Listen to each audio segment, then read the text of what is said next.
Welcome, everybody. It's a beautiful day in Bark River, Michigan. A little after almost 11 o'clock here on the East Coast time. Torc, the Off-Road Championship, presented by AMSOIL this afternoon. It'll be stop number 13 of 15. But today we're kicking off the Island Resort and Casino Off-Road Challenge presented by Systems Control. Welcome to Bark River. I'm Robbie Floyd. I'll be joined by Scott Rain here in just a moment. He'll be next to Don Deminy calling the Sportsman action today. It's going to be a full slate for off-road racing today. It was a great race yesterday throughout the field. Just when you thought that was the best race I could possibly see, one always seemed to step up each and every time. So welcome to Bark River. It's our second day of 2 here, and we're kicking off a great day because the temperature and the weather is perfect. Slightly overcast conditions, a breeze blowing in here. It was hot yesterday. They're expecting hotter today, but you see the fans starting to make their way up the hill as we look at it now. That hillside will be packed. Yes, it's Sunday, but that means it's race day here at Bark River International Raceway. Well, I talked about my partner. I'll get to talk with him a little bit later on in the day. He'll be partnered with Don Deminy today, and right now he's over near the victory podium. My partner, Scott Rain, he'll be calling the action. Let's send it over to Scott. Thanks a lot, Robbie. Before we get going, we got some very important things to do, and once again, in this great country of ours, we have to start any kind of motorsporting event the same way, respecting our country and respecting our Savior. First and foremost, I want to introduce to you our Racers for Christ representative who had his best day of racing in his career yesterday in the Super Stock division. He's also going to open up our invocation. Ladies and gentlemen, from Crandon, Wisconsin, Jay Schaefer. Let's bow our heads, folks.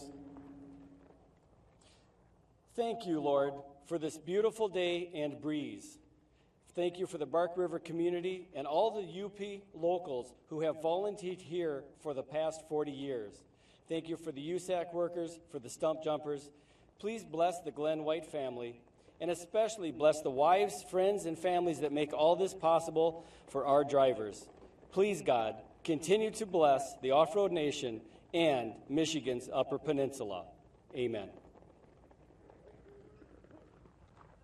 Thank you very much, Jay. And ladies and gentlemen, please rise at this time. Gentlemen, remove your hats as we're going to have a presentation of flags that we didn't have yesterday, but we certainly have it today.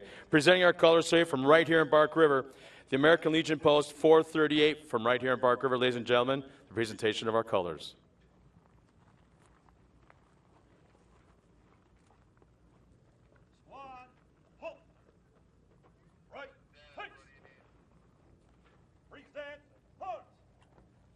Now, ladies and gentlemen, before we have our national anthem, there's a few people that we need to recognize. I know they're very near and dear to our hearts, and many of them are not here with us right now. I talked about this yesterday, but we need to recognize it again today. Some of these men here behind us they also have relatives serving our country, no matter where they are across this globe or even within our borders.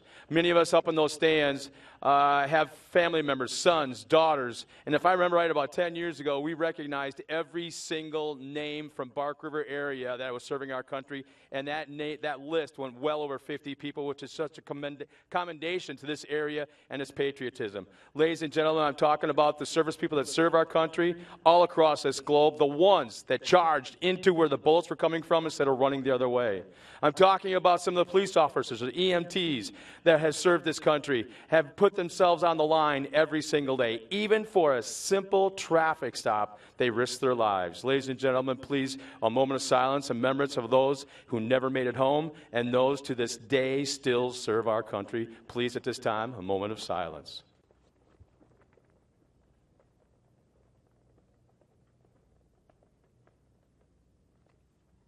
Thank you very much. At this time, introduce to you, singing our national anthem once again. What a great family from right here in the Bark River, Michigan area. Not only are her 2 brothers racing here this afternoon, but also her dad. I believe it's the only 3-member off-road race team in Pro Light to ever race in the sport. Well, guess what? Their sister and his daughter are singing our national anthem this afternoon. Ladies and gentlemen, please keep those hats removed and please stay on your feet as we're about to hear the greatest song in the world about the greatest country in the world. Today, singing our national anthem, Kendrick Lyman. Oh, sing, can you see by the dawn's early light what so proudly we hailed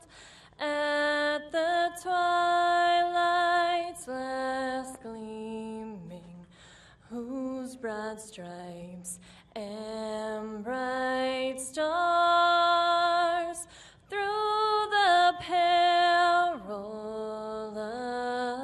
fight, o'er the ramparts we watched were so gallantly streaming, and the rockets' red glare,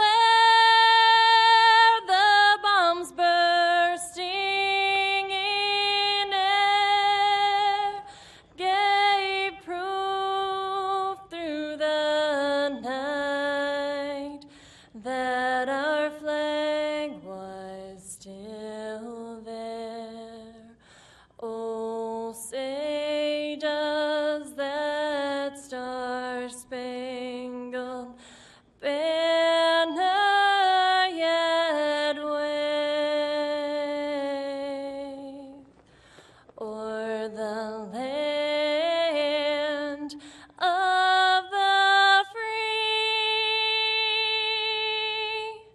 and the home of the brave.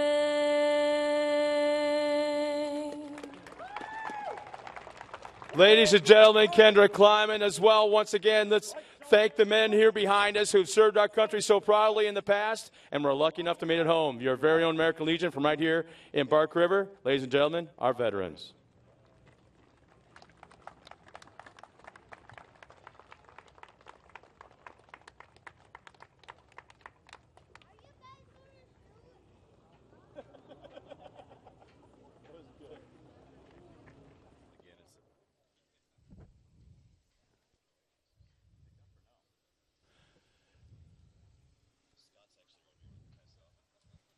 Again, welcome everybody to Bark River International Raceway. Great job by Scott Rain over there. And you see also the track crew, and everybody lines up, and they pay attention to these opening ceremonies, too. And a big part of this event, I'm joined by Don Dimony to my left. And, Don, this is a special race for this area. I mean, as a whole, this region. I'm from Texas. I come up here, you know, during the summertime. But people live for this weekend in the Bark River area, it seems like. And if last night was any indication, I think they know how to party, too, because it was a good time being had last absolutely. night. They like to have fun. They work hard, and they party hard. Yeah, that's absolutely. That's what they do up here in Bark River. As you notice, most of these guys, 90%, 100% are all volunteer. Right. Yeah, and they come up and they work. You know, they plan this thing all year long. We do a sportsman event here, and then the pro and sportsman event. So it's a lot of work for these guys to put everything together and put a track together like this. The track is phenomenal again today. Yeah. Hey, I want to point out something. Look where Ari Leindyke Jr. went off the track yesterday and blew up that brick wall. It's already been fixed. Yeah, they got it already done already. I was ready. All right, next year they'll have it done. No, they had it done overnight. Yeah, absolutely. The track looks great today. Nice breeze coming up. Shouldn't be too hot up in the stands. Should keep the dust away a little bit, and we should be ready to go racing. All right, I'm going to pass the baton. Scott Rain's behind me. I'm going to pass the baton to him, and y'all have a good time out there today, and I'm going to bail out of here, but I'll make sure to listen to every word you say. Scott, maybe not so much. All right. That's that from the last race. Yeah, we're tight. It shows the GoPro.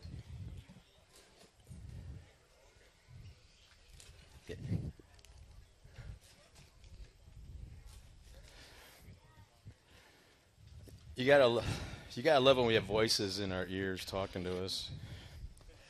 But it's a situation where I don't know if it's real or just made up. Scott, you always hear things that aren't really true, but you know. I think things, and I think yeah. okay. What would my wife say at a moment but like then now? your filter doesn't quite work well sometimes. And filter? Yeah, we found that one. There's already. not a KNF that's strong enough right, Exactly. right now.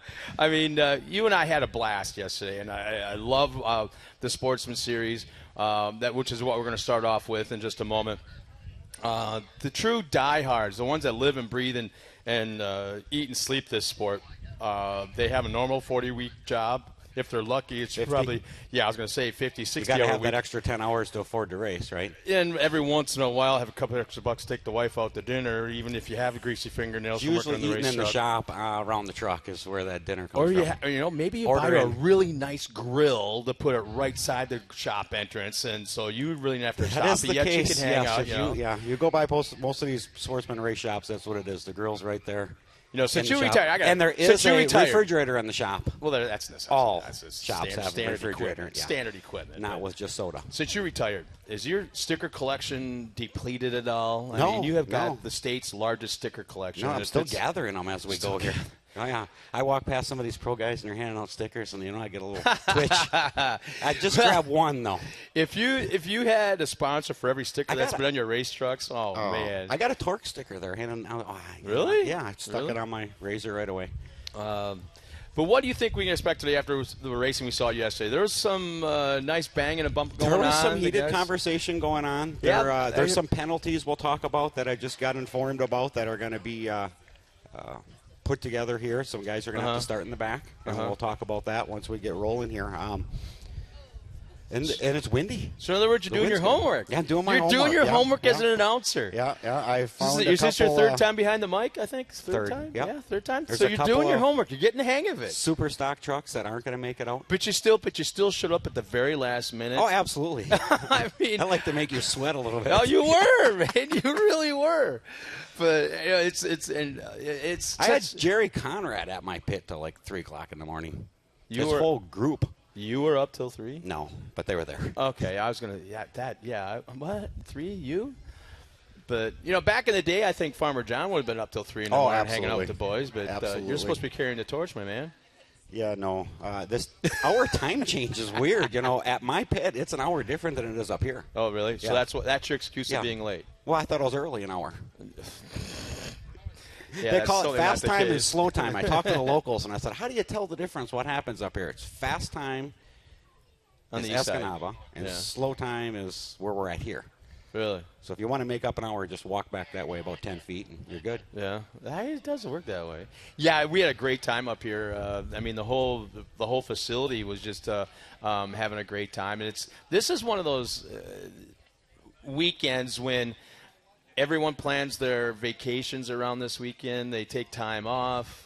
You with a brand new job, doing very well, is able to take time off, which I'm still not able to figure out. You've got somebody in that car dealership, Buffalo, that you're more important than you really are. People plan this in January. Some guys, they have to put their vacations in, so they plan this. And you know what I'll never, ever forget? It's like back in the core days, and I still see some of the old signs along the country road coming into town or coming from town. When like guys like Evan Evans and Walker Evans and Jimmy Johnson, some of those teams, the Herzogs were still racing, Scotty Taylor.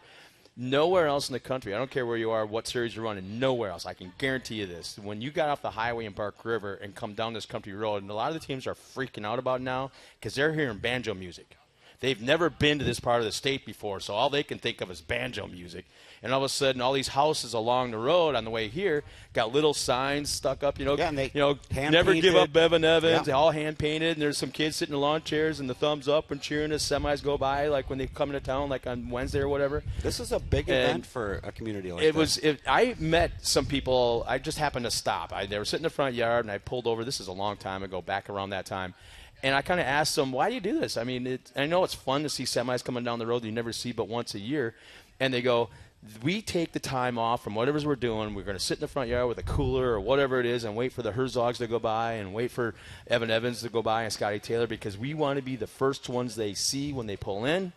And that Sunday night or Monday morning, they're right back there in that lawn chair in that front yard, and they want to be the last ones that Scotty Taylor sees when they pull out. That is and so that cool. was like the neatest thing that I had heard in a long time from any race fan in any sport anywhere. And it's so neat, and that's one of the things I love so much about Barker River and the fan base that's here.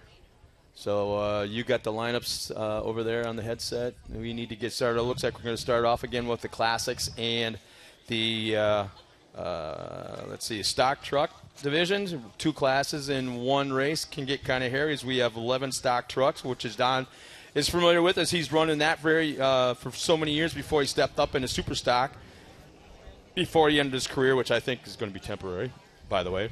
That stock truck's got at one time with 30 trucks Yeah. in there. And look at it, it's growing back. It's coming back. It I want died to off a say little that bit, you but had it's over coming 40 back. trucks in a few races up Crandon, because I remember when they started side by side, there was actually a few trucks lined up behind that big tree in the corner. Oh, yeah. They were. So, yeah, it was side by side long. The safety thing slowed it down. You know, there's a little more expense to a truck now than what there was then, so it kind of slowed things down a little bit. But it's coming back. There's 11 trucks. So, once again, here's our first race of the morning. As we get underway, once again, welcome everybody to Bark River National Off-Road Raceway as they make their way around the final corner to cross the systems control finish line, and that will trip the timing and scoring loop, and they'll go back up to and do a little reconnaissance lap up to the top of the hill to the right and take the green flag from up there at the Amsoil. Is that the Amsoil starting gate, I believe it is? But anyways, here's our lineup for Class 6. In row 1, it will be Joe Wood in the 603. Starting alongside him will be Dylan Mishler in the 687, Paul Posberg in the 611, Galen Gee in the 655, Tyler Playman in the 614, and Dale Chestnut once again starting dead last in the field in that 6th spot, And having won yesterday. Dale's our points leader. Yep. 174 points for him, with Tyler right behind him not really right behind him at 144. Yep. And you got the lineup for stock truck, Don. Okay, let's talk about stock truck. Coming around right in front of us here, we have Austin Stancy, Corey Marquardt in that bright orange. You can't miss that one. Brad Milan. Looks like Sunday is Gary Gottschall, Chris Holstein in the 537, Nick Visser, Lon Jaski, Dylan Sharkey, Caitlin Wiersba. She's the bright pink rims. You can pick her truck out green with a white pink rims. Diesel Shank in the 593 and Brandon Roush in the 511 rounding up the field. Now, let's talk a little bit about what we have going on with point standings there. 154 for Diesel and Caitlin right behind him at 132. We could have our first female champion for the year. Really? Real easy. That would be very neat to see. Dylan Sharkey's in 3rd in points, and then Lon Jaski in 4th.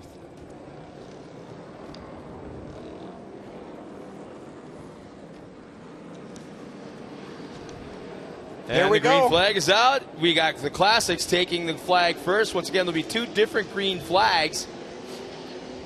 Coming into turn number 1, a little bit of separation from the first car coming into the line. You got to love when you see numbers like that.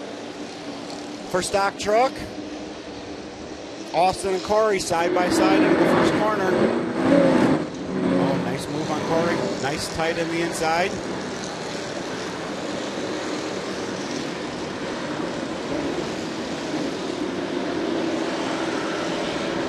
Scott will be watching our lap times and tell us where we're doing here. 687 across the line. Yeah, it's actually Dylan Misher crossing the line first as our leader. Hey, Scott, you think we should warn that camera lady up there in the 611's coming around? No, I think she's pretty prepared this time. Yeah.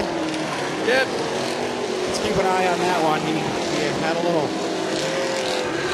off-road experience, I guess, yesterday. Yeah, there was a pucker factor going on. And we got one broke down already. That was the situation with that truck yesterday as well. He's got his back up and going.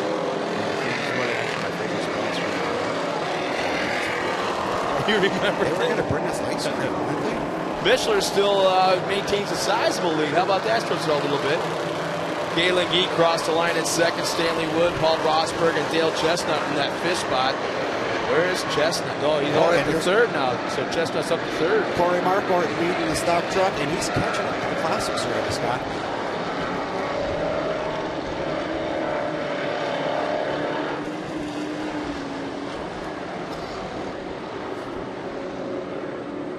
It's kind of I'll explain that there was always a little smash mouth talking going between the classes here, these two guys, or these 2 groups. We're faster, yeah, but you can't get by, you can't pass. It's one thing to catch us, but you can't get around. And there goes Corey Marquardt passing the. Well, that's Corey, though. Corey's the fastest stock truck, passing obviously the last Classic. So we're going to see this is going to mix things up a little bit, especially at the halfway point when you have stock trucks mixed with Classics. Makes things a little more interesting for the spotters. Makes things a little more interesting for the drivers. We got a yellow flag out, and you know what? I just saw.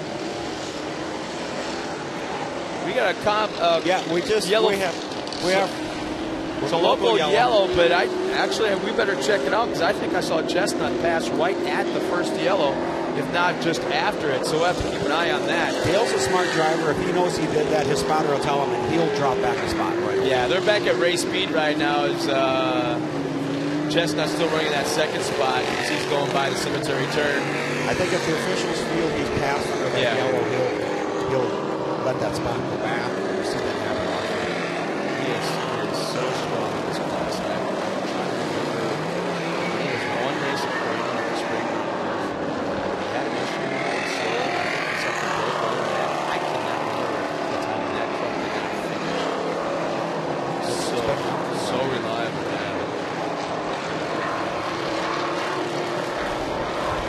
Interestingly enough, the fastest lap of the race so far in lap number 1 is in a stock truck.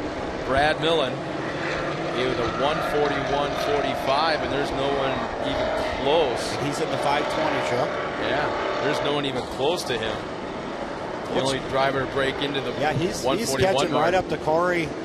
Quick hurry here. That we're gonna see a little bit of a battle when they come right down in front of us.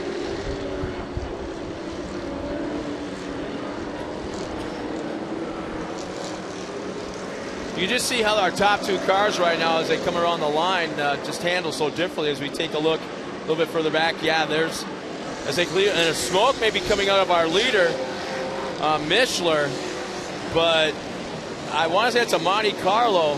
I mean, basically what they're doing is they're throwing a roll cage, a couple extra shocks, maybe a little bit of beefing up on the motor and the transmission, the drivetrain, and you got an off-road race car. But there's definitely smoke coming out. A little bit more than that. Well, yeah. You were close. Yeah, you read between all the safety equipment. Well, yeah. Corey Marcourt and Brad Nyland are going to show battle, and I think this lap, Scott, you're going to see where Brad's going to catch up to Corey, and hopefully we have a little bit of clean racing. And here come our leaders towards the Cooper Tire Hill. Mishler still maintains the lead, and I think Chestnut's being kind of on the patient side. He's that confident in his equipment. He's that confident in his driving style. No point in pushing it, and I don't think I have to lean on this guy. And he's got great equipment. Yeah. Bing got in that truck. Oh, that's right. Yeah. And went for a Sunday cruise. Really had a good time. He was better on the podium with Dale's truck than he was with his own. Dale gave him a cheat note with all the sponsors on it. So. No, that may be the only problem, what you saw just a moment ago, that may be the only problem that Chestnut's going to have is the roost that's being kicked up by Mishler. Because, man, I mean, it's not wet, it's not dry, it's just really, really gritty and heavy. And I talked to a few guys. That was a problem yesterday. Oh, yeah. I mean, and that might be the only problem that Chestnut has. He's going to have to take different lines. You know, you're not going to pass the guy in front of you by following him, and I think as time goes on, you're going to see Chestnut try different lines because I don't think I think they're equally quick in a straight line. It's the handling in the corners where, and you can see different lines right now. Oh, we got a flat tire on second place, the 520 truck. He was going to give Corey a run for his money, and he's got a flat tire. Hopefully he goes in the pits, gets that thing fixed, and back out on here. Scott, have you noticed a lot of the trucks and cars now are running mud flaps? So you think, why would you have a mud flap on an off-road truck? But it makes a world of a difference for the guys. The roost is not it's not fun when you're right behind somebody on the roost. The mud flap doesn't help a lot, but it keeps that enough. It keeps it down. It helps keeps the dust down a little bit. And if the rocks do get cooked up, they get slapped down right away. Yeah, in most cases.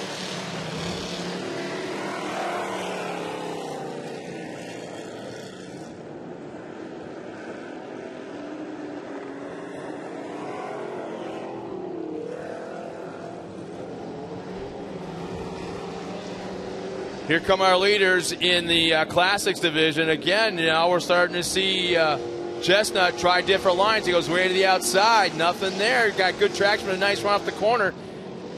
And, Scott, guess what's coming? We're at the halfway point, and Dale Chestnut is not leading that race. Yeah, I think that may change. But here's the thing: our leader's been smoking the last 3-4 laps. If it's a overheating situation, this will allow him to slow down, maybe kind of regroup a little bit. Dale's going to come alongside of him, give him a little wave, let him know he's there. Yeah. looks like that poor car has had the occasion or two to have people know that he's there. It's hard to find body panels and body parts for some of these old cars, you know. Things have been recycled. I think you could make one new car, Scott, if you recycled one of those old ones. That's a strong possibility. It's right here in front of us. We just watched the 541 pull off the track. New indicate Dylan Sharkey. Tough break for him. Pulls off the track right here in front of us. Let's see what happens with the 520. Brad, it's at competition yellow. He's got an opportunity to pass the group, get up in the pits, get the tire changed, and start yet on the lead lap. So we'll see if he has radio contact. They have to call USAC, or they have to call the officials. They have to get the permission to pass the pace truck. Pass the pace truck, get up in the pits, get the tire changed, and then they come out at the end of the. I can't believe it's not happening yet. I mean, there's. So as we see here, we have. He should be passing the pace truck right now. 2 classics, stock truck, 2 more classics, and then 2 stock trucks. So they're already mixed up.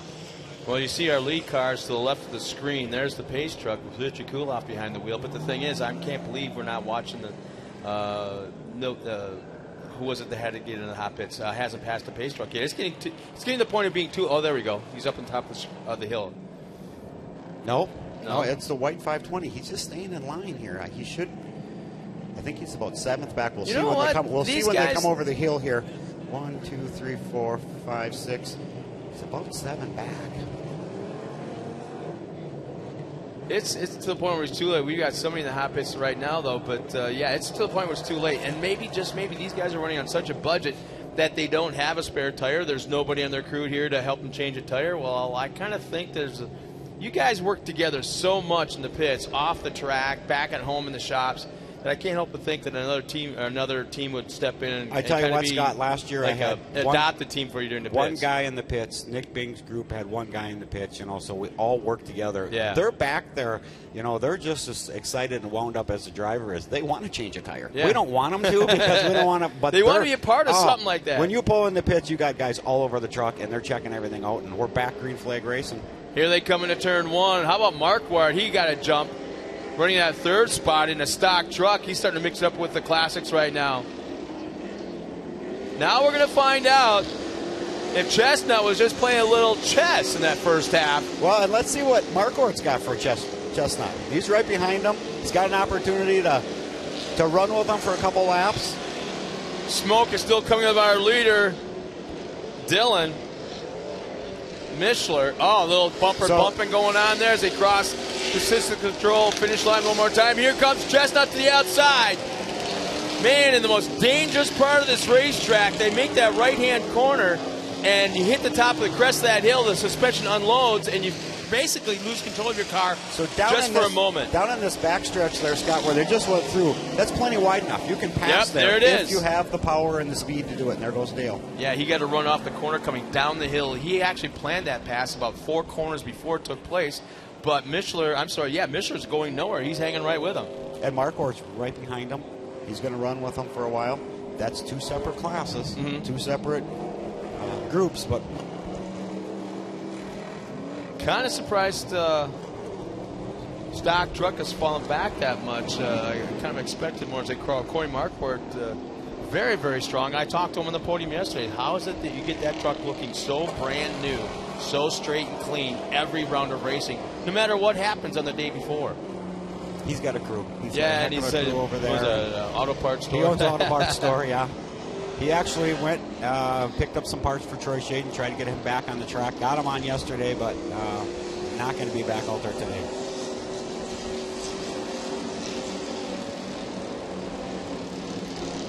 Now, can you explain the dynamic of how it works out where, okay, a green flag comes up, they take off, and like on the first lap or so, they kind of separate.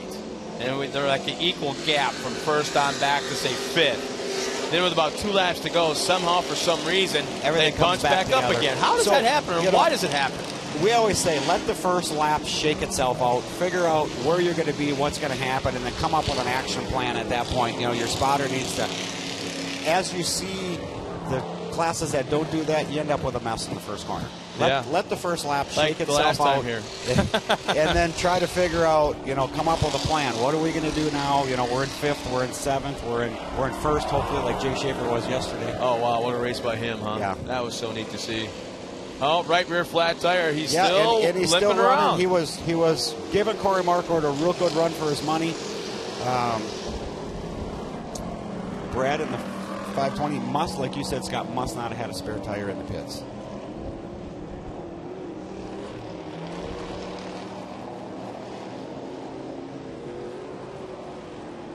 Dale Chestnut out in front.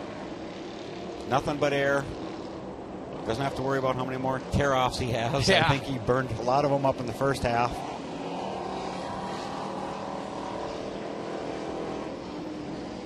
Real smooth driver, Dale is. So now Corey has no need to pass that. Classics ahead of him, but knowing Corey, he's out there, he's racing. He paid his dues on the track, so he's gonna keep it going. There's and still a few laps, and Visser's nothing to shake the stick at because he can anything can happen. So I'm thinking Marquardt better stay on it. If he can get around Mitchell, he better do it. He needs that one-car cushion at least. And there goes Dale up over the top of the hill. That's our white flag lap. This is one more lap for Dale. Now, if Corey was smart, he would just lay it easy. You don't want to get tangled up in a car that's not part of your class. Yeah, we're watching Chestnut right now, and he has not let up one at all. This is, I think, an example of you don't want to break up that rhythm. If that rhythm is fast, slamming into the corners, throwing it sideways, whatever that rhythm is, don't deviate from it. And I think he's in that zone right now. Half a lap remaining for our leader. He'll be the first double winner of the weekend, a clean sweep if he can just hang out for a few more corners. And Dale Chestnut not about to break up that rhythm. We got great action right now going on. Place. Yeah, exactly. Actually, second place and first place in stock truck, but Corey's going to go ahead and go for the pass right away. I think nice he kind of has clean. to. Yeah, I think he had to because Visser is not that far back with a half a lap to go. One final time coming into turn number 1 with about 3 turns remaining. Dale Chestnut once again just a dominant, almost to the point. Kind of played with him in the first half. Didn't push things, kept it clean, didn't force any issues. Well, waited for the second half. Ran out of tear-offs and said, you know what, I got to pass him. Yeah. Boy, I heard that was a big issue for a lot of drivers yesterday, was vision. Yeah, it was. That's probably the biggest complaint I heard. And it's not the track's conditions, if anything, it's just that. And here comes Chestnut. Racing. Dale Chestnut. He'll take the win one more time. The first clean sweep of the weekend, taking second overall and first in his class. First in stock truck, Corey Marquardt does it again. Second place, Nick Visser. And third place in the stock truck. Coming over the top right now, the 593 Diesel. Diesel pulls it out, huh? Caitlin going to finish it up real nice. 517.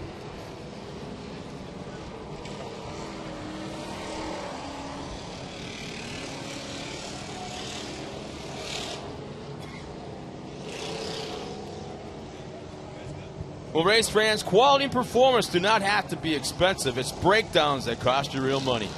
Protect your equipment with long-life synthetic oils and fluids from AMSOIL, the pulse of performance. Talk to a dealer today or visit AMSOIL.com. And GoPro, maker of the world's most versatile cameras, enabling people to capture compelling, immersive photo and video content, is proud to be the official camera sponsor of the Torc Off-Road Championship. Visit GoPro.com for the latest news and videos. And Turo Tires is proud to sponsor another exciting day here at the races, featuring some of the most daring drivers of the Torc Series, like the 43 of Travis Dinsmore and the 151 of Andrew Carlson, both running in the Pro Light Division. For the Pro Tires that put performance within reach, visit our booth or go to Arturo.com.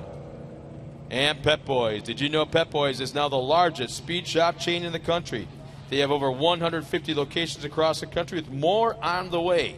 Brands racers recognize and trust like K&N, Cooper Tire, and more. Go to pepboys.com/speed shop to check out all the speed shop locations nationwide. Proud to be a Torc Series sponsor. No, we're going to send you over to the podium and talk to the boys. As Don, this is your job today, hit to the podium. We'll share it. I don't know about that. Maybe I'll do the trophy car kids. That's all right. Those are fun. But in the meantime, we want to once again welcome everybody here to Bark River International Raceway for Day 2 of the 40th anniversary of racing here in the UP. Once again, we'll be right back after this with podium interviews. It's time to rally. We want you and a friend to join us for the AMSOIL America Adventure this October. The week-long rally starts in Deadwood, South Dakota and wraps up as VIP guests at the Monster Energy Cup in Las Vegas. The trip is more than just a car ride. Each day, the goal is to beat your competition in unique challenges and missions to earn points towards the game's grand prize to be awarded in Vegas. Register at AMSOILRacing.com for your chance to win an all-expenses paid entry for 2 into the AMSOIL America Adventure.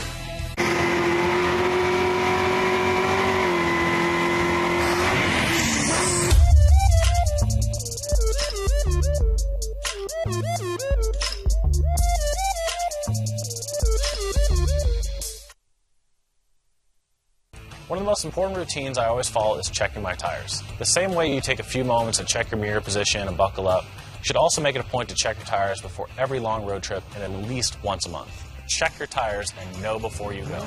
See you on the road. Acceleration is a beautiful thing. Pedal down, pulse up. And nothing feeds your engine what it craves like a K&N Performance air intake system. For more airflow in, more horsepower out. Guaranteed. Pushing you even closer to that blurry line between kick-ass and whiplash.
Galen might have to have multiple. He's really working.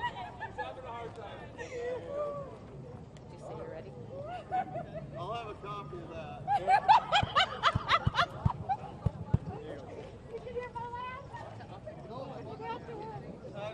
All right, we got our classics. First race of the day. We're going to start off with third place. Galen Gee. What a race. Yes, it was. Not as hot today as it was yesterday. No, not quite. And it was, you had a mix-up in there with You had your stock trucks running with you guys. It makes things a little more interesting when a guy's coming past. Hopefully you have a good spotter and he says, let him go, don't worry about it. That's a stock truck. And then you think, is it or isn't it, right? Right, yes, exactly. And I have a good spotter. He tells me what's going on. So the track's getting a little rough. It was really good at first, getting rough. It was awesome racing. Fireworks last night were awesome. I couldn't even believe that. Working on the car and all of a sudden the fireworks go off. And boy, did we appreciate that. I just want to say thanks to my wife, Al Milham, Bruce Bellin Trucking, Gary Bocek Logging, Valley Garage, Triton Towing, and all the fans. This is just awesome. It's been a while. I'm back up here, and hopefully I can stay up here. Oh, yeah, you keep that thing running. We got Crandon coming up shortly. Get it home, get it cleaned up, get it freshened up, and we'll see you back on the podium at Crandon. Definitely. Thank you so much. Nice job, Dylan. How do I have Dylan usually there? Oh, it's Mike today. All right, we announced Dylan, but it's not. Yeah. Today it's Mike. How did you sneak into the car? You wanted to give Dale a run for his money, didn't you? Yeah. The kid let me drive again, so I'll take any time I can drive. Take the seat time anytime you can get it. Let's talk a little bit about what you were thinking at the halfway point. Well, actually, at the halfway point, we were getting a little bit warm, and I had an issue with the rear end this morning, and I could feel it vibrating. I knew Dale was there. I didn't know if I could hold him off the whole race, but we tried. We'll settle for second today instead of sitting on the side of the track. I don't know if your spotter was telling you or not, but you had some smoke coming from somewhere underneath the car. Oh, yeah, it was. Yeah, it was actually getting pretty warm, and I knew we had a little smoke coming out. He was letting me know where Dale was and everything, so I'll take a second to Dale once in a while. We'll take that. All right, let's talk about some of your sponsors. Oh, yeah, I got to thank Cooper Tires, Rockin' Robin, Subway of Crandon, Schaefer's IGA, Lauder's BP, everybody that helps me on the car, Jay, Dylan, everybody that helps out over there. I appreciate it so much. Hopefully we can get Jay back up here on the podium again today. Well, the good thing is you're in a second, so you guys are, there is nobody buying each other beer at this point, right? It's a draw. The tiebreaker will be this afternoon in Super Stock. See how he finishes right now. All right, top of the box again, Dale. Woo! At halfway point, you were saying, I'm out of tear-off, so I got to get by this guy, right? Well, I was having a lot of fun. Mike's a good driver, and racing him in the first half of the race, we were having a lot of fun together, and we respect each other out there, and we both knew that we wanted to get by. If it was going to happen, we wanted to be good and clean, and because we both wanted to be up here, and it was a lot of fun, and I knew these guys would be coming behind me, so they're at halfway point, we're giving her. All right, well, as we're watching, it came up, that halfway point came up real fast. All of a sudden, I'm looking, and, Dale's not leading that halfway point. He's going to have to figure out what he's going to do and where he's going to do it, and I think you had a plan. Yeah, I had a plan. Actually, I thought I had one more lap before the caution myself, and I come around the corner, and spotter goes, caution this round. And it's like, I'll just fall in behind Mike, and I thought I could maybe get him up that hill. Those new Turo tires just hooked and let me go and point that car wherever I wanted to go, and I just drive around and then when I wanted to. And Mike was good and courteous about it and didn't get in my way, and I was looking at my bottom side a couple times up there. I guess he saw a little more than I'd like them to see when I bicycled a little bit, but we held her together and brought her up to the top. We're talking about the Turo Tires and your crew. Tell me about your sponsors. Well, we got a lot of good sponsors with us. Number one, Turo Tire and AMSOIL. Charlie from ATD Transmission's always been great with us. Ultra Wheels, we hooked up with them this year. They hooked up some nice, good wheels for the truck. Double D Services, of course. The Moore people, the Bark River people, all the Torc, everybody that's here, and all the fans, and our crew especially. We worked hard on that truck. We had some problems this weekend, but we went right through them and got it back on the track and got her fast. All right, one thing we got to do here, Dale, is we're going to set this thing for 5 o'clock because we know it's 5 o'clock somewhere, and you guys go back to the pits. And, hey, that's 6 o'clock, Don. I'm sorry. You're on Bark River. I'm on Bark. It's 5 o'clock. 6 o'clock over there. It's 5 o'clock here. Give these guys one more hand.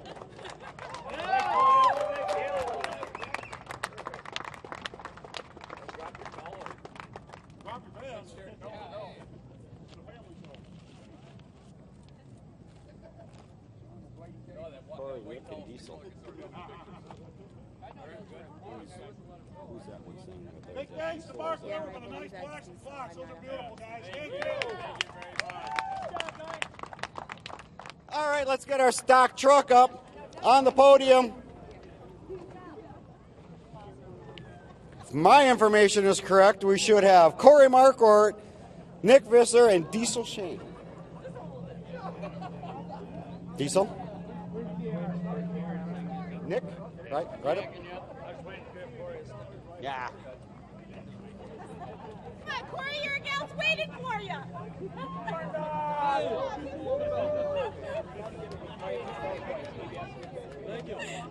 Thank you. Third place, truck number 593, Diesel. Let's talk about the track conditions today. What did you think? You guys are battling with another class, but you're not battling with another class. And we're going to talk to Corey a little bit about that when we get to the top of the box. But what do you think of the combined class? Is it working out good for you guys? It sure is fun to watch. It's hard when he gets out in front of them classics. It's hard to get around them guys to catch up with these guys. And trying to stay out of trouble in your own class, but you don't want to screw up anybody in their class either. So you got to use your head out there. The track is getting a little rough, a little bit of ruts in here later today, but we had fun out there. And I'd like to thank my sponsors, L&L Propane, Big Iron Equipment, Sheridan Flats Dairy, Napa Vopaca, Bill's Auto, Wires Graphics, all my friends and crew that help us get this thing here and go out and have fun, and we're hoping to win a championship, so we're trying to stay clean here. All right, you're on a run. Second place. Oh, these boxes are hard to stand on sometimes, aren't they? Nick, give me a rundown. Well, I thought I was going to be able to reel them in today, but I lost power steering about third lap, and boy, I tell you, that's a struggle. That is a struggle, yeah. When you're trying to use your transmission to brake and just to try to get around the corner some days. Yeah, it's tough. I thought a Buggy was hard without power steering, but drive one of these things without one at once, it's tough. Let's talk about some of your sponsors. I'd like to thank all the veterans out there for supporting us and fighting for us for our freedom. High Roller Motorsports, Auto Gear, The Sleepers, Builder Service.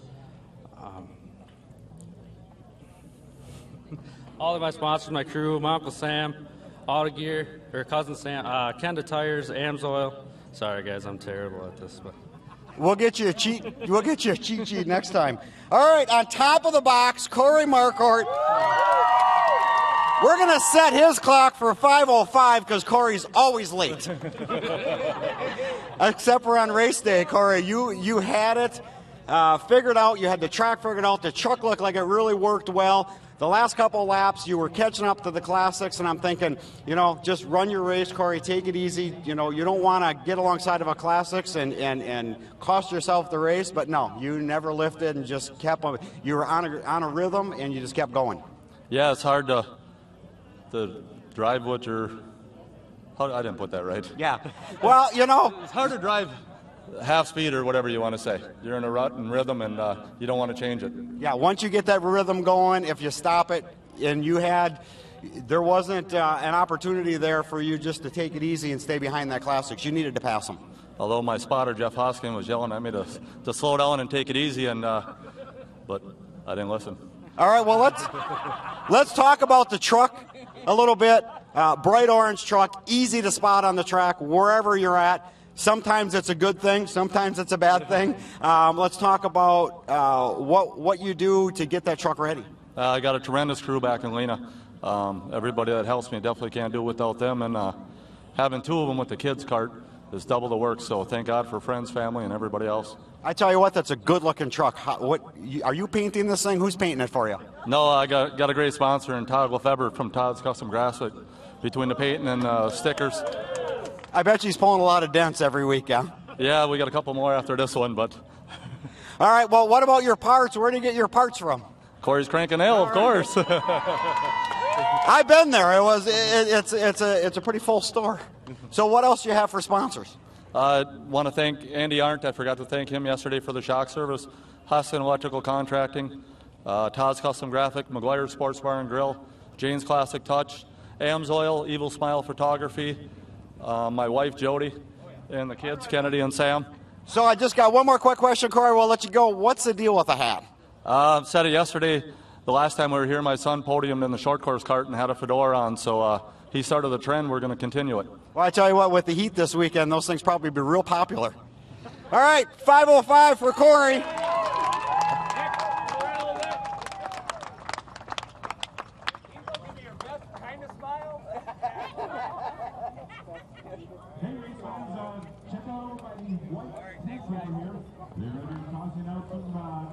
card for you. So check between your face. They're tossing some t-shirts and stuff.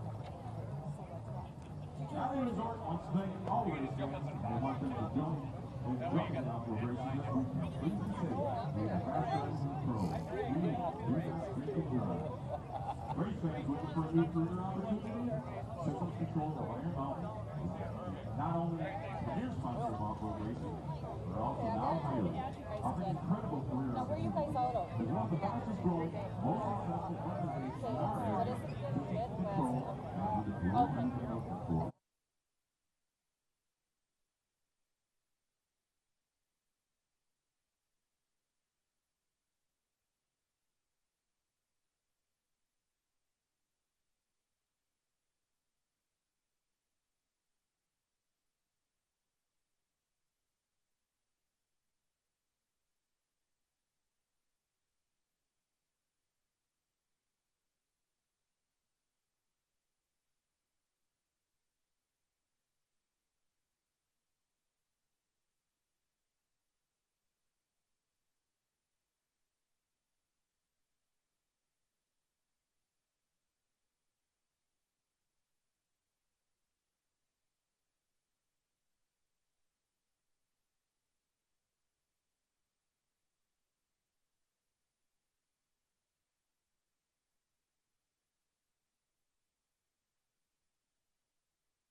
You can start on the sound booth and you can get them to you. Also, don't forget about our jet cooler races. One ticket for $5 or 5 tickets for $20. Join at approximately 4 p.m.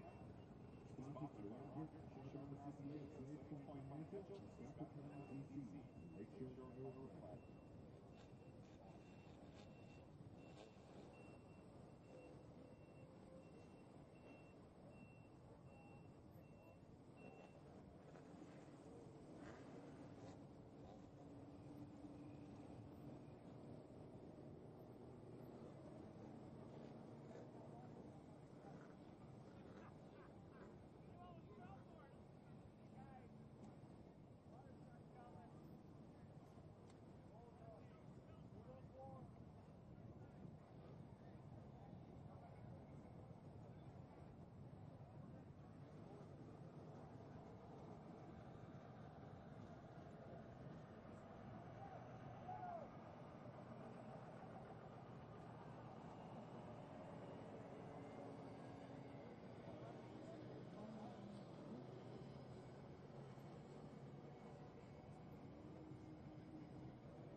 gentlemen, we're back here at Park River National Raceway for our second race this morning.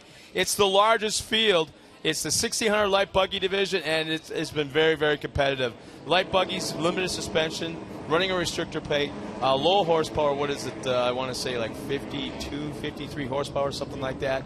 They're very, very, very low to the ground, but yet with this many cars in the field, it's very competitive. And we talked a little bit, Scott, about the different designs of the chassis yesterday. Yeah. Some of them have more of a cab-forward design. Some of them have a mid design, and some of them kind of look like they're sitting in the back. Well, here's our lineup as we get ready to go once again. Boy, Greg Stingle's back there as our points leader once again after yesterday's race. But here's our lineup on the front row. We got Craig Rabe in the 126, Adam Lepick in the 118, second row, Corey Holter in the 100, and Tracy Fleischman alongside of him in the 120. In row 3, it is Tyson Marquardt in the 122, Bo Ambos in the 188. He needs a really good run today as he was running up front and had issues yesterday afternoon. Derek Tilkins, another very strong runner in the 121, alongside him Jake Nelson in the 141. Jaden Lemke, how about that? The young boy isn't behind the wheel in the 109. He's going to surprise you, He's Scott. a young one, surprise too. you. Yeah. And alongside him is Tony Keepers, the 152. Matt Mullen in the 174. Greg Stingle, the 172. That's our points leader. That 12th place inversion. Now, in the 13th spot, today, Kurt Graff is running the 137. Tom Benevenuti in 156 out of Canada. Pete Delory in the 199. Anna Rabe in the 124, starting 17th. Paul Hayward in the 115, starting 18th and 19th, is Stephanie Padel in the 144, and McKenna Envik in the 173, starting 19th. And you know a little bit. That's a heck of a lineup. Yeah, 19. let's take a step back real quick and talk about Lemke. It's not the first time that young kid was behind the wheel. No. And I remember Spring Cran, and everybody was like, sit back in their chairs going, what just happened? The sportsman only event here. It wasn't. We're going to see what shakes down today. Well, I'm interested to see what shakes it down was on today. Sunday at Crandon. On the podium, Crandon. I told him he's got to send Dad back to wash the car. He used to have to wash it. He's the driver now, so they needed to change roles a little bit. And I think this is going to be somebody to watch. He's going to be definitely keep your eye on the number 109, starting that in that 9th spot. Green flag is out. We're underway for the 1600 light buggy once again. Welcome everybody to a fantastic day. It's supposed to be warm, but right now it is absolutely perfect conditions. Keep yourselves hydrated all day long. Here come the light buggies into turn 1. So as you're saying, Scott, Greg Stingle's our points leader, Matt Mullins in second, and Tony Keepers in third in the points run. Those guys are starting mid-pack, and they're going to have a tough race here to work their way up to the front. 4 wide going into turn 3, and Bo Ambos just passed 3 cars in one turn. Right now battling for that 4th spot. Bo now moving into that 3rd spot. He's on a move. Holcher right behind him, and here comes Tilkins. They're 4 wide through the corner. And what do you find? Oh, man, if this doesn't get you wired, nothing does. 4 wide to that right-hand corner. Here they come to the – there's Holcher right now leading what we see in the picture. He's in front of that pack. The track definitely looks like it's a little wetter than it was yesterday. Doesn't look like it's a problem for the drivers, though. They seem to be holding their grooves. Stingle's working his way up around the back. Wow, there's still 2-3 wide. Yeah. Stingle's back in traffic, but he's got a fast guy right in front of him. But here comes Stingle right by him like no problem. So as we were saying in the last race, Scott, this is the first lap. We're going to shake this thing out, figure out where you're at, and then come up with a plan. Figure out who's ahead of you and what you're going to do to get by them. But with such limited horsepower, it's not like you can drag race up on these guys. If you're in 5th and you're setting your sights, you have to set your sight on like the 2nd place guy and just start making a run at him. One at a time. One at a time. And try to outbrake him going into the corners because you're not going to out-accelerate him coming out of the corners because they don't have this kind of Look at the pack horsepower. we got coming down the hill right now. 1, 2, 3, 4, 5. They're all battling for 4th place. Yeah. Stingle right smack dab in the middle. He's taking chances just by being in the middle of all that as one of the cars jumped a tire marker on the inside of the. We got Adam Lepick running up front. Craig Rabe in 2nd. Once again, Bo Ambos battling for that 3rd spot. He was running up to 4th yesterday, and I believe got hung up on somebody else's mistake and put him way back in the pack, almost dead last, if I remember right. But as they cross the line, a little shaking up going on. Corey Holcher, 4th. Derek Tilkins up to 5th. Tony Keepers, Tyson Marquardt, Jake Nelson. Stingle has Stingle back in the 9th spot. I don't know if that's right according to what we're watching on the monitor. But Unofficially. scoring, yeah. Matt Mullen back in the top 10. So some of the faster cars from yesterday still back in the pack after they crossed the line after lap number 1. There's Holcher. Both very quick cars. And I believe, is that Mark? No. Tilkins, Keepers, Marquardt, Nelson, Stingle, Mullen, I believe that is. Here they come back down the hill towards Cooper Tire Hill. Hey, Bo Ambos up into the 2nd spot. That bright, you call that green or yellow? A mixture of both. Okay. Mix them together, and that's what we come up with. Grello. Yeah, there we go. Good. Right. Did you just invent that, Scott? Fluorescent Grello. I'm going to see that at Walmart on the shelves. I've always wanted to be in the pits at the time that Bo gets ready for a race. As we're watching a little bit further back in the back, Holcher night now trying to hang out of the spot, getting a little bit of pressure right now from Tilkins.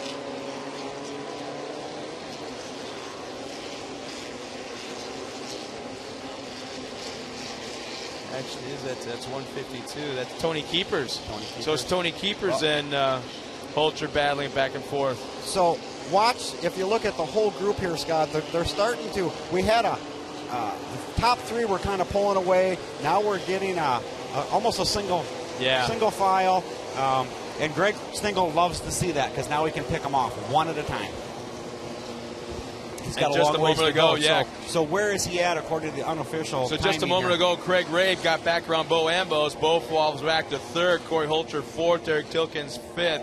Tony Keepers, Tyson Marquardt, Jake Nelson. Stingle moves up 1 spot. And he's in 9th. Yeah, 9th spot. And we keep watching right near Holcher. Really is having a good run right now in that 4th spot. Where's Jaden at? The 109.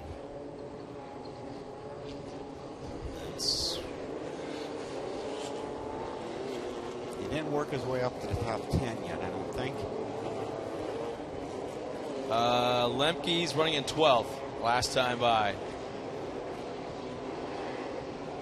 Telling you, he's running competitive lap times. He's Lemke that I want to say was like 13. Whatever right? the legal age is to race it, that's what he is. I mean, okay. like barely. Sure. 13. I don't think he's 14. I want to say he's 13. He raced the first time at Spring Crandon, and I believe he landed on the podium in his first race. And right now, he's got the 3rd quickest lap time. So our top 3, Scott, they still have that gap from the next 10, but they're closing it. That gap's closing up a little bit. You'll see when they come by here. That's one of those dynamics I asked you about yesterday. I don't understand how it is the start of the race. They start to separate from like 1st back to 5th. There's a gap between each one, fairly equal. Then as we get closer to the end of the race, all of a sudden they come back together again. I can never understand why that is, how that happens. I just don't get it, what takes place. Adam Lepic now running up front, the 118. His lap time is a 1:45.19. And he now has the fastest lap of the race. Craig Rape 2nd. Bo Ambos back to 3rd. Holcher in that 4th spot. Tilkins 5th. They're bouncing back and forth a little bit, the top 5, as we're watching the monitor right now. I want to say it's the 110. I believe. 118, I'm sorry. And watch the top 3 here, Scott. That's our leader, Lepic. 1, 2, 3, they're just waiting. Yeah, I'm telling you, look at 5th on back. Limited horsepower. They're looking for somebody to make a mistake, get out into the looser part of the track, and that's not happening today. They're staying in the groove. I love the fact that Stingle's having to use tear-offs today. He's got to work. He's working hard today. And the competition yellows coming out this time by as our pace truck's back out on the track. Lepic still has the point. Bo Ambos having a great run. Tilkins right there in 3rd. As things really shook up from that last lap.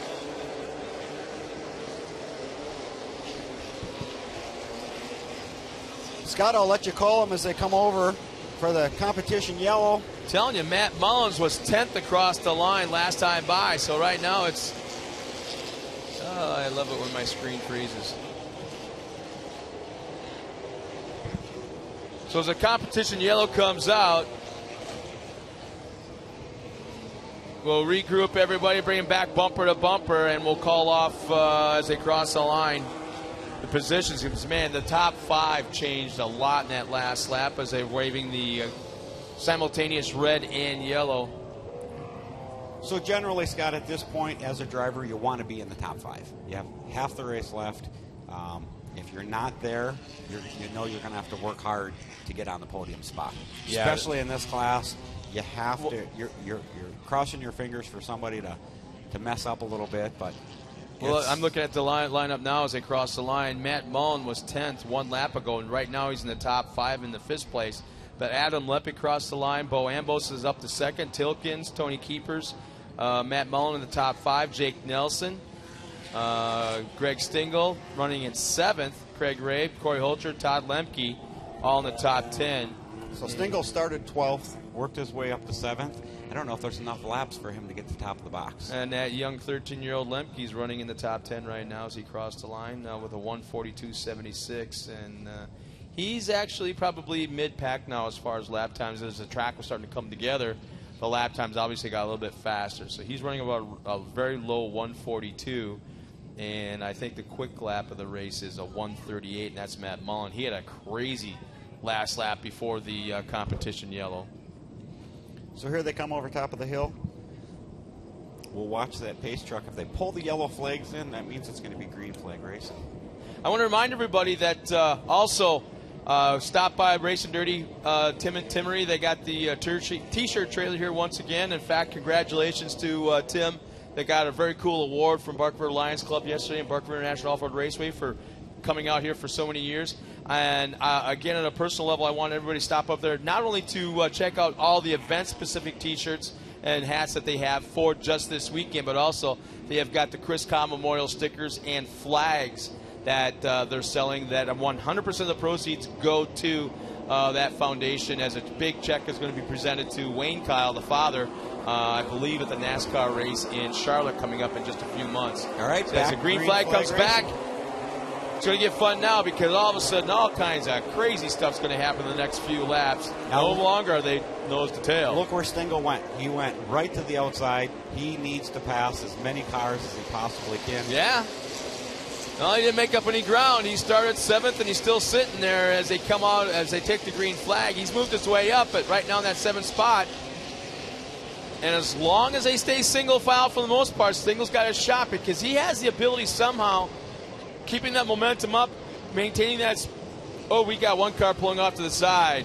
One of our lead cars has pulled off to the side. I want to say, is that our leader? Is that 118? Adam Lepic. Yep. And, Adam Lepic pulls off to the side. We need to keep an eye on Tony Keepers.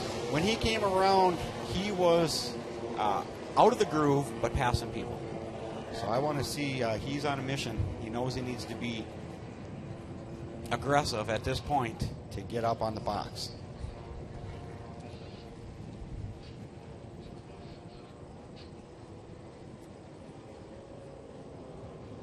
Well, I'm having fun with my race monitor right now, trying to keep her going as we're watching the monitor. Here comes, I believe that's, is that Tilkins or Mullins? I think that's Tilkins coming down the hill, making a charge to the lead. Bo Ambos now running up front. How about that? He was running, he got up to the top 4 yesterday. Something got caught up in somebody else's incident and ended up dead last, and actually ended up pulling off the field, off the track. And right now, Bo is leading the race. Probably the biggest guy on in this race. What, probably about 6'3", pushing. He's a big guy. 60. Yep. So we have 6 cars right now. It's anybody's game. They're all bumper to bumper. And we got a pass, Scott, right in front of us. That's the Derek 20. Tilkins. Yeah, Tilkins still's not quite complete. Yeah. Now it is. He's made the pass, kind of slides the inside, and Bo's still got his hands full with 2, 3, 4, 5 cars behind him as he's running in 2nd place. It's far from over. So 152, and here comes Stingle. Stingle now in the top 5.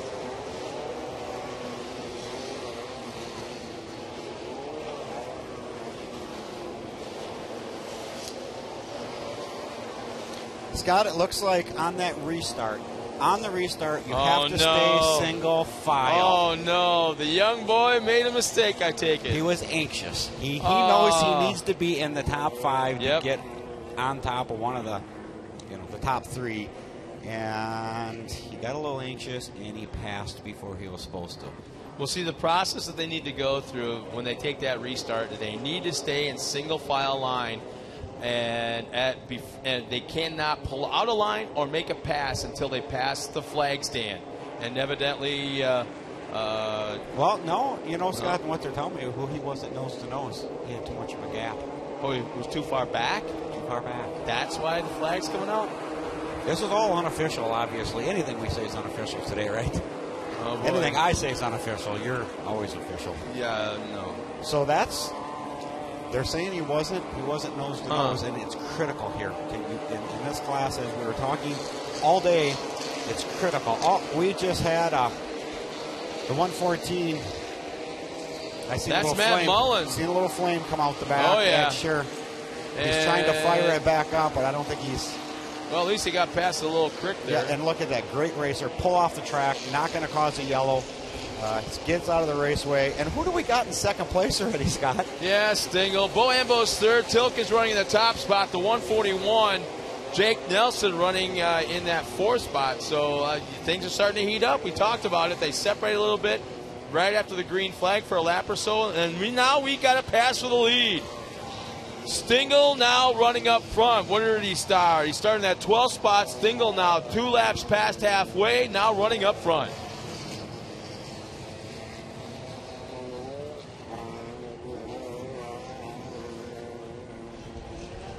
Here they come through the chicane, that dogleg area, now over to the Cooper Tire Hill. Stingle going by, our new leader. Tilkens, Ambos, 1, 2, and 3.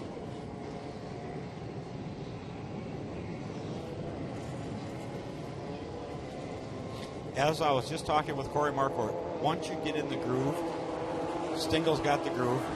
You watch, he's going to start pulling. He's going to run his line. He's going to clean air. Doesn't need to worry about tear-offs at this point anymore. They're probably gone. And we're going to see what we got for laps here. When Greg comes around, 2 more turns, and I think Greg's going to be ready for the white flag. He's ready for it, I can tell you that. Yeah, white flag's in hand. Stingle will be taking it. How about that? He just buys his time, starts 12th in the race at the beginning, works his way through traffic, makes a few passes just after the halfway point, works his way forward. And we got a rollover, Scott. Let's see. Oh, don't tell me that's the 188. It's right Bo up. Ambos. Bo Ambos, one of our early leaders in this race, was running the top 5. Bo on his side. Tough break for that driver. Oh, man. He's like the Yogi Bear, I think, of this class. He's like, you just want to get in the podium just to hear what he's going to say. Where's my picnic basket? Yeah, exactly. Yeah, the 188 Bo Ambos on his side here. They'll check, make sure everything's good. We'll roll him back over. Stump jumpers do a phenomenal job out there. All I can figure is he must have hopped one of those tire markers on the inside and just kind of rolled him over a little bit. If you watch the stump jumpers, they're going to hook. They'll pull them. And the other guys already got the rope hooked up. They're ready to get them off the track. We probably won't even see a yellow if they can move along here. Yeah, 2 guys and a gal. What they needed was to get that blonde over there to help them out get over. Oh, yeah, she pushed the car right over by herself. That was the 2 guys. And we're on the white flag lap as Stingle's definitely pulled away from the field. Tilken's running at second. Yesterday they had a problem. Yellow, the guys weren't slowing down enough. So let's see look at Stingle. Yeah, almost stopping. They had to because the track was blocked. You had safety vehicles on the inside and the outside. And they had a little discussion in driver's meeting this morning. And look at Stingle. He slowed right down. Yep. Great move for Here Greg. comes our winner once again. Checkered flag. Stingle will take the win. Tilkens will come around in second in the 141. Jake Nelson. Jake Nelson will cross the line. So that's our top 3.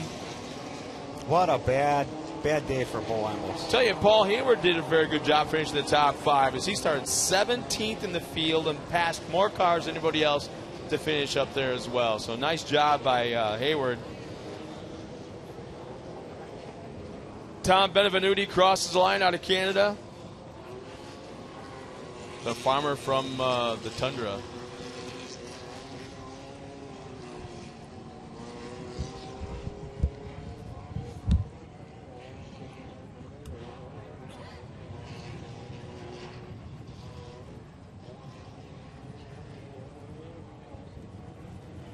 Torc, the Off-Road Championship, is brought to you by AMSOIL, the pulse of performance, and by GoPro, the world's most versatile camera, and by Altero Tires, performance within reach, and by Pep Boys, trust the boys to get you there. Well, in just a moment, we'll send Don down over to the podium, talk to our top 3 finishers in the light buggy division. It's going to be some pretty good discussion going on with all the passing going on, and the competition was very, very stealth this afternoon. In the meantime, as we look at the monitor right now, the big Jumbotron, the crowd is still coming in for a great day of racing. We'll take a step aside. We'll be back right after this. Once again, we're here at Bark River National Off-Road Raceway, the 40th anniversary weekend. We'll be right back after this.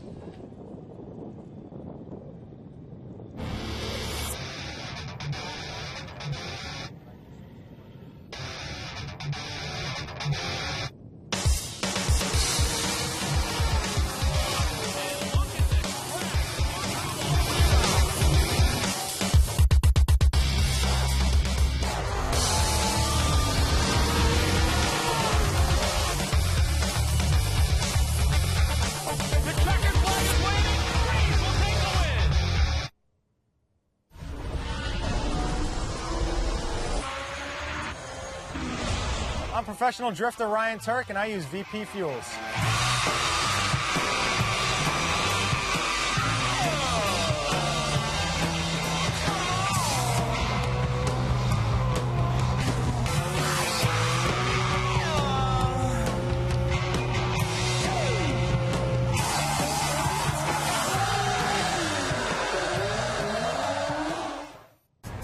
Acceleration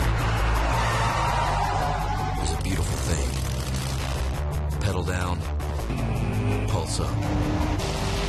And nothing feeds your engine what it craves like a K&N Performance air intake system. For more airflow in, more horsepower out. Guaranteed. Pushing you even closer to that blurry line between kick-ass and whiplash. When I'm out there racing, God, I love the sound. What Borla does with the sound of this exhaust. There's a linear relationship between what's going on in the engine to what's going on in the exhaust. When I hear that engine screaming, get about 6,000 RPM. It's the sound of power. So all you need to know is tune yourself to the exhaust. What a great product, well engineered.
Okay, here we have our top 3 finishers from the light buggy.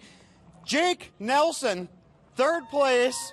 What a race. That was the best light buggy race I think we've seen all year long. That was a battle. Yeah, it was fun. I got to watch a nice show in front of me before a couple guys broke down, and I was able to sneak by them, and yeah, it was fun. Well, how was the track? How'd the track come out? It looked like a 1-lane track at first, and it looks like it started widening out, one at a time. You guys were picking them off. Talk a little bit about that. Yeah, there were some spots that was only 1 line yet, but there was definitely room to pass out there. It was pretty fun. It got a little rutted up at the end, but it was a great track. How'd the tear-offs work out today? They worked better than yesterday, that's for sure. All right, let's talk a little bit about some of your sponsors. Yeah, I got to thank Wrap Right Grafts out of Tomahawk, Hazelhurst Pub, Steinmetz Landscape Design out of Rylander, and then my uncle Mark Steinhardt for, he's a wealth of knowledge. Between him and Glenn Matthews, there's 100 years of it, buggy experience there, so it really helps out. And then my wife for putting up with me and being at the shop, and my sister for all the help she gives me. All right, we're just talking about that. I bet you have a refrigerator and a grill at the shop, don't you? A refrigerator. I don't know about a grill, but. All right, 2nd place, Derek. What a race. We were 1, 2, 3, 4, 5, 6, 7 in a row at halfway point. What was your strategy? Well, I didn't have one, to be honest, because the front end was going away. Yesterday we wrecked pretty bad and rebuilt the shocks, and I don't know, I lost the shocks at halfway. They were just so hard to turn, but I was going to try to go outside, but I knew if I go outside, everyone behind me is just going to freight train, so I just tucked in, and just waited for the opening and then went for it. There was a line behind you. In case your spotter wasn't telling you, there was a line behind. Oh, yeah, I know. They're always there. And I could see the orange thing sitting back there in the mirror. I'm like, got to go, but it wouldn't turn no more. All right, let's talk a little bit about some of your sponsors. Got to thank my mom and dad, Mullen's whole family, everyone that came out. Pro Roller Race Parts, Badger Race Wraps, Madman Race Chassis. Got to thank Sean Morris for the use of the welder last night. Hooven for the motors, Ryan for the trannies, and thanks. All right, great job. Top of the box again, Greg Stingle starts 12th. We're watching you, Greg. You're coming through, and I said he's got to be in the top 5 at the halfway point in order to get on the box. The last 2 laps, you must have had a great strategy. You must have had a great spotter because one at a time you just start picking them off, one at a time. The track changed a lot. The second half, we got a second lane there, and you could pretty much use that a lot more, and a lot of guys were staying in their usual lines and not trying something different, and it really worked good for me today. I battled with Jake and Matt Mullen the first half. We had our own little race going back and forth, and it was a lot of give and take, but it was all clean, and we had a lot of fun doing it. It was a good time. So I want to talk a little bit. We talked about it during the race. What type of chassis design do you have? Who designed that, or what do you guys call that, where your cab's a little more forward? Well, it's a Mikey Van Hoovel special. There's only one out there. After I told my last one, John Hooven and him sat down and drew this thing up and spent the winter building it for me. Well, I tell you what, it works. Let's talk about some of the sponsors that you have. Oh, we got to thank AMSOIL, BFG, Crandon and Bark River for supporting us all year. The Moore Group. Bark River did a beautiful job again this weekend. Top-notch facility. I've been coming here for 23 years. And every year they step it up more and more. We got to thank Sassy's Bar and Grill, Brownie's Pumping and Conveying, Ryan for my motors, Ryan for my trannies, John for the motors, and JJ Maloney's, Ben Small Engine, A&S Poured Walls, Country Bar, Gino Supper Club. All right, I want to talk a little bit about, we're just talking with Corey Marquardt about the bright orange paint job. That's great for us to see the car, not maybe so great for some of your competition. As he was saying, he could see the orange car coming behind him. Yeah, I don't know, we've had it for years. Years ago we used to have a black car, and one time we actually took an orange flag and put it on top because there were so many cars, like in Crandon, when you come around the first corner, you don't know who anybody is. So it makes it so much easier for your spotters and stuff to see you and pick you out from everybody else, where there's a lot of different cars that are dark colors, and even in the mud this thing seems to stick out. Oh yeah, it looks great. Give it up one more time. Our top 3.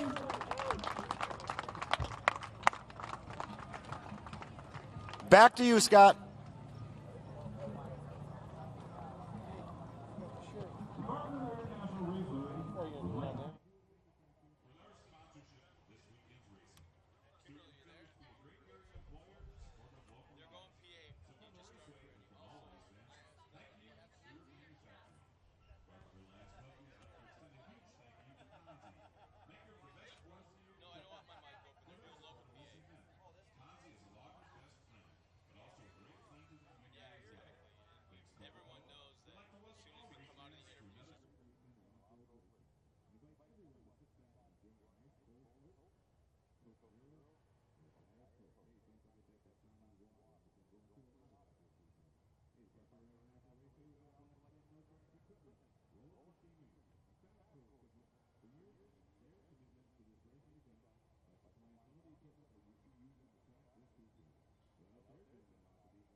The Island Resort and Casino's brand new Team Exceeds is the true sports bar experience. With a video wall and the full Island Resort and Casino treatment, it's almost as good as being at the game. Or better. Forget the couch and flat screen. Team Exceeds has 31 screens plus great drinks and cool sports memorabilia. And for some of the best appetizers and game time favorites any fan could ask for, make it Team Exceeds. It's a great day to meet at the area's true sports bar experience. Team Exceeds at the Island Resort and Casino.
Torc, the Off-Road Championship, is brought to you by Gunk, makers of the toughest cleaners and degreasers on the planet. And by Maxxis Tires, we know dirt. And by VP Racing Fuels, our passion is your performance. And by K&N, celebrating the right foot since 1969. Well, that's something you don't have to worry about anymore, huh, Don? Celebrating your right foot since you're not racing anymore. Well, not yet. Well, you're one right foot? No. Sure. I'm kind of getting the signal from behind you. You know, behind your wife is sitting there, and she's saying that he's just maybe he's not out of racing yet. Just maybe he's coming back. Retired. Yeah, I ain't buying that For a little while. But we got a great race coming up. Another combined class. We got Limited 4 and Formula 4x4, and these are you kind of have two different things going on here. The Limited 4s are the sportsman version of the Pro 4s. Basically, if they had a couple more horsepower, but different power plants and a few things here and there, they could run the Pro 4 class. And then we have the Formula 4x4, which is completely the opposite, which is some of the oldest. That's some of the old. Yeah. We're going back to the soda days and they're some still of these. around, Yeah. and the vehicles are still there. The guys want to race them. It's great entertainment. They're building the class back up again. They have 5 in there now, and they're building it. It's coming back. There's a lot of old vehicles still out there that guys are getting back together, and you'll see these classes grow. The Formula 4x4 class is actually very familiar, or very similar, if not exactly the same as the Class 3s back in the day, short wheelbase, four-wheel drive. Which brought some big names to the Yeah. sport. Probably one of the biggest is if we go back quite a few years in the soda days, who really, really was a great young man, had a great future in the sport, and was just taken away from us way too early. I'm talking about Chad Schleter. Absolutely. And that was probably, 2-3 years before Core came into existence back in the soda days. But that is the kind of vehicle that he was really, really starting to make strong. Factory involvement. A young kid like that came into the series right off the get-go with factory Ford involvement, and that's what this sport needs again. And this is what some of those manufacturers are looking at: stock parts, stock components being used, stock-looking in vehicles, very tough test conditions, and it doesn't get any tougher than this. So as they come around, we're going to start off with a Limited 4. On pole, Jerry Conrad. Ready to go, Milan, number 69, Dan Badeau. Now, they're going to put Dan in the back of the crowd. He didn't have a spotter yesterday is what they're telling us. So he's got to start in the back. So he's going to have his work cut out with him. Plus, he had mechanical issues now, yesterday as well. Al Drews is not driving that truck today, Scott. I'm going to let you figure out who it is. And then Garrett Bancroft. Doesn't take much. I'm going to have to say it's a certain driver from Marquette, Michigan behind the wheel. Absolutely. Al's hoping that there's something left to it for Crandon by the time he's done. That's what he stopped me on the way up and said. I said, Al, what are you doing? You're not in the truck. And he's like, nope, I'm not driving today. So we'll let him start, and we'll release that as things get rolling In here. fact, I think I don't know if he won or if he was on the podium last year in that truck. And, yeah, so I'm not going to let the name out either, but it's a driver back in the It's his backup driver. It's a legal. It's a legal switch. Yep. Class 4 days. Well, here's our lineup also for Formula 4x4, which is the second class of vehicles. You see there, the 5 cars towards our trucks in the back. We got the 424 of Justin Monty. Ryan Redman, the 402. His mom came and kind of chewed on my ear a little bit last night. We got Dave Meehan, the 475. Mike Plotz in the 454. And Robert Whalen, once again, in the 421, who had a few issues yesterday afternoon. So we'll see if he can make it to the end as he I'm sure he had that thing tore apart last night back in the pits to try to make that thing race-worthy for today. So basically we have... I tell you what, we sat around with Jerry Conrad last night, and we were telling stories, and my stomach still hurts from laughing so hard.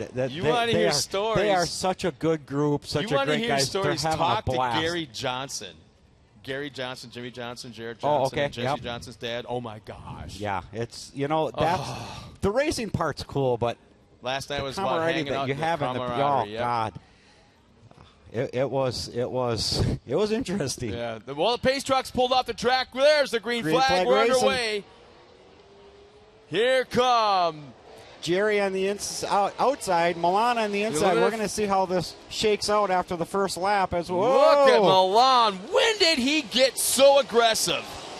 The last 2 rounds of racing, Milan has really started driving like he's back to being 25, 30 years old.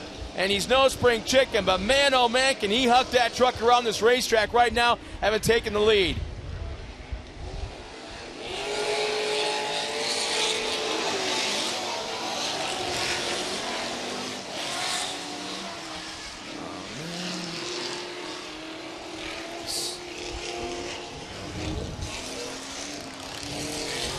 So we have Milan running a different groove than what Jerry's running. Milan's running more to the outside, the loose, the soft, and Jerry's trying to he goes in run the shortest way around the track, which is on the inside. Milan is just going in the corner so hard, and he's trying to outbrake these guys. He throws that thing sideways. He's also, it seems like he's using the rotation of the truck to help slow it down as well as the brakes. We're going to see that right here. Goes to pitch it, slows it down a little bit, squares it off pretty darn good. Nice smooth corner. Nothing crazy aggressive. On the other hand, look out in that Al Drew's truck. Yeah. Yeah, we got a battle. We got a battle up there for second, third, fourth. I mean, our limited fours are running real tight, except for our Al Drew's backup driver. He's got to get used to it. Give him a couple laps, get back in the groove here. He ain't got to get used to it. He knows exactly what he's doing. He's been here before. Yeah. And Milan's checking out. He's going to find his groove. He's going to get his sweet spot in the track, and Jerry's going to have to work hard now to catch up with him. Ryan Redmond right now looking very strong in the Formula 4x4. Well out in front, probably about 3-4 second lead. Dan Badeau works his way up into third. Wow. How about that? I haven't seen that age of a bronc on the track in quite some time. That's the 454 Again, of Mike as Plotz. you've seen, some of the guys are way out in the loose stuff. Some of them are running the inside line. We're going to see that track's going to change halfway through this race.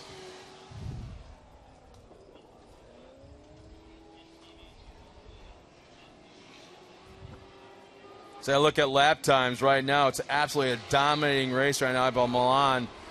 129 flat for Milan. The next closest one is Dan Badeau with a 130.5.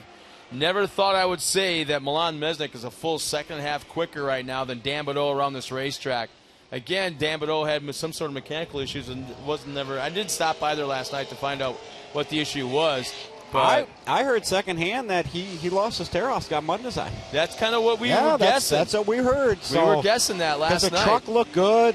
We didn't see any smoke. We didn't see any suspension damage. So that's going to be interesting here. Dan Badeau is leading the points, 159, and Milan's right behind him at 153.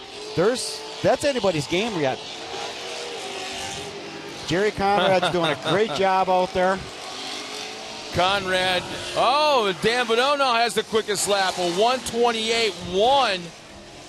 Eclipses the 129 flat of Milan Mesnick, our leader. So Dan Badeau right now running in third.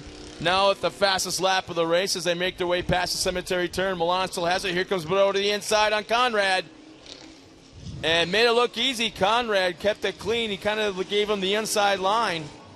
And now we've got Dan Badeau running up front. We may see a whole different driver here today than we did yesterday.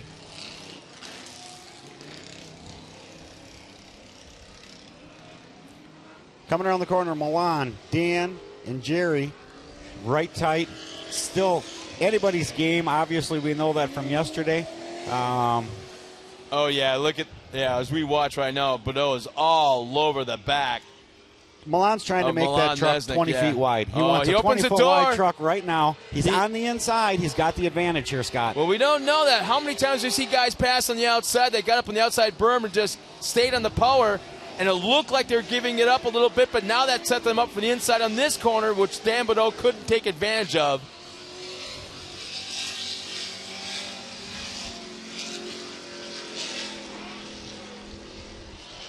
Milan's doing a great job running his line. Dan's just going to have to find the spot where he feels he can pass, and we'll watch when they come up over the top of the hill.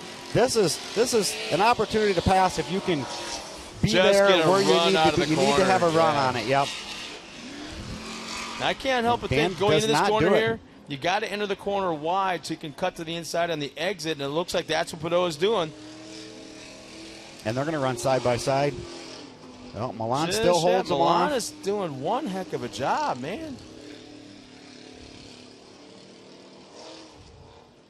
Still holding them off. Here they comes towards the Cooper Tire Hill as we go back towards the Formula 4x4 real quick as they cross the line.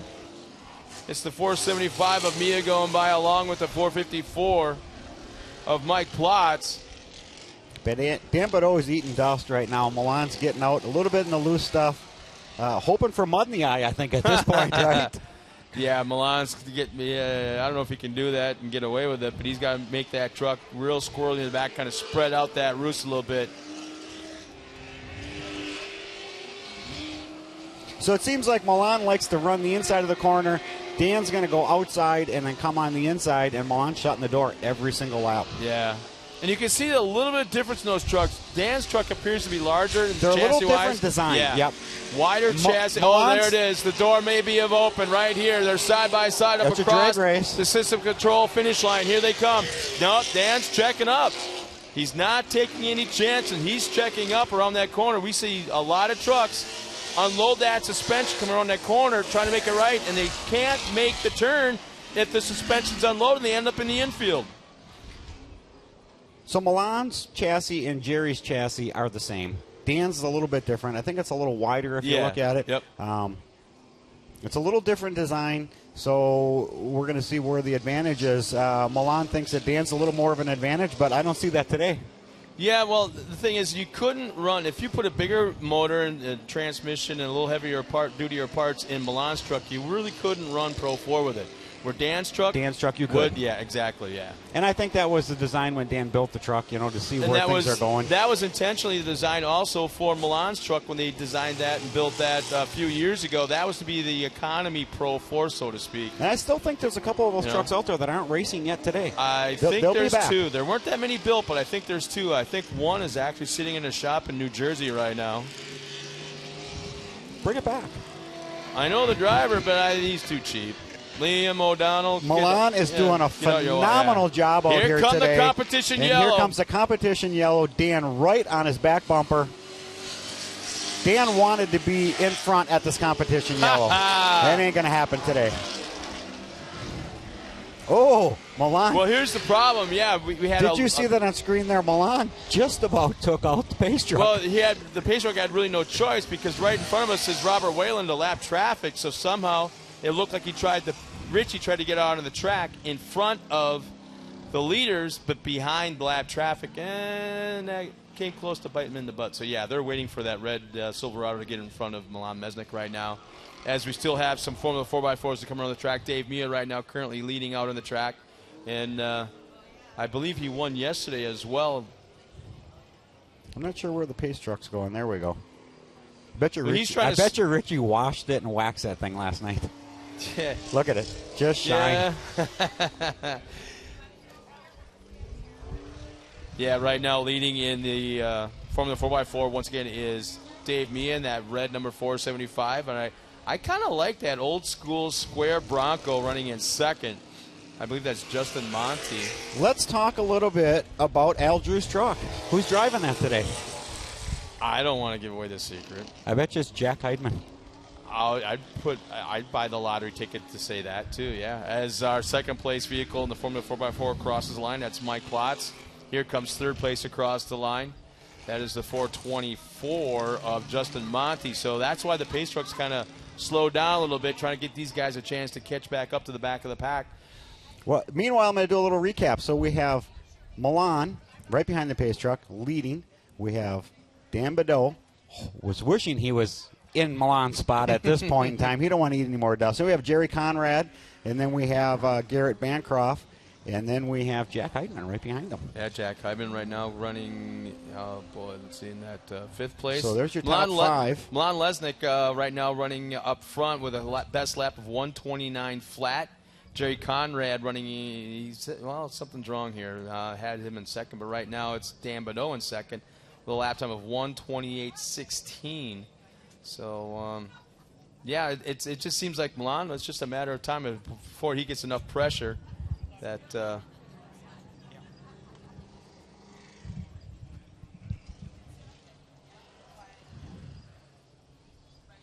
Okay, Scott, we're going to watch that pace truck. If they pull the yellow flags in, we're going to be green flag racing, which it looks like everybody's catching up here, closing up the gap.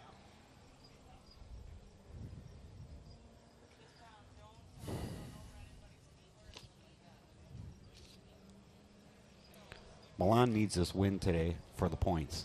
They're that close. 159 for Dan, 153 for Milan. He needs the win, and we're green flag racing. Let's see what Dan's going to do and how Milan's going to make that truck 20 feet wide, because he wants to do that right now. Yeah. He's going to get a lot of pressure from Dan Badeau right now, because Dan's not going to waste any time. If he can get around, he's definitely going to go for it, without a doubt. And there he goes, right around the berm. Made it look so easy. That's the Dan Badeau that I can remember and have watched for years. Very patient, man.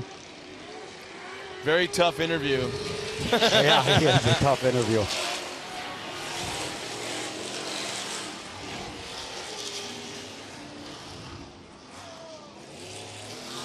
And we got a Formula 4x4 off the track, back on the track.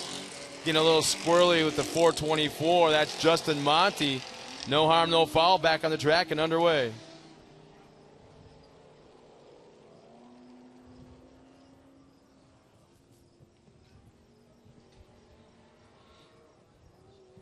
So now Dan got out in front. We'll see him coming over the hill. Dan, Milan, Jerry's holding his own. He's right in there, and Garrett's right behind him. At this point, Scott, it's still anybody's race. We could, there's tires that can go down, and there's axles. That's what happened with Jerry yesterday. He had a front steering axle problem, and those trucks get real hard to steer when you're used to the four-wheel drive and it goes into a two-wheel drive mode. It changes the whole game.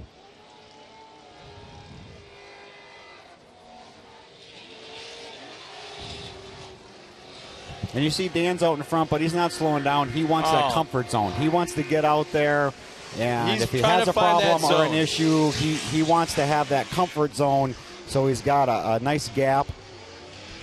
He knows that, Milan's competitive, and he knows that, so he needs to try to pull away as fast and far as he possibly can. Clean air.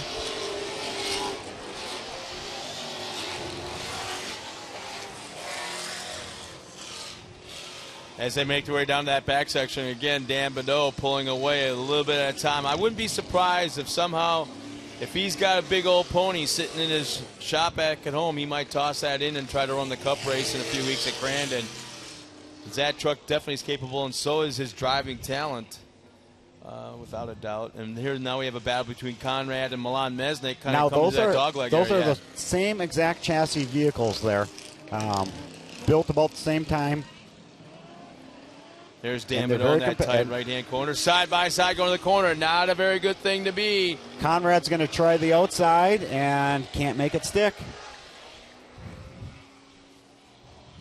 Now Milan's seen him out the side door, so he knows he's there. Even if a spotter didn't tell him, he knows he's there now. I've been hearing a lot of spotters get real quiet if their driver does really good, and I'm like, I cannot figure that one out. Well, once the driver's in a zone, he's in the zone. He don't need you telling there's someone behind you or what's ahead of you. You're in the zone. You're doing well. Guess who else is coming up in the mix of things? Here comes Garrett Bancroft. He's quietly getting back into the battle for second, third, and fourth. 2 laps remaining this time by as the B&L Santoys, number 17. Dan Badeau crosses the line. Milan Mesnick getting a whole lot of heat from Conrad. Garrett Bancroft on it right away as well. As they come over the hill, the battle today is for second place. Milan's just trying to hold it off for 2 more laps, and Jerry's going to try. He's going to try a different groove. The track's drying out real nice. No, it looks like Al Drews is slowing. It's actually Jack. Why no?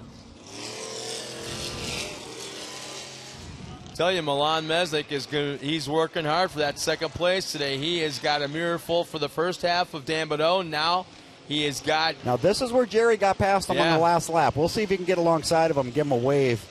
Let him know he's there. Oh, look at the dust Jerry's eating.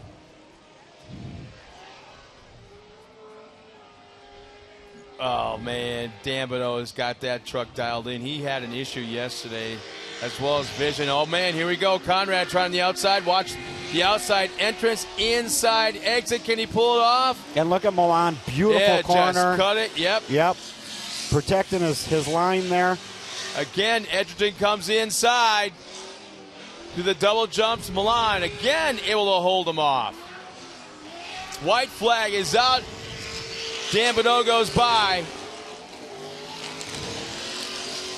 Jerry Conrad needs to be right up on his back bumper coming up over the top of this hill, because this is where he has an opportunity to pick his own line. See where they're picking their own line there, Scott. One's going to the inside, one's going to the outside. But if you're in the inside line at that point, that's going to force you to go out. It's going to force you to drift out just where he's drifting now, but at the end of that corner, they're going to be either one ahead of the other, and Jerry's just hoping he has that little bit of an advantage. Yeah, meanwhile, Dave Mia in the Formula 4x4 is well out in front of the rest of the field in his class. As Dan Bonneau's on his final lap, 1/2 lap remaining as the white is out. Let's watch what Jerry does up here on the top. This is where he was able to get alongside of Milan last lap. Milan looks like he's going to keep it tight to the inside. He's got his hands full right now. He's right there. Conrad's right there. One slight mistake, just one push. Oh, man, lap traffic almost got in the way of Dan Bonneau coming through turn 1. He had to make a last-minute split decision, and it was close, but Dan Bonneau able to hang on. Milan Mesnick still has 2 corners as Edgerton. And we got lap traffic that's going to get in the mix on the last. Robert Whalen will slide or try to slide to the outside. Conrad tries to come back inside. Milan will hang on for second. Jerry Conrad for third. And our lap traffic, 421.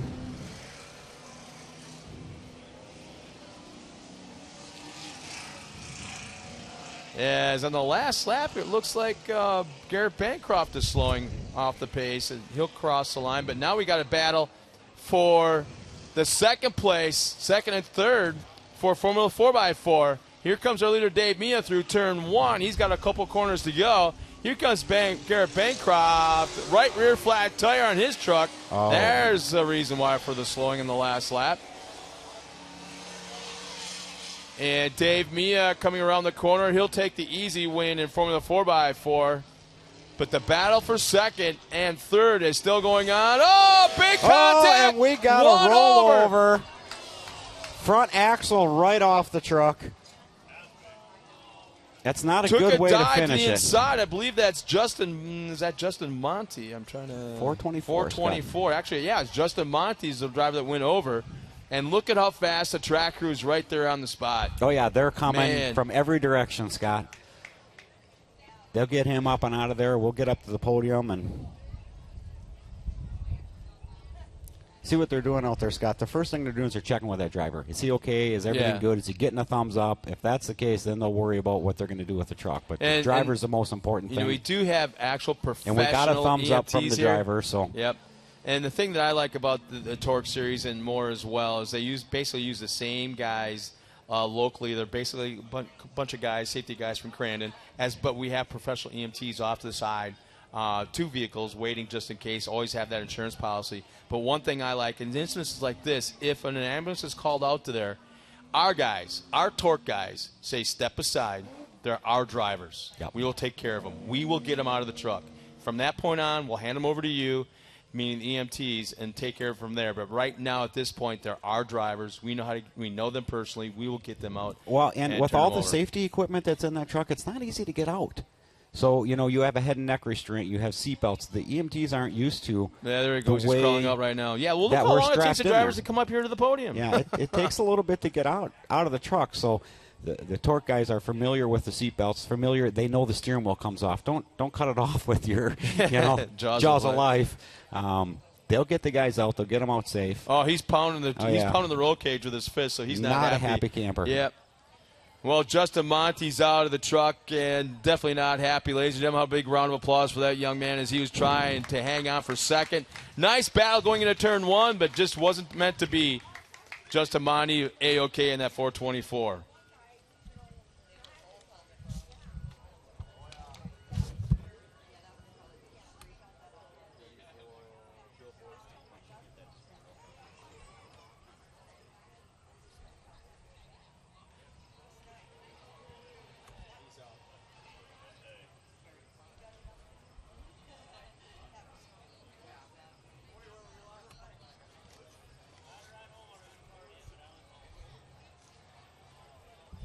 Well, race fans, tackle the toughest cleanups in your garage with a new Gunk all-purpose cleaner and degreaser. The heavy-duty concentrated formula breaks through and removes dirt, oil, and grease safely from almost any surface, including aluminum and plastic. Find Gunk all-purpose cleaner and degreaser at Advanced Auto Parts or AutoZone. VP Racing Fuels introduces Cetanium Cetane Improver for diesel engines. Cetanium increases cetane up to 10 full numbers, the highest improvement on the market, and makes more horsepower as well. Cetanium is for off-road use only. For more information, visit vpracingfuels.com. And Maxxis tires are trusted by Torc champions because their products take drivers to the podium year after year, race after race. For sure, be sure to visit the new Maxxis.com, MaxxisRacing.com, and stop by the Maxxis support truck to learn more about the Maxxis tire products, including the ultra-high performance passenger, trailer, light truck, and SUV tires. And we all know that feeling, the urge, the sensation of wanting to pick up your phone and do something with it. Anywhere, anytime, like right now. Boost Mobile is offering unlimited talk, text, and data for $30 a month when you sign up for Auto Reboost. Go ahead, stop fighting the urge. You have the data. Visit your local Boost Mobile retailer for details. And race fans, don't forget, Arturo Tires is proud to sponsor another exciting day of races featuring some of the most daring drivers of the Torc Series, like the 43 Travis Dinsmore and the 151 of Andrew Carlson in the Pro Light division. For the Pro Tires that put performance within reach, visit their booth or go to Arturo.com.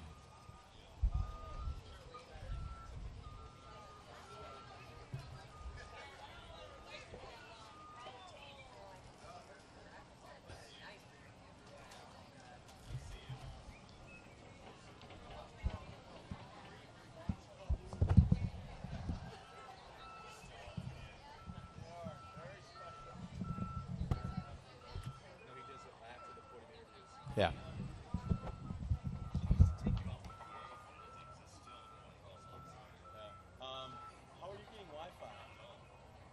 Data knows you post selfies like they're going out of style. Data knows you've got no selfie control. Lucky for you, for just $35 a month, you can get unlimited talk, text, and more data than ever. So keep snapping and sharing. Boost Mobile cut the price and cranked the data. So stop spending a ton of money on a little data and start getting more data for less. Come to Boost Mobile and come to data. Visit your nearest Boost Mobile store or boostmobile.com for details.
Everyone has their daily routines. Some of us thrive on adventure, the thrill, even just a little family time.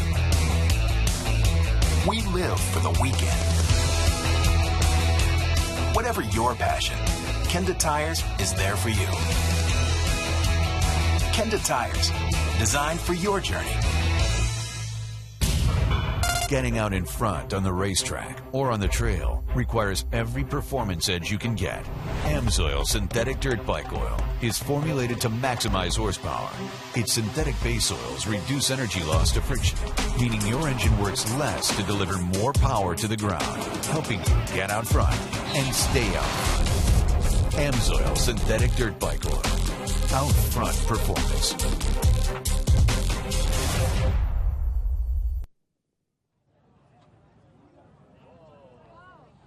All right, we're going to start out here with our limited 4x4, top 3. We're going to start out with Jerry Conrad. Kept me up all night last night, him and his crew, and you still had it today. You know, we tried to just slow you down a little bit, and truck looked like it worked great today. Great competition. You had a great run. Track conditions looked good. Probably burned up a lot of tear-offs. Oh yeah, I ate a lot of dirt today. It was a lot of fun. I'll tell you, the track was excellent. We got the truck back together with the crew last night. We worked on it for quite a while, and then of course we had to go have a little fun afterwards. But yeah, it was a blast. And thanks for all the crowd coming out and supporting us and Bark River Lions Club, Kenda Tires, Conrad's Auto Salvage, Rap Guy, Steve Rowan Enterprises. He's your scrap guy right there. And you guys could raise hands, see who talks first. Squirrel, we'll just say. Yeah, exactly. And my wife and the kids, I tell you, if it wasn't for them, I wouldn't be here. Well, I tell you what, Jerry, we are so happy to have you guys back, you and Rupel. We're just having fun, and this is just a great organization, great family organization, and we're just really, really pumped to have you guys back. Yeah, thanks. And forgot Cody, my spotter, my son. I'd never hear the end of it if I didn't tell him. All right. Great job. Second place on the box, Milan. I know you got 1 foot on first because you led that thing for a long time. Hey, I want to give you a room because you got to step up. I fall off this thing sometimes. You're leading the race. Truck looked great. Scott Rains over there is at Milan racing that truck. What got into your race suit because you had that thing working? Well, we did a lot of work on it, trying to improve it more and more, so because we want to keep up with this guy on the top, And I think we're getting there, another couple of 100,000, we'll be right there. It looked great. Let's talk about some of your sponsors that are on the truck. What do you run for tires? What do you got for sponsors? What makes that thing work? Well, first of all, the tires, great by B.F. Goodrich. They really stand behind me, and they were working good on the Blue Groove and everything. Dan couldn't make it up there, so... Then my engine builder, Carl Wagner from Wagner Research, ATD transmission. They did a great job for the transmission because it just keeps on taking beating, and I use it for the brakes a lot, which is not a no-no. Then I got oil pump guy that supplies the engine with all the oil. That works great. Raceline Oil Pumps out of Eagle River. And I want to thank the crew that worked their ass off last night to get everything done and cleaned up the best they could. I want to thank my fiancée because she did all the cooking. I didn't have to worry about that except making the pig. And I want to say hi to my friend from Germany. First off-road race he ever seen. He flew all the way from Germany to see it, and he's really enjoying it. He's going to bring one of his buddies next time. All right, sounds great. Top of the box, Dan Badeau had to start last. I have to ask you the question, what happened yesterday? We heard some rumor, you had some tear-off problems. What happened yesterday? Tear-off. Because the truck looked good, it looked like suspension was good, you didn't have a tire down, you just looked like you just struggled to get around the track. Well, I made the mistake of flipping up the visor, got mud in my eyes started burning, and I thought, it's not worth it. Well, I tell you what, today was worth it because you came from the back of the pack right up to the front. You weren't there at the halfway point. No, I gotta give Milan credit. It just seemed like track got blue grooved and he knew where to go because he plugged up the corners on me, and I tried to get a run on him. A couple times I got a good run out of him, and I chickened out. Yeah. He was making that truck 30 feet wide, or he was trying to. Oh, yeah. Yeah, I don't blame him. I would have done the same thing. And he was doing a good groove, and I knew you were going to wait for the perfect opportunity. You were watching where he was going, and Milan was running a great groove, a great run, and you got by him clean. I got to give him credit. He ran a real good race, and he's got to do that every weekend. Yeah, he was moving. So let's talk a little bit about B&L Motorsports and some of your sponsors, and you know, you guys do a lot of work on that truck. I know you built it from scratch, and you make it work. B&L, it's a dune buggy place up at Silver Lake.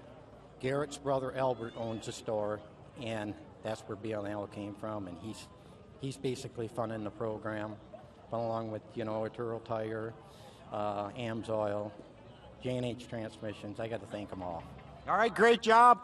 We'll give these guys one more round of applause, and don't go anywhere. We got the next class up yet. Where'd Amy go?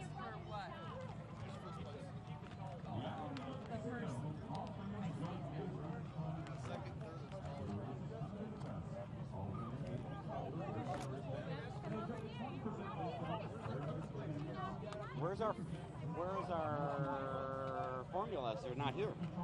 Mia's behind you. He ain't gonna miss you, trophy.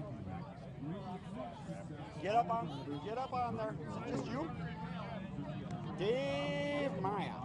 Mia? Is it Mia? Mia. Mia.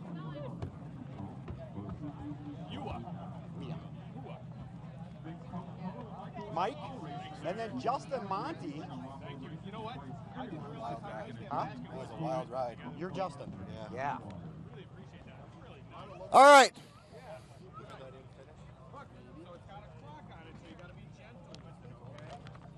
We got our Formula 4x4 guys up on the stand. We're going to have a little discussion here. Justin, you're finishing up the race, coming around the corner. Me and Scott are kind of giving a rundown of the whole thing, and the next thing we see is front axle going this way and everything else rolling. And what happened? I don't even know. Next thing I know, I felt him hit me, and all of a sudden, track workers are coming in. It goes pretty quick. I just have to give my thanks to all the safety equipment, because I didn't even feel it, other than, you know, the 2 rolls, and that was the end of it. So yeah, we got to give a big hand for the track workers. The first thing they do is they come over and see if you're okay. And I seen you give the thumbs up, so we thought, okay, everything's good. The truck's doesn't look very good. We got a little time before Crandon to get that put back together. But let's talk about some of the sponsors, and I'll help you get that done. Dale Gas and Oil, used treads. Got hooked up with some AMSOIL last night, so the temperature stayed down. So I want to thank AMSOIL for that. Kenda tires hooked up real nice today, and truck was running good. Just bad luck. All right, well, you got a couple weeks to get that thing back together. Second place on the box today, Mike Platt. Is that how we pronounce that? You got it right. All right, we got it right. I struggle with some of these names. We call him Spinner. All right, Spinner. I didn't see any spinning going on today, but I had the BFDs hooked up there. all right. Let's talk a little bit about your sponsors and the tires that you're running, and what you're doing to make that truck keep it on the track. It's just a lot of work and help from friends, family supporting me. The BFGs, like I said, I had them hooked up really well today. Off-road fraternity helps. Can't thank those guys enough. Bob Clausen, the fuel guy, he kept me up until 3:30 this morning, so that really helped out today. Was he helping you work on the truck, or just coming up with a strategy? We were strategizing. Yeah. And I have to thank my wife Jackie for putting up with me and all this. And it's just I had to back off the last 5 laps. I was at 270 on heat on temp, so I was burning it down. And you got some AMSOIL in there, right? You'll be fine. Get it ready for Crandon. On top of the box, who do we have here? What's your name, buddy? Clinton. One more time. Clinton. All right, good job. And who else is on top of the box? Xavier. All right. So, a combined class, 2 flags. You get a good run on the track. What was the track like? And you know, what you had tear-offs, you had all kinds of stuff going on. The track changed from the start to the finish dramatically. Yeah, they got to do that. I mean, you have to, because it would be too dry and dusty by the end and dangerous. Driving into a dust cloud is a scary thing. So I'd rather have a little bit of mud at the beginning and go through some tear-offs. But the track is awesome. I mean, they always do a good job here at prepping the track. And your truck looked like it was working great. Shouldn't have a lot of maintenance to do between now and Crandon. But let's talk about some of the things you're going to have to do, and some of the sponsors are going to help you do it. Yeah, so I got to thank my new crew, Larry Seebeck and Sue Seebeck. I learned some things from them. He's a crew chief on a super late model, and I'm spreading the word about brake bleeding. We don't do that enough in this class. When we pumped him out last night, it was black. So we prevented a problem. And I tell you what, whatever he's doing, it's working. Yeah. Keep him around for a while. Absolutely, and I want to thank all the more guys, Mike Rushi, all the contingency sponsors, KC Highlights, and AMSOIL usually helps us out, and it all adds up. Autometer, MSD ignition, Optima batteries. It really helps us out.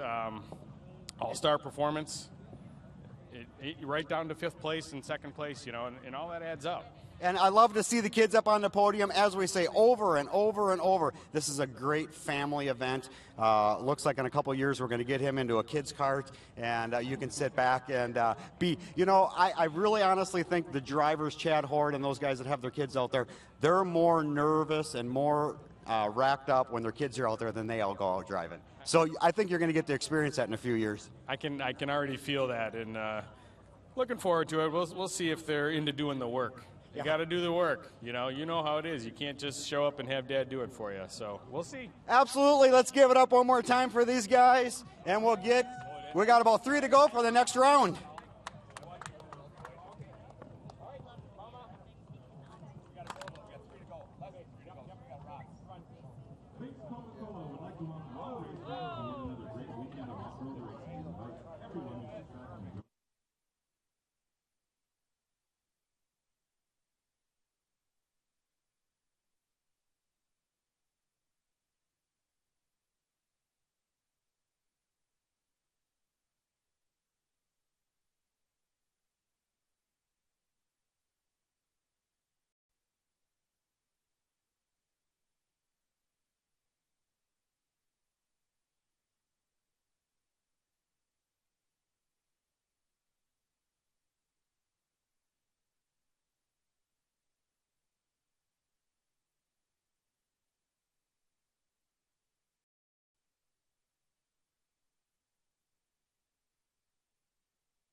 Torc, the Off-Road Championship, is brought to you by Gunk, makers of the cleanest, toughest cleaners and degreasers on the planet.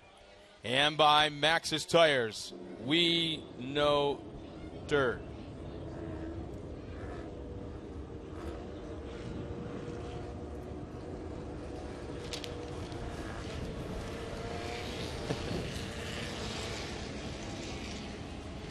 Kenda Tires, designed for your journey. And by Boost, get unlimited talk, text, and data by Boost Mobile. And by Gunk, makers of the toughest cleaners and degreasers on the planet. And by Sylvania Silver Star ZXE, their whitest headlight for xenon-fueled style.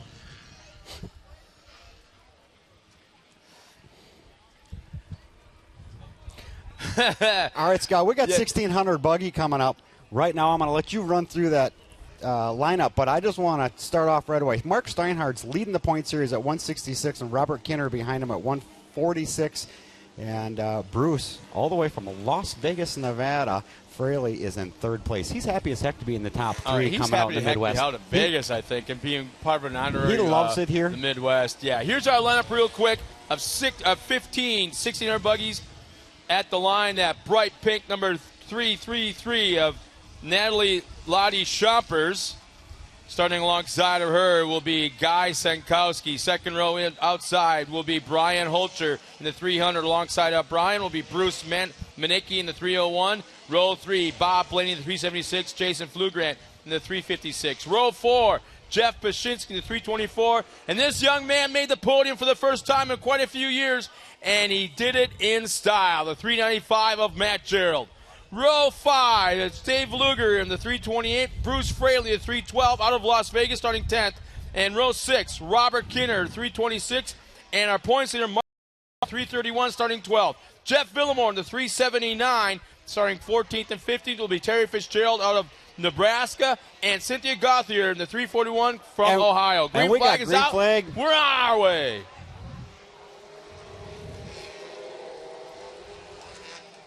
Yeah, so close. I thought. Oh, and Natalie had it, and she over-rotated. I thought she was about to get punted going into the corner, but she took herself out and now makes contact with somebody else. As her 3 wide. Oh, she gets hung up with Fraley and Steinhardt. So you know what? She couldn't be in a better place right now in that hot pink car. Stay with that orange and gray one and Steiny right beside you and follow them to the front. Scott, I think we're gonna see a black flag already off that start coming around the next time they come past the flag guys.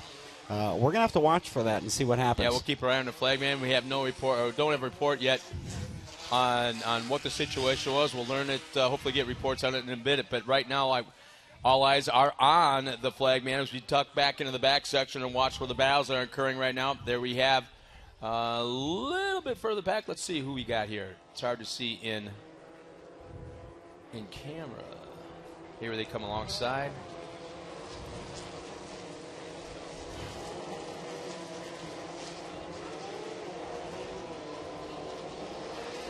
Scott, that looks like Guy Sankowski leading the race. Yeah, it does. I think that's his first lead so far this year. They raced that Buggy a couple times last year, and this year they're running the full circuit, and he's leading the race.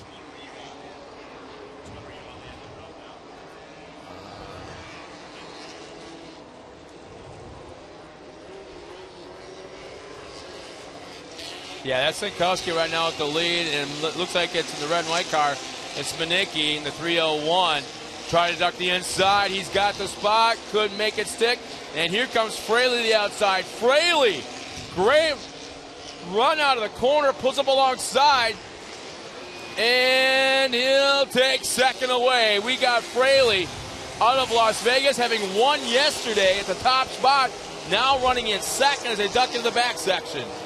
So as you see coming around, a little off screen here was Rob Kinner. He went in, he served his black flag right away. I'm not sure what they black flagged him for. He went in, served it right away. He's still on the lead lap.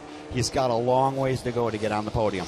Yeah, there's a lot of cars bunched up, and it's one thing to try and pass the guys inside, outside, but man, try to catch them and then pass them at the same time is very, very tough. There you see first and second. So we got a new leader. Bruce Fraley made the pass right here in front of us. Won the race yesterday, was ecstatic. He had that little bit of a quivering of the lips and kind of a little bit of tears. He was very happy. He was emotional about how these guys are when they take off their race suits and helmets, and they'll give him any part he needs to get back on the track. Yeah, exactly. He had a bad crash here the last round, and obviously they got everything figured out because he's pulling a nice lead there. Still holding second place. That's part of the Tom and Tom group from the Super Stock and Stock Trucks. So great bunch of guys. Looks like Manicki's still holding up that third spot. And Wyszynski's in there. Steiny's in there. There's a battle for third. It's anybody's game right now. Inside, outside. We have a little bit of spin out in the far corner, but that's the old there's Michael Bruce. Seafeld car right here. Comes Steinhardt's Steiny up on the back real of hard. Manicki. Yeah, Steiny's trying to get that thing squared off as he's coming up on third. Bruce has checked out for a Sunday drive, and their battle right now is for second place. Well, we're going to have that competition yellow without a doubt, and that's going to bring everybody right back in, and that is exactly what Steiny is hoping for. But he wants to get around at least one more car, maybe two, to run in second for that competition. Heck of a restart at the competition yellow between two of the best single buggy drivers in the country, without a doubt, between Bruce Fraley and Mike Steiny is waiting right now. He wants that competition yellow. Mm-hmm. Bruce does not want the competition yellow. He's hoping that's done and said maybe everybody forgets about it, but Steiny wants that competition yellow. He wants his opportunity to catch back up with Bruce and not have the lap traffic or the other guys between them. And here comes our pace truck, Scott. Up over the top. Steiny's in second place. We still have a battle going on for third. Yeah, third really spread out right now. Fraley has all but checked out. Talk about finding the setup on a day like today at a track he doesn't normally run. He is absolutely set up and hauled in front of Kinner, and now finds himself right behind Matt Gerald. This is going to be a heck of a second half right now as they cross the line. I'm trying to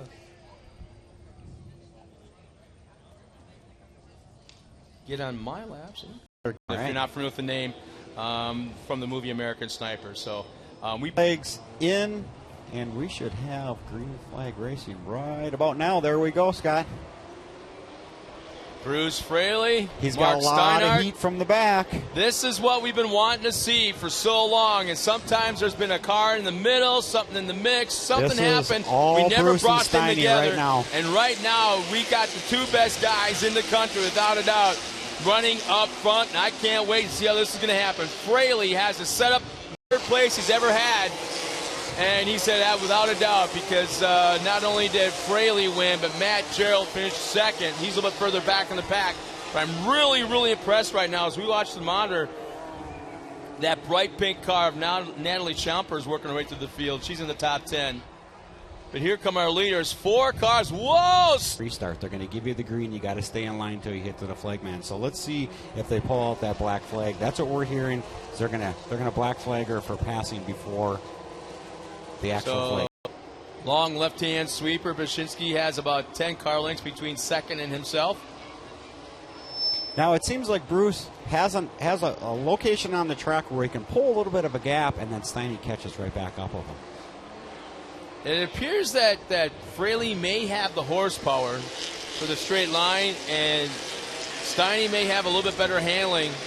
And how about that? Squaring up a corner nearly side by side. Steiny not quite enough speed momentum going into the corner. Fraley hangs on. The advantage that Steiny has, he's been around this truck a few times, Scott, just a couple, and he knows where the opportunities are to be able to pass and where the best place is, and he's familiar with what happens to the track after the halfway point, how it dries out, and how your line can change a little bit.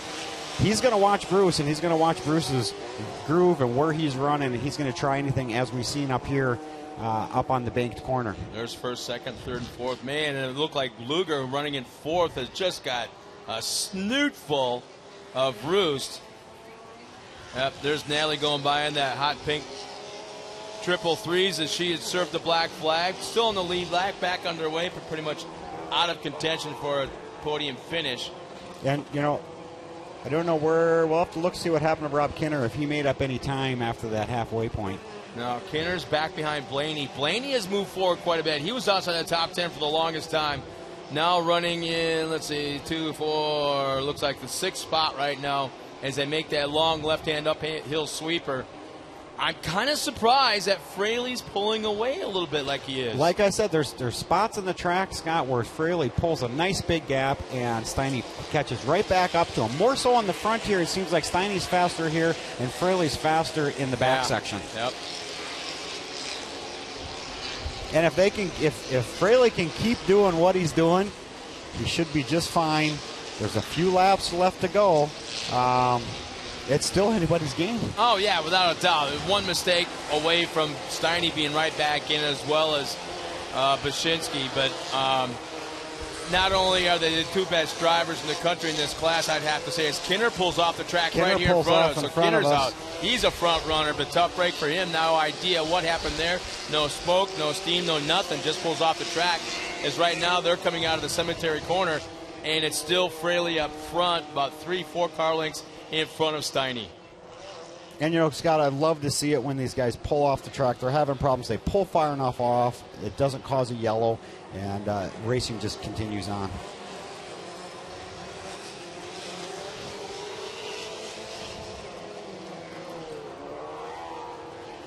I tell you what now, Scott, Bruce is waiting for a white flag. He's hoping.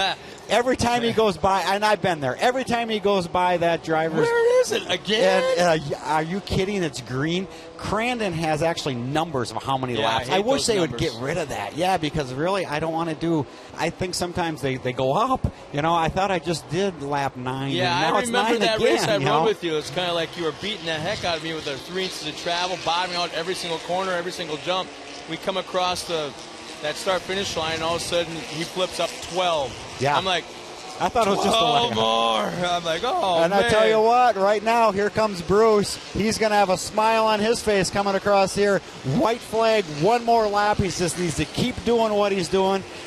And he's got this race. Yeah, he's setting his I don't want eyes to for jinx him like you did with Jay Schaefer yesterday. So I'm going to say it's still anybody's race. No, it's still anybody's race. That was God because he didn't wear his RFC. Yeah, I think we're going to blame Scott Rain on that one. And you know what? I didn't get my Bark River beer. Because you walked away. You ran.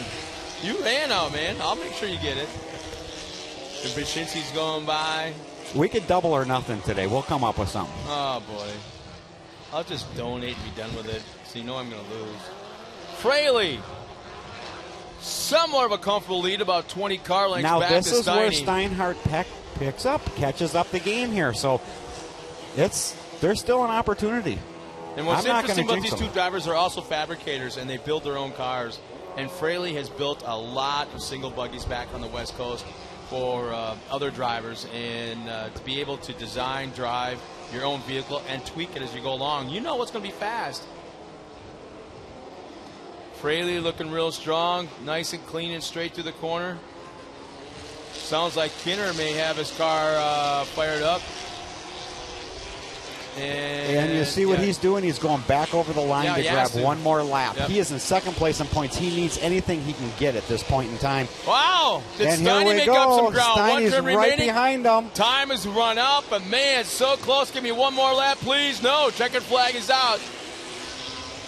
And Bruce Fraley will take the win. Steinhardt second. Bashinsky holds on for third.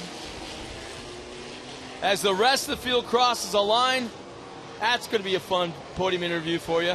Absolutely. Man. Absolutely. There's nobody that's more appreciative of having all the help than Bruce Fraley, and there's nobody more happy to do it than Mark Steinhardt and some of the rest of the guys. And I'm quickly starting to think that one driver from Rhinelander and one driver from Las Vegas are starting to be best friends. Yeah, and you know what? Steiny loves the competition. Yeah. He loves, as you said, yesterday, third place on the box, smiling, happy as heck to be up there and to have these great guys to race with. Yep, exactly.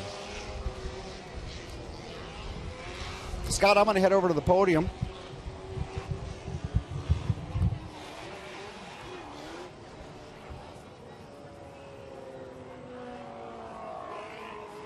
Maxxis tires are trusted by Torc champions because their products take drivers to the podium year after year. Be sure to visit the Maxxis.com, MaxxisRacing.com, and stop by the Maxxis support truck to learn more about Maxxis Tire products, including the ultra high performance passenger, trailer, light truck, and SUV tires. And how about the official lighting sponsor of Torc, the ZXE headlights from Sylvania? Light is power. The Xenon Fueled and HID Attitude ZXE high performance headlights from Sylvania. How about getting a pair? And Liquid Wrench. When those rusty nuts, bolts, and locks won't budge, grab a can of Liquid Wrench penetrating oil. The fast-acting formula dissolves rust and cuts through grease to free your most stubborn problems. Plus, it's safe on painted surfaces. Liquid Wrench penetrating oil for your toughest jobs. Make it move. And horsepower isn't just for NASCAR. It's for your car. It's for off-road and the on-ramp. When you need it, when you're drifting, you want it when you're passing. Get more of it with a K&N high-flow air filter, designed to increase horsepower with up to more than 50% airflow. Because whether your green light flashes on the strip or on the street, everyone loves the fast car smell. And TireRack.com, headquartered in South Bend, Indiana, is the world's largest independent tire tester and your source for tires, wheels, and performance accessories, whether your driving surface is pavement, gravel, or mud. Their sales teams of over 100 test drivers test tires from every major tire manufacturing at the company's state-of-the-art 12-acre test facility. You can then use their test results and findings at TireRack.com to make an educated decision on a tire, wheel, performance accessory purchase. Place your order and have them delivered to your home, office, or over 8,000 independent recommended installers nationwide. TireRack.com. Find, deliver, and install. We're still going to have a little bit of time before our drivers make their way up to the podium, and Don Demney's going to have three very, very happy guys. In the meantime, we're here once again at Bark River National Off-Road Raceway. Let's take a step aside for just a moment for more words from our sponsor. We'll be right back after this.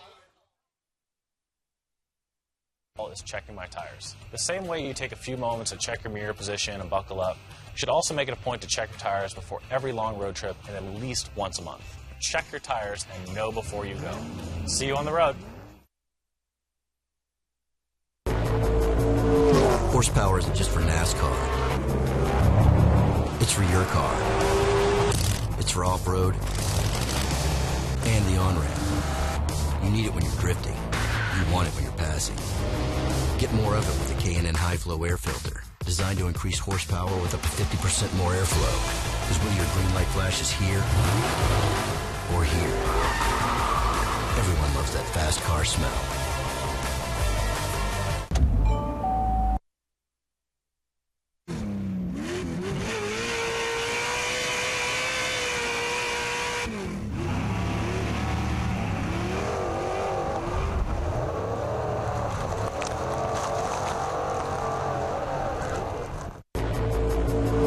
Horsepower isn't just for NASCAR. It's for your car. It's for off-road and the on-ramp. You need it when you're drifting. You want it when you're passing. Get more of it with a K&N high-flow air filter, designed to increase horsepower with up to 50% more airflow. Because whether your green light flashes here or here, everyone loves that fast car smell.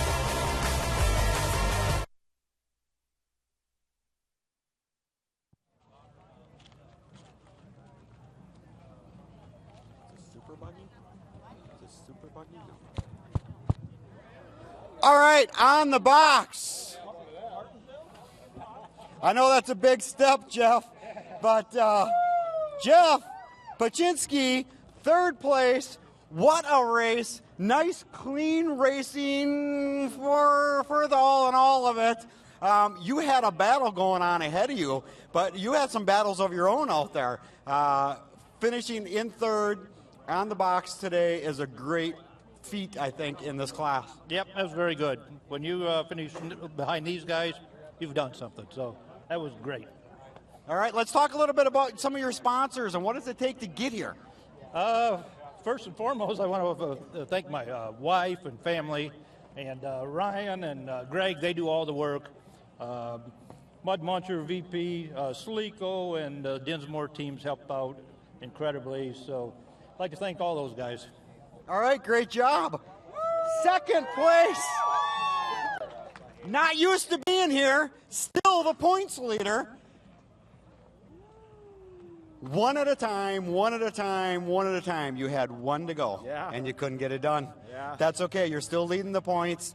Kinner had some problems. He was just running for points at that point. He knows he's probably still in the game if things happen, but tell me what's going through your mind. You're trying inside. You're trying outside. You're hoping for the track to change as fast as it can. Yeah, you know, Bruce drove a really good race. He got out in front, and I knew he was gone. And when I finally cleared traffic, I didn't see him anymore. I'm like, oh, maybe he's not even out here anymore. And then I looked, I'm like, God damn, I wasn't quite so lucky. But he checked out for the first half. Yeah, he did. He got through traffic real clean. We got bottled up at the start, but we got through it. And I've been on the podium every race, so I'm not going to complain about having second places. If you can get on the podium every weekend with the caliber of drivers in this class, you're doing something. So I'll never complain about that. Congratulations to Bruce and Jeff. Thanks to Bark River and more for putting this on. French's Homestead Veterinary Care, Todd's Automotive, Alamode, all my sponsors. Thank you very much. All right, great job. On top of the box, Bruce. So today, there was no problems, no flat tires, nothing. You did this all on your own. You came here to the Midwest to race with the best of the best, and you just beat them. Well, I beat him at kind of my track. I love this place, but now we got to go back to Crandon, which is his backyard, and it's going to be tough. It's the way it is. He lives there. I love this track. I do really well here. I mean, I swept the weekend. What more can I say? What a great race. What a great time. There's one thing I'm sure you did not want to see was that competition yellow, did you? It don't matter to me. I'm used to it on the West Coast. It's part of the life. It's good for some people. It's bad for others. I know how to race a competition yellow. I know how to go with the flow. Be there at the end. That's what matters. Let's talk a little bit about your sponsors. You come all the way from Las Vegas, Nevada to race here. We understand that. We know why because we're from here. But let's talk about some of your sponsors to help you get here. I got a really big sponsor, but it's really a silent sponsor. It's called Larry and Gloria Hammond. They give me their home, their house. They give me everything I need. They pick me up from my airport. They do everything for me. They cook me dinners. It's unbelievable what these people do for you. I mean, I couldn't be here without these two people. And this time I came out here with Aaron Hawley and his beautiful daughter, Ashley. She's my #1 fan. And the people back home that support me, the biggest is the Freeman Carpet Service. You know, they're probably watching on TV right now or listening, but I couldn't be here without them. My wife at home, she's taking care of everything when I'm gone. Fat Performance for giving me, as you can see, one of the best motors out here, Dave Foltz Trannies, and everybody else that helps me along throughout my journey to the Midwest. All right, great job. One thing we got to do, I don't know what time it is in Las Vegas, but we're going to set this clock for 5 o'clock, and you know what that means. Give it up one more time for these guys.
we had these torrential downpours, and these trucks are not designed to have another 2,000 pounds of mud put on them. And then you pack the radiators tight. The tranny gauge, the water gauge, the oil gauge, everything's pegged. The AMSOIL product came through for us and kept the rear end, the transmission, and the engine all running fine. And I tell you what, we were ready to go for the next day and pretty proud of it. At night, we built the tire for both of you. At Turo Tires, we believe great tires do not have to cost a great deal of money. A proven winner. A tire able to handle anything you throw at it on the street or trail. An Turo tire. Performance within reach. This is Pete. Pete is helping his aunt move, so he's not thinking about tires right now. But if he were, all he'd need to know is TireRack.com. They post their own test results and user reviews, so he could get the right tires for his car in as little as one business day. But Pete's not thinking about tires. Pete's thinking it would have been nice if his aunt had mentioned the Minor Bird. TireRack.com. Find, deliver, install. The Island Resort and Casino's brand new Team Exceeds is the true sports bar experience. With a video wall and the full Island Resort and Casino treatment, it's almost as good as being at the game, or better. Forget the couch and flat screen. Team Exceeds has 31 screens, plus great drinks and cool sports memorabilia. And for some of the best appetizers and game time favorites any fan could ask for, make it Team Exceeds. It's a great day to meet at the area's true sports bar experience. Team Exceeds at the Island Resort and Casino.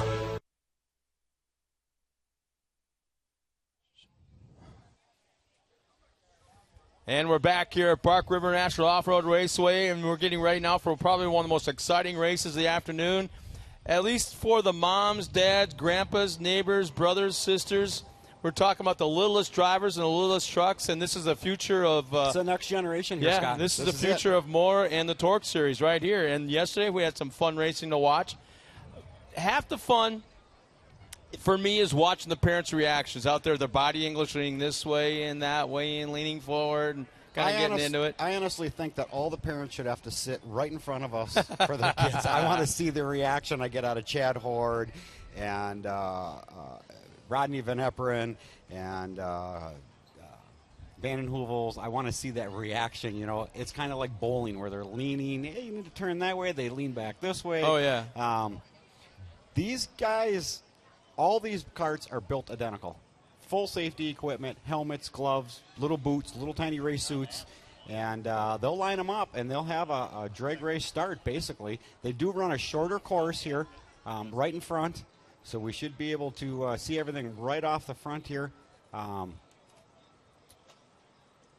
it's interesting. And this is also the most dangerous race of the day. For the spotters. For the corner flaggers. For the track workers, yes. Yeah. If they're standing there, not paying attention, the kid goes off the track, misses a corner. They're not going to stop. They're not lifting. They're not turning. They're going right back onto the track, full tilt boogie right there, and you better get your butt out of the way because I've seen more than a few times corner flaggers belly flop out of the way, doing face plants, and the kids just keep on going like it's no big deal. They're going to give them a little parade lap, just like we do with any other class here today. They all run transponders, so they're going to run them over the transponder, make sure everything's working, make sure they're all lined up where they need to be, and they'll bring them back up halfway up the hill, line them up, and we'll have green flag racing. Competition yellow also here, Scott. The competition yellow is always sweet. We want to start them young so they understand the sport and how it is, and when they get into the light buggy and move into the pro buggy and then into pro light, and then we have our next Johnny Greaves Pro 4 racer Dad here. and Mom better step up their earning capacity as the kids work their way through these classes. So now you have a college fund and a racing fund that you need to put together. So here's our lineup as the kids get their one reconnaissance lap. They'll actually do a land rush start. They'll go about halfway up the hill and turn around, get pointed down to turn one. And here's our lineup of 11 kids. We've got, starting the pole, the number 13 of Easton Sleeper. Alongside of him will be Aiden Horde, the 28, Zachary Orhanowitz in the 31. Now, see, I brought this up in the podium yesterday. Were you not listening? Did you hear me in the podium? Because I brought up Paige Orhanowitz, who was on the podium, and told her that her brother got a bigger cheer from everybody. Oh, okay. Than she did. So we haven't got to Paige yet, so we'll see what happens. Braden Beauchamp is out there in the number 20, the exact replica of his dad's Pro Light truck. Gage Garvin starts 5th in the 29. Troy Johnson starts 6th in the 11. Kennedy Marquardt, matching vehicle as well. That blaze orange in the number 90. Owen Van Eperen starts 8th in the 45. His dad will be out later on in a super buggy. Paige Rahanowitz, who made her way onto the podium yesterday. That was weak. That was weak, Scott. Very weak effort. I know you're holding. You're saving yourself, right? Yeah. Okay. Starting 10th, the number 9, Ashton Horde. I believe it was Ashton that was on the podium yesterday as well. And Carter Vanderbilt, yesterday's winner, also our points leader. So Chad doesn't only have one driver in this class; he's got 2. Yeah, Chad is a multi-car race owner-driver here this weekend. He's got 4 race cars. You were talking about Pro Light with 3 family members. Yeah. Yeah. Oh, I never thought of it that way.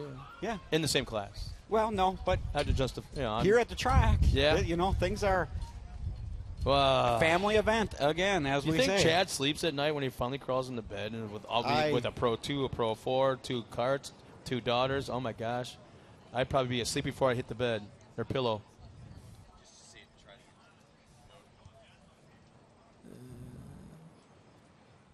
So we talked about this yesterday, Scott. You can recognize the vehicles up there. Van Eperen's. Beauchamp. Marquardt. You've been doing this all season. You've got no excuse for getting your tongue tied on this one. They're identical vehicles. I'm trying to look at the vehicles and name them off as we're going here. Carter Vandenhoevel, if you look at Mikey's truck, he tried to tell me that he does not practice his victory celebrations in his grandpa's backyard. I'm like, I called bull on that yesterday. I don't know if they have it's not a grass yard, it's a dirt track. Well, yeah, now, yeah. No, I think and I even think Mikey gets in there and makes a couple rounds. I'm pretty sure his head probably sticks out the top, but that's okay. Well, you see the dads running for their lives. No radios. That's the only thing that's different. There's no spotter, no radio. Otherwise, these guys are set up no different than a Pro 4 as far as safety equipment. Which I think might not be a bad idea in the near future. As here they go into turn 1. How about Sleeper makes contact, gets turned sideways. Multiple contact. They're still locked together. We've got one Horde girl locked up. It looks like Rodney Van Eperen. Or Rodney. You've been doing this longer than me, Scott. Good save. Good Owens save. out front, yeah. Carter's in 3rd. That'd be Easton? That'd be Gage. I think it's Gage running in the 2nd spot. Gage Garvin. Briggs and Stratton Motors coming to turn 1. They got the 2 cars are collected. Are back out on the track on the lead lap. So all they got to do is keep it clean. Don't get caught by the lead cars. Stay in the lead lap. And there is a competition yellow. So that's going to definitely help them out as well. So, again, Scott, this setup's just very similar to the light buggies. These guys are limited horsepower. They're all running the same engine, same suspension, same tires, same shocks, same clutch setup. It's a driver. It's really a driver's game. And, one of the Horde girls goes around, over-rotates. It's going to be a 4-car battle for 2nd. Look out, here they come. Van Eperen has the inside line. It looks like Garvin's on the outside. Here comes Vandenhoevel. This is the off-roads version of soccer mom syndrome right now going on. Everyone laughs, but I'm dead serious. And the problem is, it's the grandparents that probably lose their mind more than the moms and dads. So what do we got here? Owen, Gage, and Carter. Carter, yeah. And look who's we're going for a pass right here on the outside.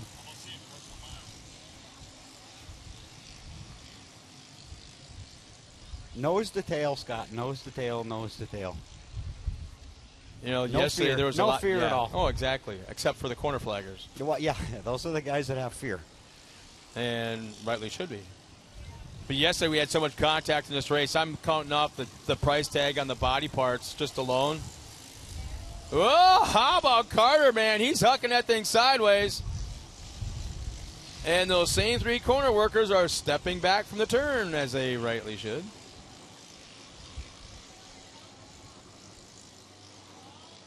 And it sounds like from the only place that they really need to tap the brake is this tight left-hander right here in front of us. Otherwise, they're to the floor with these things. And they are actually a lot quicker than you would think. And we got Kennedy Marquardt pulled off the track. Looks like she broke a chain, Scott. So there's really? a belt and a chain drive on this, a combination. Really? I don't think it's Kennedy driving today. No long hair. I see him right down in the bottom.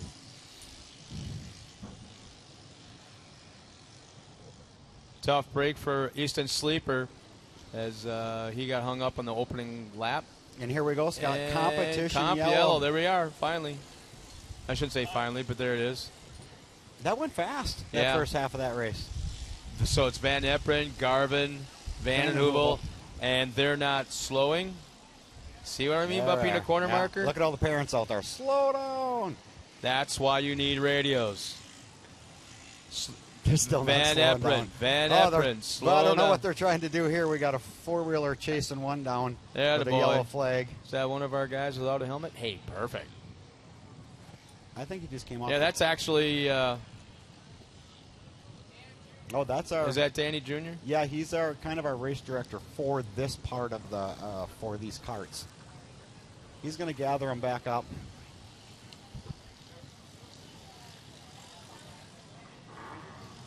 He had that four-wheeler pin trying to catch our leader under yellow flag conditions. I'm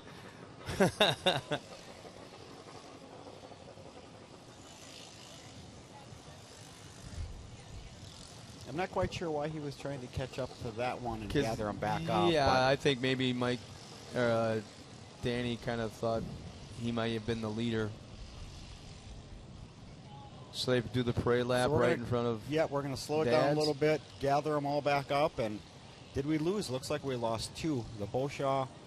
Oh, that was on the opening. Trucks on the opening. Marquardt's off on the side over here. So, you know, you feel bad for the kid, but also it's a good lesson because that's racing. That's racing. That's exactly. racing. No, not everybody can be a winner. Not everybody gets a medal. Not everybody gets a trophy. I've sat there. There's always fourth place. Oh, I've sat there. Yeah. A few. Come on, Don. You drove a Dodge. It's you a drove great, a Dodge. We know it's you a sat great there more than place a few. to watch the race, but it's an expensive seat. Put it that way. Probably the most expensive seat in the house is on the roof of your race truck during your race. So Van Eperen has got the point. Garvin. And we're green in flag second. racing. Yeah, back underway with Van Heuvel running in did third. not have a good start there. I think he was snorting a little bit, kind of blinking when he should have been eyeballing.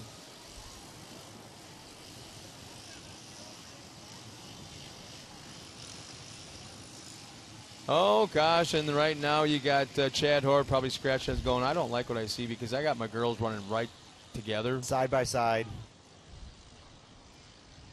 Someone's doing the dishes tonight. And I found out that she doesn't like boys because I put my arm around her up on the podium and I looked at her and go, you don't like boys, do you? She went, no. So you don't like my arm around you, do you? Nope. No. Okay, I dropped my arm and continued on with the interview. We got a little action right now. Garvin coming right up on the back bumper of Van Eperen. These three, the top three guys right now, the advantage they have is seat time. They're in those things from morning till night on Saturday and Sunday of an off-race weekend. And it shows. I mean, watch Carter come around this going corner. out. He's going way to the outside. Way out there. Didn't cut in quite soon enough. He's way on the outside. Our flaggers jump back out of the way. Carter's got he his learned own, something. He's got, I'm going to call that a Mikey Van den Heuvel corner style. That's that pretty much, yeah. Yeah, that apple didn't fall far from the tree on that one. And he's not even going to slow down. He comes right back. Look at him. Yeah. He's right back. He was about 6 truck lengths back. Now he's right within less than half. And let's see, still is he no going to white lay it flag. out there again? He's going to lay it out there one more time. He's trying to not scrub off that speed. But Garvin gets a good run out of the corner on Van Eperen. And you thought I was kidding about the corner flaggers, weren't you? Can you imagine going to the hospital like with a leg injury and they're going to have to, okay, what happened to you? I was flagging for a kart race. All right, and here comes the white flag. One more lap to go for Van Eperen. Here we go one more time with Van Nuvel trying that. Lays it right still in nothing there. Oh, another nice run by Garvin. Gets a run out of the corner, but the acceleration that Van Eperen's got. Inside. Just not enough to make it stick, Scott. We're going to see. And the cool thing about this, in about an hour, they're going to be playing, I don't know, catching the football. Cars, There's something in the pits. That's what's really neat. Well, Grandpa and Grandma are washing the car over in the wash by. Well, guess Here what? we go. His dad's racing later on this afternoon in Super Buggy. Well, guess what? He's not to live up to his son now because he just took a win. And you know what? The pressure's on Rodney Van Eperen because your son Owen just took the win. Garvin will finish second. Carter Vander will finish third as the rest of the field crosses the line. Look at all the parents with their hands giving the high five, lining up. Such a neat thing, Scott. I'm going to let you do the podium on this one. Oh, I don't know about that. Torc, the Off-Road Championship, is brought to you by Liquid Wrench. Penetrating oil dissolves rust and unsticks the toughest nuts and bolts. And by Ide Industries, professional race canopies and hospitality tents. And by Cooper Tire. Life's a road. Come on, let's go. And by Motor Medic. Maximize your vehicle's performance and long live your ride. In fact, all the kids will be making their way up to the podium in just a moment. Every single one of them, because it's just a fun thing to do. You know, you got a couple of long faces, but again, that's part of growing up. That's part of competition. They all got to learn it. Not everybody can win. So, you know, once again, we're here at Brookman International Off-Road Raceway. One of the funnest, the most fun races of the afternoon are now complete with the kart kids making their way to the podium. The weather's fantastic. The sun is out. Beautiful clouds in the sky, and we're up north in the UP. We'll be right back after this with more racing action. But first, we're going to have a little action at the podium. We'll be right back after this.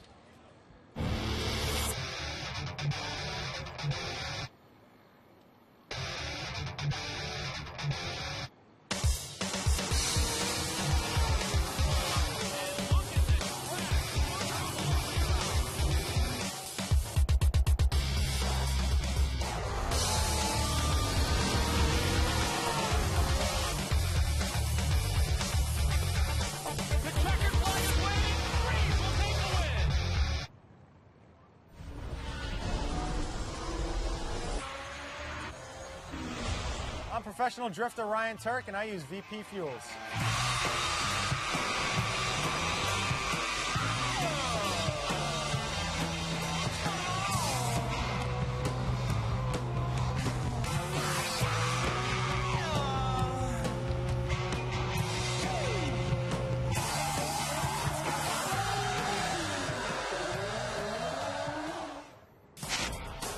When I'm out there racing, God, I love the sound. What Borla does with the sound of this exhaust. There's a linear relationship between what's going on in the engine to what's going on in the exhaust. When I hear that engine scream and get above 6,000 RPM, it's the sound of power. So all you need to know is tune yourself to the exhaust. What a great product, well engineered. This is Bob. Bob's on a first date, so he's not thinking about where to buy his next set of tires. But if he were, all he'd need to know is TireRack.com. They stock over 1 million tires and can have yours shipped to a trusted, independent, recommended installer in as little as 1 business day. But Bob's not thinking about tires. Bob's thinking, should I tell her about that thing in her teeth? TireRack.com. Find, deliver, install.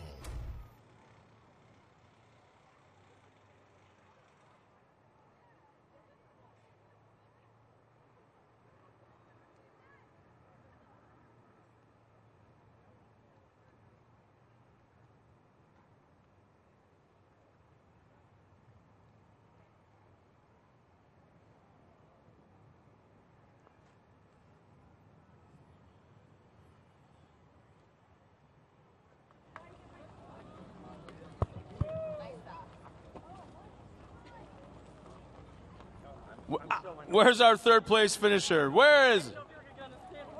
Where's Carter? Carter, the most animated guy in the whole bunch, and he's the last one to the podium. Carter Vandenheuvel, we are waiting for you. No, sign autographs after the interview. Carter Vandenheuvel, please report to the podium. Good job, buddy. Well, race fans, we got our top 3 finishers up here, and you know what? We talked about during the race, and it's fun to watch you guys. And Carter, we're going to come over and talk to you first. You were, obviously, you come from a racing family, without a doubt. Oh, yeah, the racing glasses, the Oakley sponsorship, the cool towel. Yeah. Get over here. Don't walk away. So you're sporting the 3rd place trophy. You don't look exactly happy about it. Why is that? I thought I could get the win again, but hey, that happens a lot. That happens all the time. Come on over here. Here's the thing about racing. Okay, you gotta understand, it's competition. You want to win. Every driver out there, Johnny Greaves wants to win. You got these other guys that want to win. Your favorite driver wants to win, but not everyone can do it. But you know what? You're out there competing, and that's what it's all about, right? yeah, You practice, you test. You practice and test to win, right? yeah, Sometimes you can't help not winning, right? pretty much, yeah. Just like the pro drivers, they're wearing their dark sunglasses. You don't want to see their emotion. Just like the pro drivers, right? Right? You're okay, right? Get over here. Come on, man. You're fine. Not a big deal. Here's the thing. What's going to happen at Crandon, though, right? I'm going to destroy everyone both days. That's what it is. Yeah.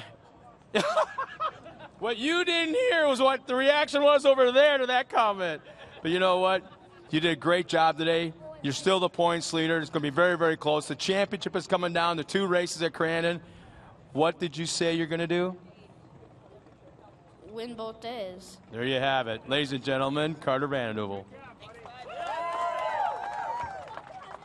Gage, now we're talking about 2nd place, big old smile on your face. You know, you're treated better than a lot of the pro drivers, man. Up here with a cool towel, nice and wet, cooling you down a little bit. What was the race like? Did you have fun out there? Yeah, on the start it got a little crazy. Yeah. So far, it sounds like a pro race, but yeah. Like yesterday, it was crazy, and then I was all nuts, and then I got hit in the back. Yeah. Do you guys, and here's the thing I want to know. Guys, you guys come out here and beat each other up on the racetrack. What are you all going to be doing about an hour from now? Playing. You're not going to be washing your truck?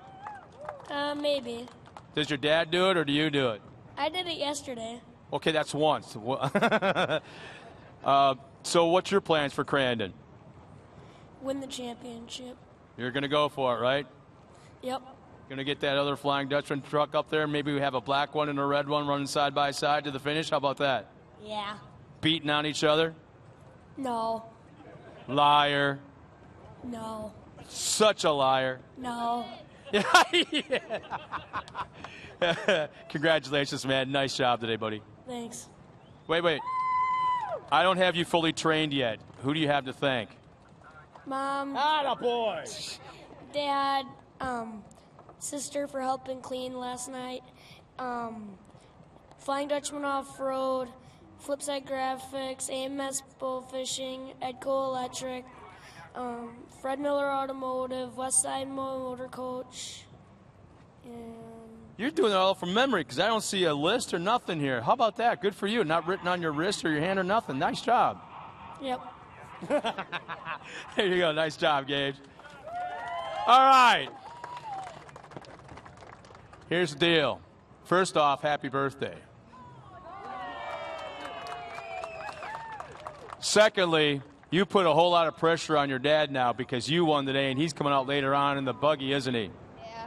Are you going to tell him what the track is like? Say, hey, Dad, don't take such a tight turn because you can do it better wide. You got some advice for him? I don't really know. You don't do the same track as me, so I don't really spot for him. Well, you totally should because you won the race. Actually, Johnny Greaves spots for him. Okay, I'll give you that one. All right, Johnny Greaves, yeah.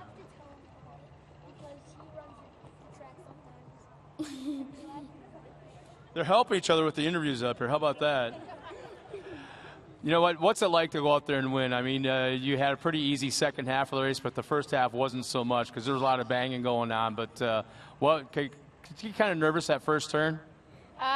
Sort of, because I bumped with somebody. I didn't really know who it was, but I thought Gage was gonna get the whole shot, but then I got it, and me and Gage were having a tight race for the race. Well, nice job, man. Congratulations. I know your dad's getting ready for his race. You're gonna have any advice for him though, because after all, you got the trophy, and right now he ain't got nothing yet. Yeah, I want to thank all my sponsors, Power Sports One, Husqvarna Motorcycles, Victory Sign, Johnny Greaves, Amsoil, all my friends, my mom, my dad, my grandma and grandpa. We're working on my truck. Congratulations, buddy, and once again, happy birthday. Thanks.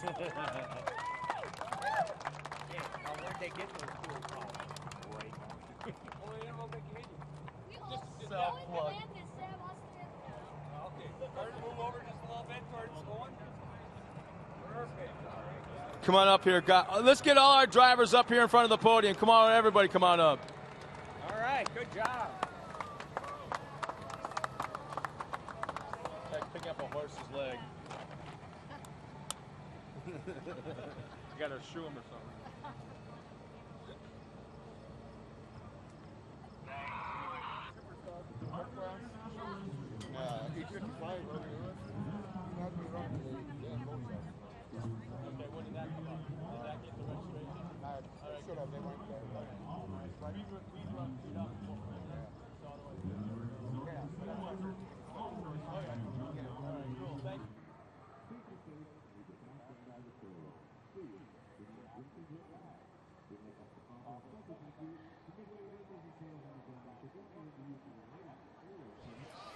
No.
side here. I pick them up. No, I pick them back up where it says liquid wrench. That yellow one on the wall. Yep. So right here. When you stop, this is the only spot where I don't follow them. Okay. Because they go past. I know, because I was like running around. I'm like running around here and everything. I was like, this is as far over as I ever get. And VP Racing Fuels introduces Octanium Octane Improver. Octanium increases octane up to 8 full numbers.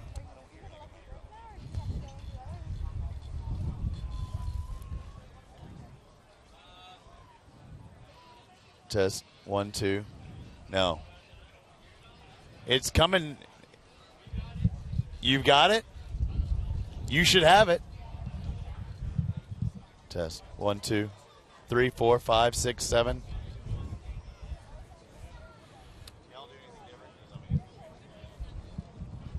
They've touched nothing.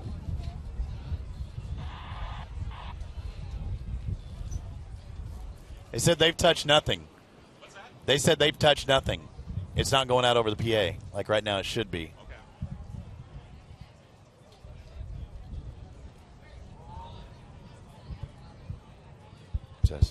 Test. There we go. VP Racing Fuels introduces Octanium Octane Improver. Octanium increases octane up to 8 full numbers, the highest improvement on the market, and makes more horsepower. Octanium is for off-road use only and is available at AutoZone. For more information, visit vpracingfuels.com. Acceleration is a beautiful thing. Pedal down, pulse up, and nothing feeds your engine what it craves like a K&N Performance Intake. For more airflow in and more horsepower out, guaranteed. Pushing you even closer to that blurry line between wicked fast and whiplash.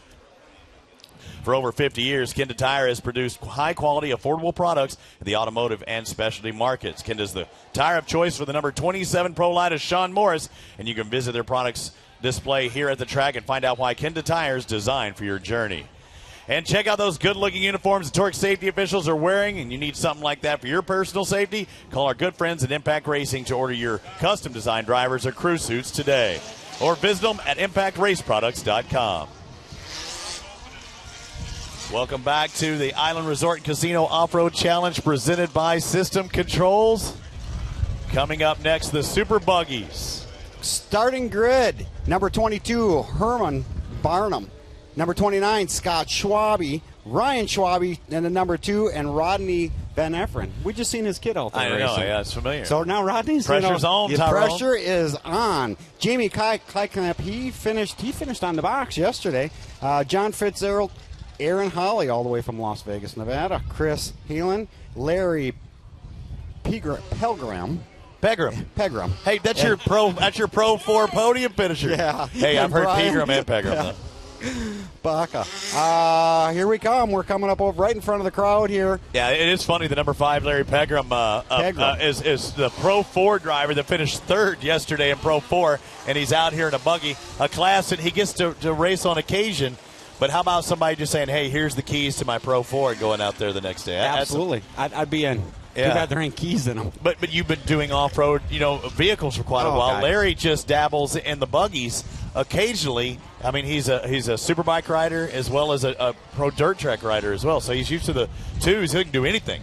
But when you put him on 4 wheels, that 900 horsepower is that's a little, and now it's a Pro 4. Yeah. So now we're 4-wheel drive instead of Right. 2-wheel drive. So we got a whole different game out there.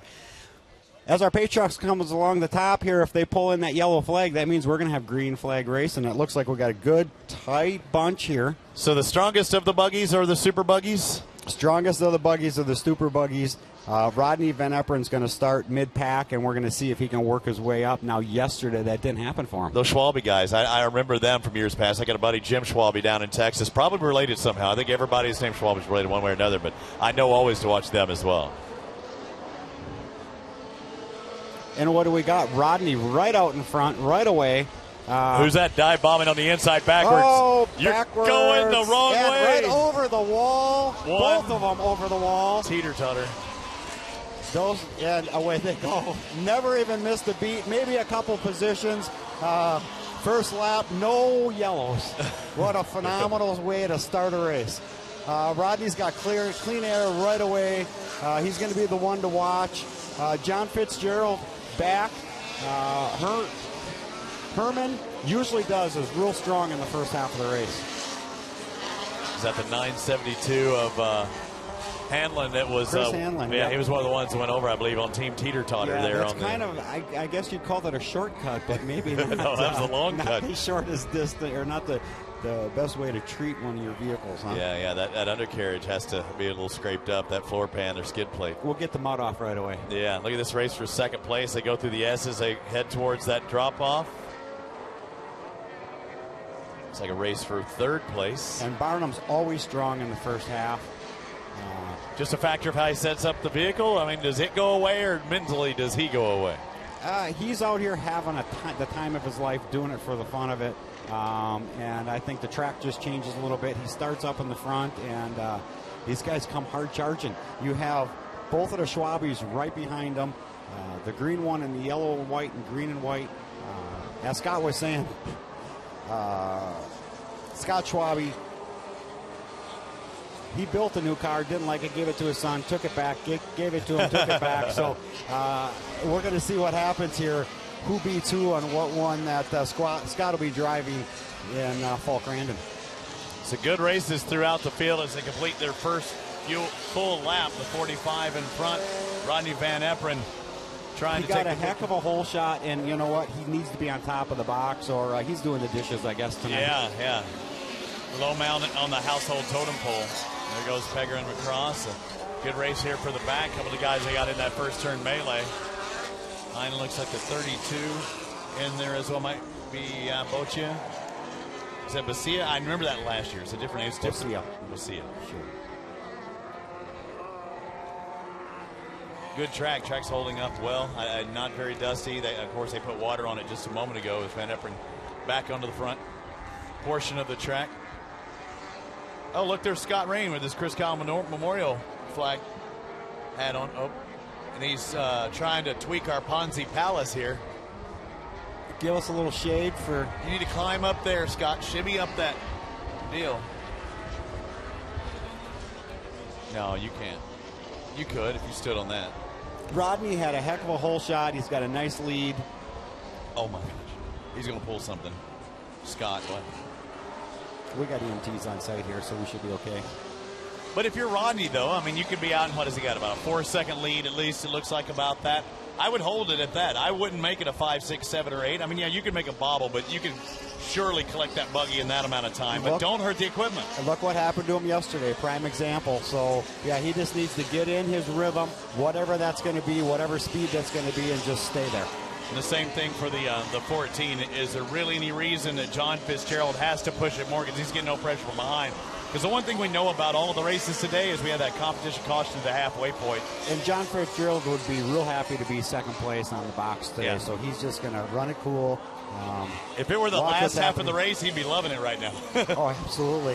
So we're going to talk a little bit about points. We got a wheel off right in the front here. And it's heading towards the fence. Nice and out of the way. Man, what is it about that section over there near Flynn's Flower and Garden Center? Yeah, I was just hoping he wouldn't wreck that beautiful landscaping that yesterday got an adjustment. They're getting a lot of added pop here at Bark River.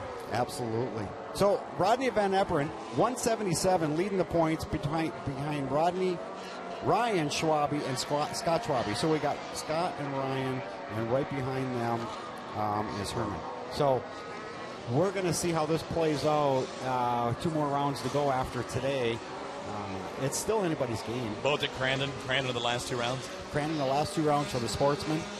What is it with Rodney yesterday? I saw he had the perfect season going until he got that 4th yesterday. What happened there? He was trying to make a pass and probably not in the best. Yeah, probably not in the best spot. It was more of a racing incident, but it took him out of the race.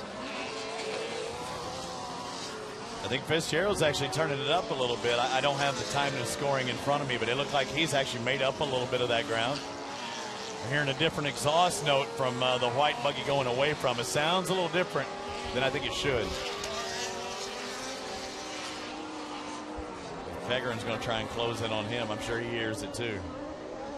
Here, see if we can hear it coming down the front straight. Rodney up over the Cooper higher tire hill and just smooth. He's got a little competition behind him. Yeah, that's what I say. I think he's turning it up a little. I'm glad to see Fitzgerald right in there. But is it a case of knowing that competition caution is going to come out shortly and Van Epper not really pushing it? It might give Fitzgerald some confidence, too. Absolutely. And also, if you stay close, you can see the race line. If you know that guy's fast, and you see what he's doing, see why what he's doing, fast. see where he's going, and come up with a plan for after the competition. The one thing nice about Bark River, once the track dries out, there's a lot of places to pass.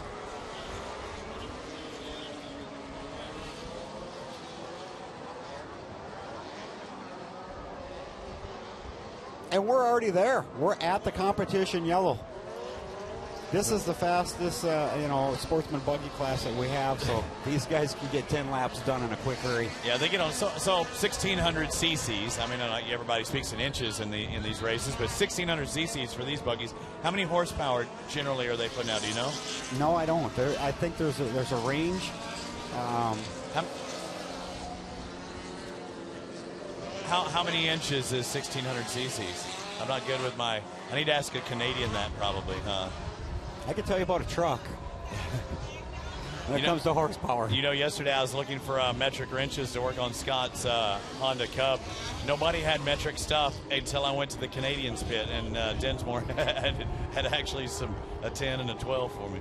All right, so we've had that one buggy that's off over there to the right. I think he's got a front tire there, tie rod end problem. The right stump jumpers are right on top of that. They're going to get out there, move him out of the way. And he's folded. It's more than he's got an A-arm out. Yeah. He's got more than he's a plow. And you'll see those guys sometimes finish on 3 tires. He's going to pull it off out of the race line somewhere where he can have one of those expensive seats I was talking about on the roof and watching the rest of your guys. That was Chris Hanlon. You know what? Maybe that contact. He's one of the ones that went on Team Teeter-Totter. He went over the wall, huh? He's one of the guys that went over the wall, if I remember right. So I bet you some of that was caused by then. All right, Scott. Perfect camera shot right there. Yeah, it's broke. It's beat up. All right. Oh, Scott. No, Scott should be coming back. Here he is. I'll hand it over. Scott. All right. Don's not near as bad as you said he was last time when we got back to the room. I don't know what you were talking about. Only what I announced with Scott. That's when things all fall apart. Yeah, right.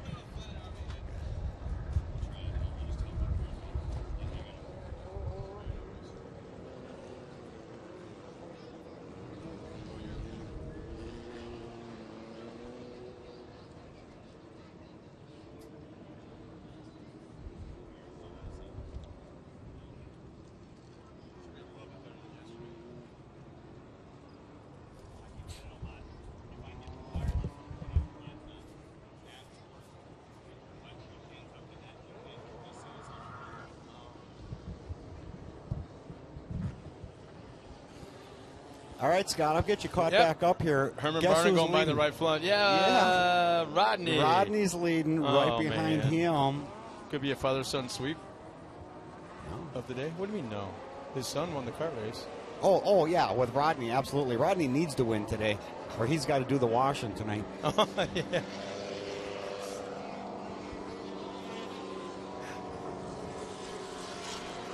Fitzgerald giving Rodney a run for his money today.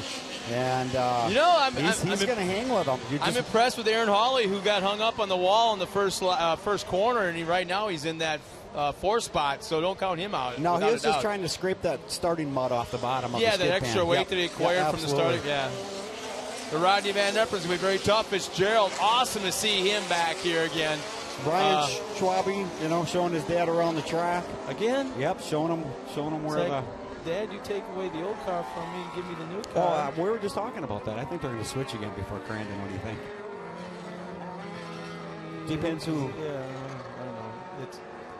But Ryan is a lot taller than his dad, so you never know. Yeah, they'd have to choose seats, too. A lot, yeah. So here they come back towards the Cooper Tire Hill. Rodney Van Epper still got the point. Fitzgerald running in second. And Rodney holy had cow! A bad landing there. I don't know what happened. And Fitzgerald was shot out of a cannon. And you know what? The wind is definitely playing a factor because we got a really huge crosswind right now. Rodney might have a problem there. He seems like he's all over the track. He might have a suspension problem. He might have a tire going down. We'll have to take a look when he comes. We get a little different view here. We'll have to see what's going on with Rodney. The car seems to be real loose for him.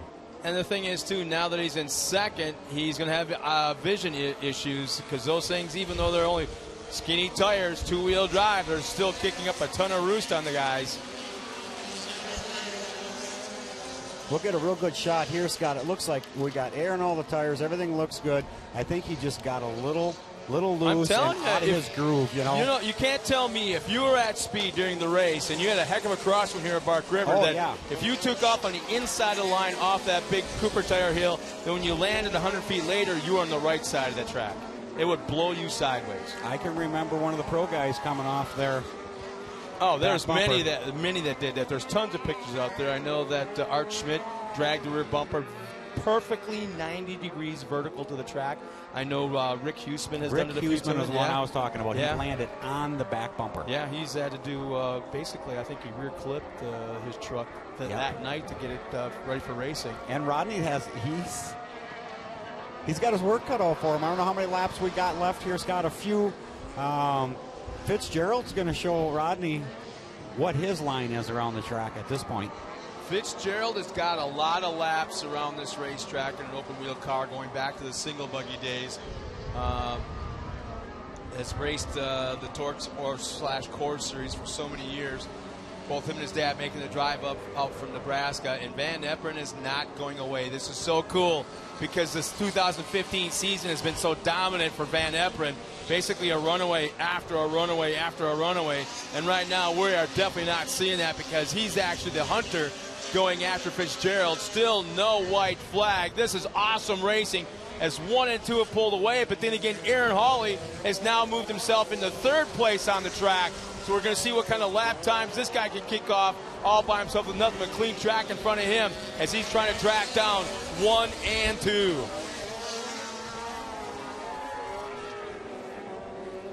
They duck into that back section around the cemetery turn. Again, still Van Eperen right on the back bumper. It makes you wonder that he's caught him, hasn't passed him, but is he playing that timing game? Van Eperen hit, did you see that? He hit the inside. Little tiny banking. That's going to scrub off some speed. That's exactly what Let's see. He lost about half, I should say double the distance he had in the gap. But look at Van Eperen, rears up right back in. Out-brakes and going to that right-hand corner through that rhythm section. He can make it up right here as well in that tight left hand or that long sweeping left hand. And he did. He's one car back. To following, you know. Van Eperen is one car back. I think Fitzgerald's going to pull him back around. This is where Fitzgerald's fast, right here. White flags in hand next time by, but look at the way that front of that car dives on Van Eperen's car. Now, keep in mind they also have steering brakes, so they can, I believe, you push forward and it'll steer to it'll lock up the left side of the car. You pull back, it'll lock up the right side of the car. So it helps him get around these tight corners. But don't count out Van Eperen by any means. Aaron Hawley looks like he's having problems now as the Schwabe. Let's see, Scott Schwabe. And here comes Squirrel. It looks like this. How about this going for a third? Would that be a final spot in the podium for Pegram? And that Popcorn Sutton's White Whiskey entry.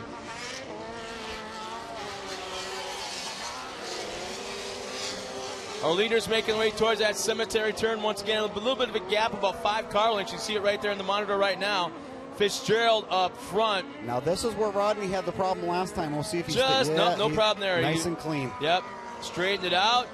Now within 1 car length, one more time. Half a lap remaining. Here we go. Here's where Rodney's got to do it. He's got to go Look around at the braking outside. going to that right corner. He'll go in outside, come in inside. Pulls up alongside. Look at the drive. This is going to be a finish, Scott. Making it look so easy. He came down the hill, outbraked him going in the right-hand turn.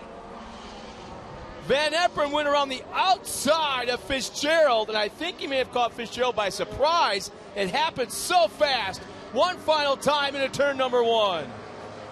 He'll go way outside. Fitzgerald tries that inside line. Van Eperen rides the berm around, still has a little bit of a gap, maybe 2 car lengths with 2 turns remaining. It's going to be right now, it appears, a father-son sweep. Owen Van Eperen wins the kart class. Dad wins the Super Buggy. How about that? Fitzgerald finishes second. And now we got a battle for that last podium. The driver out of California running in fourth, and the driver out of Las Vegas running in third. Aaron Hawley has not been here in a long, long time, and he'll finish on the podium again in number 24. What a great race, Scott. What a great race. Larry Pegram will finish in the fourth spot. And Scott Schwabe goes by in the top 5. Oh, that was a great last 2 laps. Holy smokes. The track, here's the best thing. Look at the track. It does not look tore up. No, this thing is staying together fantastic. There's still a little water over here yet, Scott, so it's not drying out fast. The conditions are phenomenal.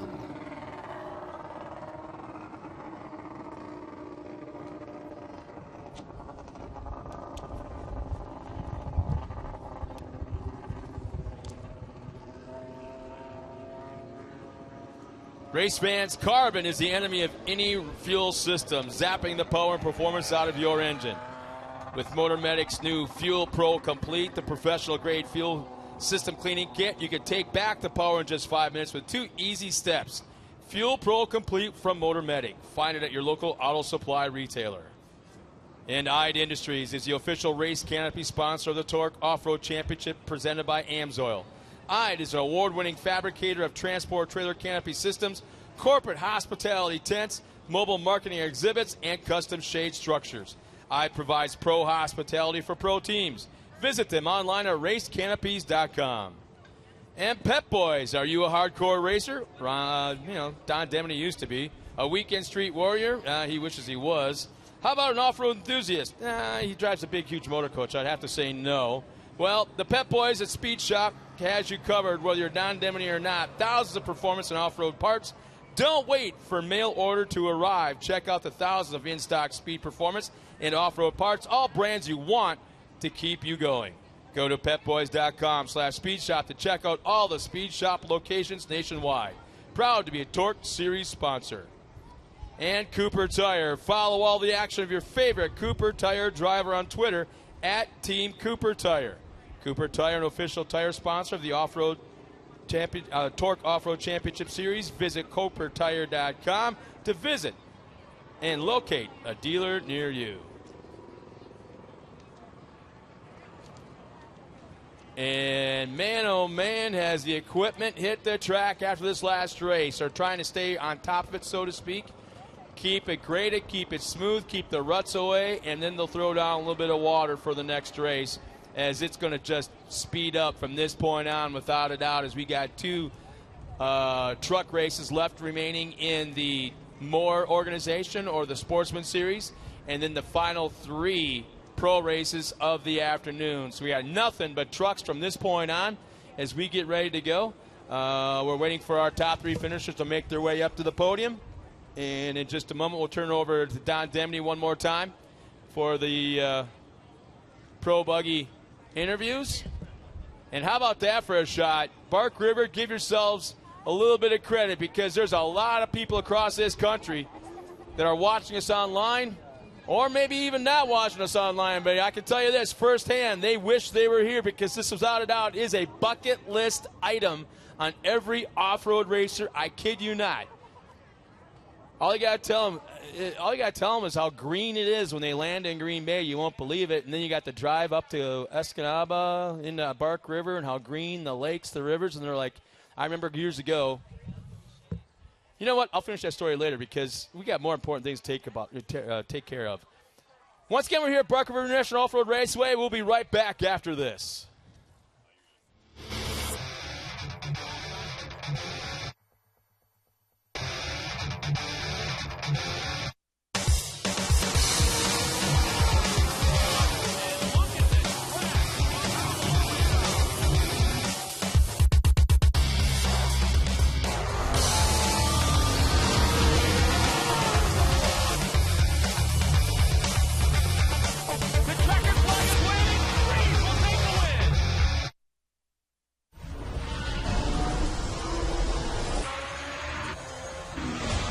I'm professional drifter Ryan Turk, and I use VP fuels.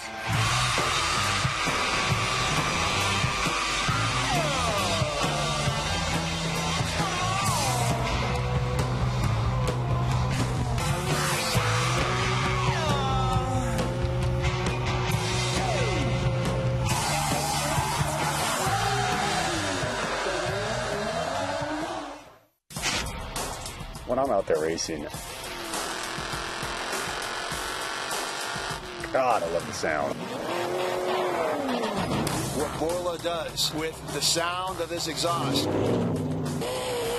There's a linear relationship between what's going on in the engine to what's going on in the exhaust. When I hear that engine scream and get above 6,000 RPM, it's the sound of power. So all you need to know is tune yourself to the exhaust. What a great product, well engineered.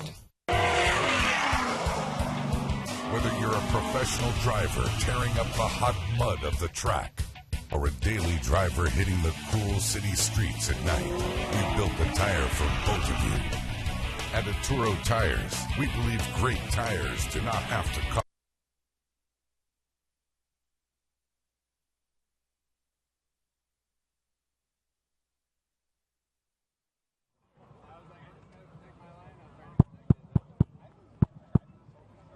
All right, we got our top three.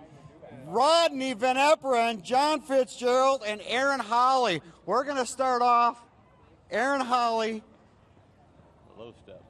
The low step. But you know what? You're not on the ground. It's a great place to be.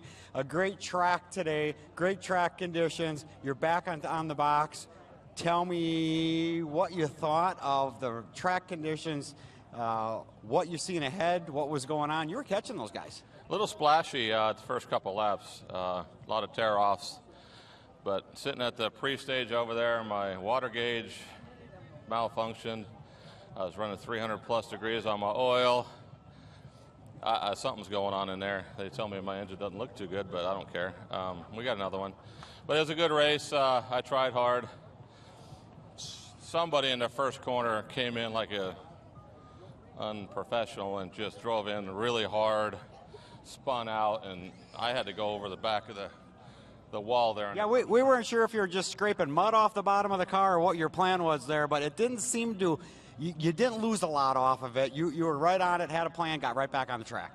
I lost a little bit, but yeah, I mean, he came in super fast, completely sideways. Looked like he was spinning to me, and I had to just avoid him. And that wall was way closer than I thought. So as I hit that wall, I was like, oh my God. But like you said, you got to put on the gas and keep running. So congratulations to these guys. My Croyer racing engine ran great. Bruce Fraley did a great job on my car, 2 podiums. You know, I got a great family here, Larry and Gloria Hammond, you know, Brian and Tommy and everybody. My daughter's here from Vegas. So, you know what, it's a good time. I came here to do my best I can. I'm getting a little old, but I'm still trying hard. Well, we love to have you. Great job. Second place on the box, John Fitzgerald. What a race. Finally, somebody's giving Rodney a run for his money. We're loving it. And the crowd's loving it.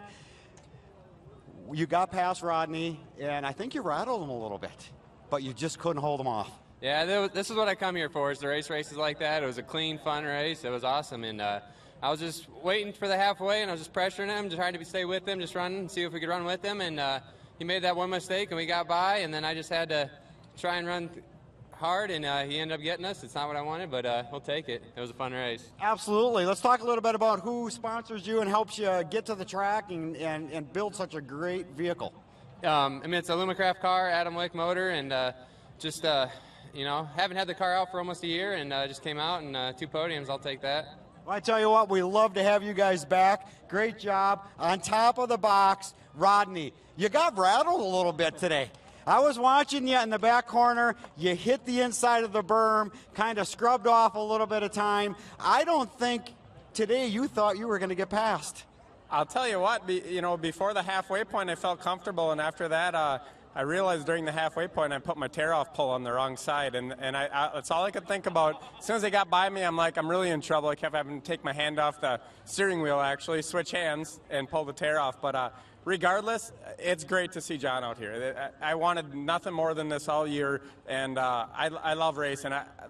Fast guys like that, and my kid was up on the podium, and during that race, all I could think of was, there's no way I'm not going to be top spot on that podium. Well, we were talking about who's washing cars tonight, so now what are you going to do? Draw a straw? I'll happily wash them. I tell you what, after yesterday, a day like this, and hats off to Bark River. I was a little frustrated at track yesterday. I know everybody had to drive the same track, but today was a track we could actually race, and that's what you see when you got couple guys going at it with a good track like this. And racing is what you did today. That was good competition. You guys were clean. Everything, you know, we had a little mud scraping off in the beginning, but nothing real major. And I'm glad to see that someone's going to give you a run for their money when we get to Crandon. For sure, and hats off. That's the first time I actually raced door-to-door with John, and what a class act. I mean, I wasn't nervous one bit he was going to slam me, and I tried to extend the same thing to him, and there was nothing funner than that. I really want to thank my mom and dad, my wife, my kids, Johnny Greaves for on the radio, and his crew helping me in between races, welding up the exhaust on my kid's car. Them guys do anything for us, and thanks to everybody, especially our sponsors. BF Goodrich, Amsoil, they're helping us out huge in contingency this year.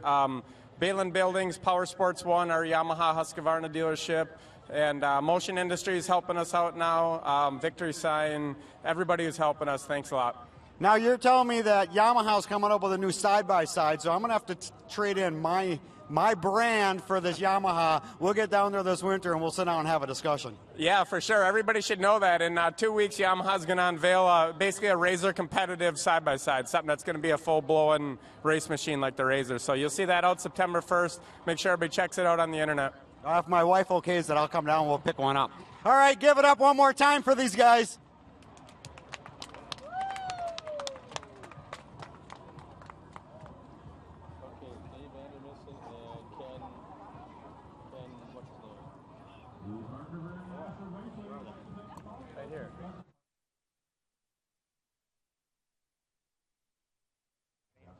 Buggy that was from Illinois, down by Taylor. Oh, Jeff Rano.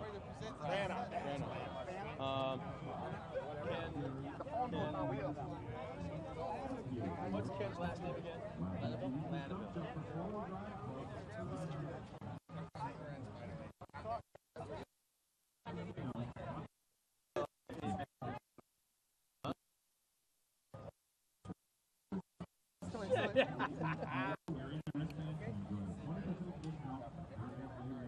That's your guy talking, not me.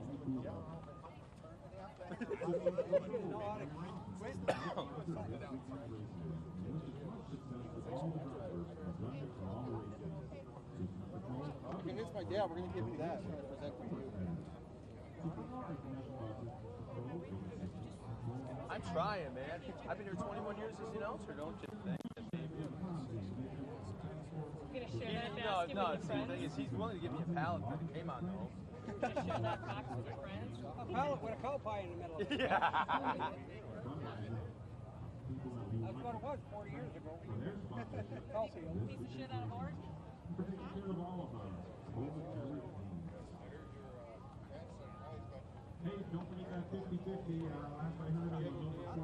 Does he know we're doing this?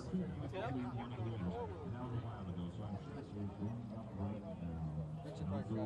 Huh? Richard probably forgot that. Nah, that's why I deserve it.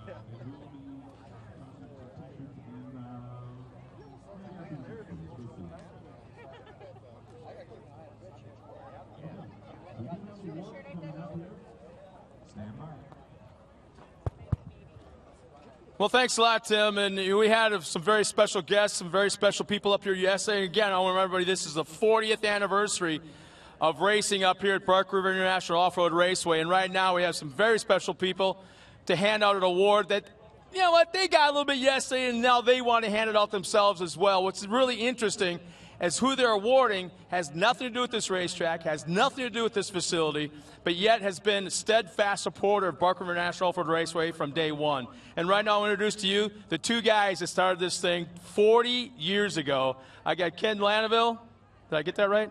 And Dave Vandermissen, the two original guys up here to award somebody very, very special. Again, has nothing to do with this racetrack, nothing to do with this facility, but has been one of the biggest supporters from day one. Guys? It's my great pleasure here to introduce our friend and our partner from Crandon, Wisconsin, Cliff Flannery.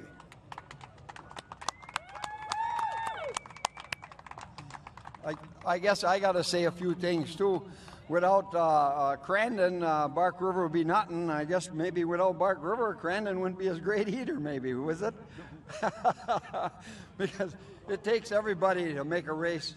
It takes all the racers and, of course, the spectators from both places. And I don't know, what do I say now? I guess congratulations, Cliff. Cliff. Yeah. And here's the awards here. We're gonna. I want to present you with an award from Bark River, in appreciation for your support. You know, for the Lions Club of Bark River. And here's a little gift here of. I don't know if you like any of this here stuff here. We like it all. We like it all, he says. We like it all. Thank you, Cliff, for all you've done. Again, thank you. Thank you. You know, this is Bark River's 40th year. You know 40 years, how long 40 years is? Take Bark River, how many people are still in business that when you guys started racing in 40 years are still here? Take a look around you. How many divorces last 40 years? People last 40 years in marriage. 40 years is a long, long time, you know. You guys started, we started 6 years before you guys did. Dave and the boys come down and said, you know what, we'd like to have something going on in Bark River up there. And we said, well, we'll come up and help you out. And some of the old boys that ain't with Crandon no more that passed away, they come up here, Muscle McMillan, different ones, and we got Bark River going, and ever since, you guys just took off yourself. And I think with Crandon and Bark River, I've been all over this United States watching races and been at races. There's two tracks in this whole universe that's any good, and that's Crandon and Bark River. It's got the best off-road tracks, the true off-road tracks of anybody in this nation. Now, you can go travel around. If you ain't been around in none of them, Riverside and all the rest of them, you ain't got fans like we do here at Bark River and Crandon. You guys are diehard fans. It's 90-some plus degrees out here. You're sitting out here. You're watching some of the best racing can be had in this country. And you guys want to be proud, and I'm proud of Bark River and you people, your spectators, your fans. You know, you get these awards, you'd like to cut it in a million pieces sometimes because there's that many people that deserve a little bit of that. You don't do it by yourself. It takes the ticket takers, the food people. It takes the people in the grandstands that handle everything. It makes everybody else look good, and that's what you want to be proud of. You really got something here that you did it in 40 years. You can look back, you've got something here that nobody can take from you. So once again, I want to thank everybody from Bark River for this award. And Dave and the rest of you, you've done a great job, and hope you many more. And Richard, doing fine. I think you guys are doing a great job, all of you. Like I said, you'd like to name everybody, and I don't know everybody that works here, but you're doing a fine, great job, just like the people in Crandon. And just keep it up, because we're gonna stay where we're at, all of us. So thank you. Thank you, everybody.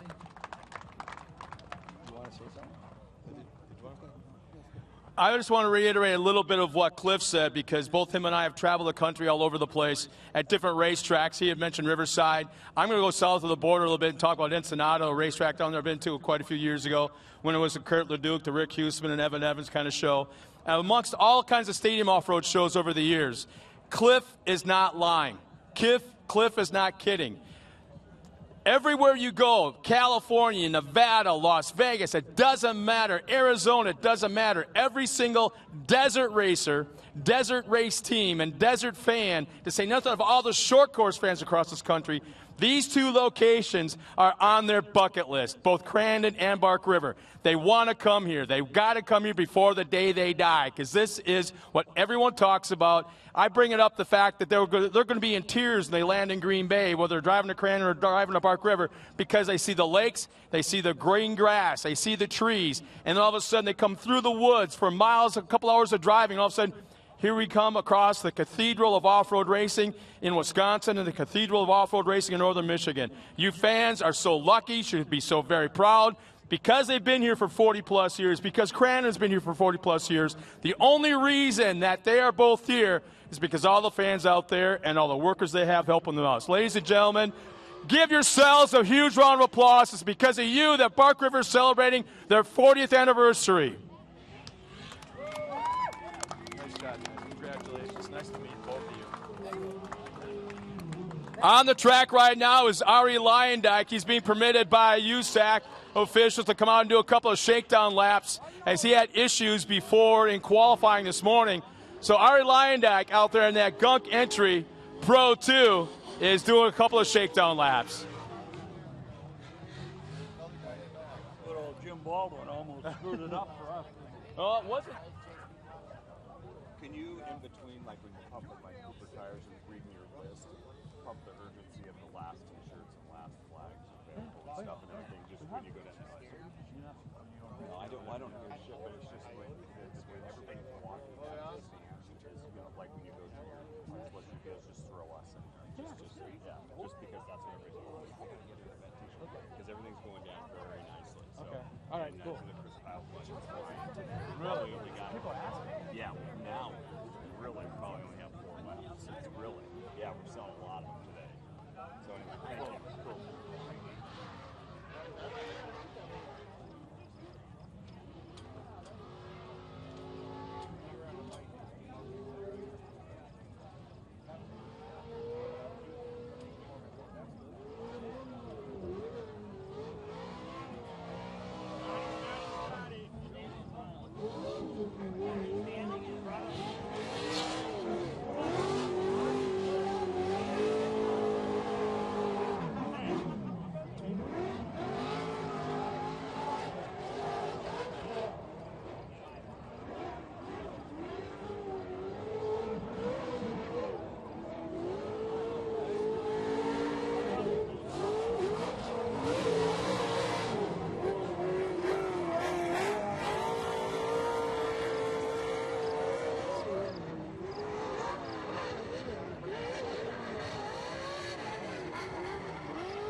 All right, Scott, are you ready for the race of the day? Yeah. If you're back in the beer stand, Oh, grab here we your go. beer. I If you're in the totally food stand, let's it's get the some Don things Devaney going. Super Stock Truck This Race is coming the up next, race ladies of and the gentlemen. day so far. I can guarantee you, Scott.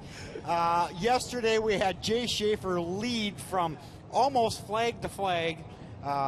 This class is the class. This to is be your in. baby. This we is have where- a few scratches. Troy Shaden, just all that smoke was not good yesterday, and it looks like Harvey Lewis looks like he's going to scratch too. We may have a couple that got moved to the back for not having a spotter. We'll get into that once we get rolling Well, here. keep your eye out for the 855. If it's on the track, I know who the driver is. Yeah, That's going to be I very, heard- very interesting. I heard rumor, and I Yeah. see the 855 maybe here. Let's see. Well, let's start with the line because it's going All to take right. a little time to get through this. 819, Garrett, Laura, Mike Funk in 807, Jay Schaefer in the 806. Keep an eye on that truck. Tom, and Tom. We have a Tom Graff, Tom Barner. Today's going to be racing Scott Hickola. Troy Shaden's a scratch. Jeff Fannin had some problems yesterday. I think he got everything figured out. Back on the track today.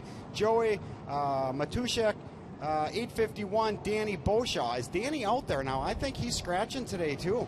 I don't see Danny out there. He may be a scratch, Scott. Nick Bing, watch him. He's a bright black and orange truck.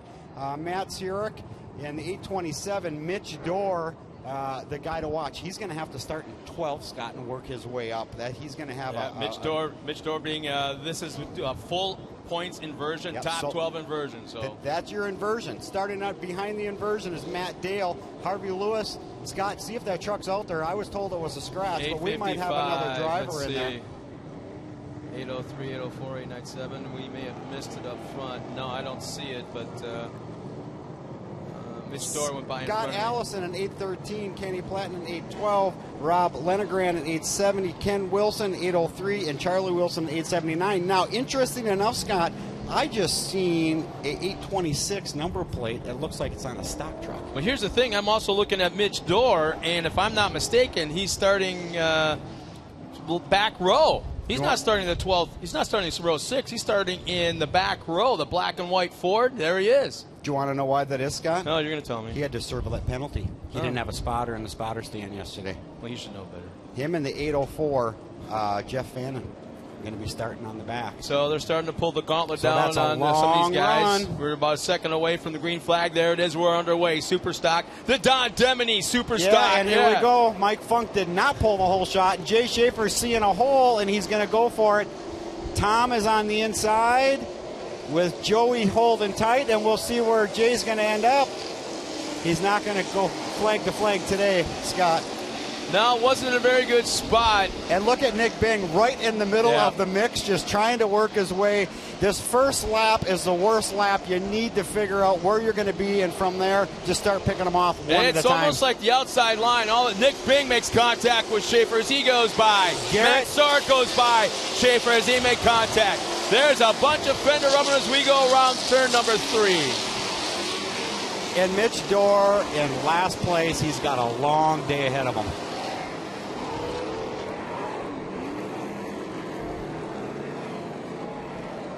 Garrett sweeping way wide in the cemetery corner. Tom on the inside, and we'll see what the fastest way around this track is today. It's going to dry up by halfway point, Scott. Joey and Nick, we got a battle there. Joey, Nick, and Matt coming up over top of the hill. We'll watch for them. They're going to battle all the way back to 10th place until the halfway point. Fannin is coming on real hot. Had to start in the back, and he's working his way up one truck at a time. Well, this class seems more like you got to keep that momentum, that speed up, and it's big speed. If you go to the inside, you get a ton of wheel spin. If you ride that outside line, you may lose half a truck length in position going into the corner. By the time you come out of it and halfway down the straightaway, you've made up 2 truck lengths. So it's like you got to stay on the outside. Now watch our leader. He'll hang to the outside, ride that berm around, and then get shot out of a cannon up over the doubles. Not only that, Scott, you have to stay clean. You start rubbing, you're going to start slowing down. We got one sideways in the corner here. Garrett loses it, leading the race, and spins out. Gives Mike Funk the opportunity to show everybody else how to get around the track. And Nick Bing's a little sideways on top of the hill. It's still slippery out there. Mitch Dorr's working his way up. Wow. Mitch Dorr did start on the back row, and he's already mid-pack. That black truck, Scott, that's a stock Danny truck. Beauchamp, yeah. I think he's running Harvey's truck. Could be. Backup truck, backup driver that's 100% legal. Boy, there's Jeff Bannon almost bounced off the track. I didn't see who actually. Oh, tire. Someone lost a left rear wheel. If we go back one more truck on the screen, we should be able to see the truck that lost the left rear complete tire, not just, I should say, the complete wheel, not just the tire. But there's was that Groff right there, that's along Tom. with. Yeah, that's future father-in-law and son-in-law there, I think. Oh, geez. There's a battle. Don't rub them too hard. Pass them clean. Jay Schaefer. You know, father-in-law might have a few cuss words underneath that helmet if his son-in-law gets passes him. But you know what? I think he'd be happy at the same time. Yeah, that's not happening yet, but there's a future here. Yeah. Possibly. Well, we'll see how this race shakes out. How's that go? Mike Funk leading the race.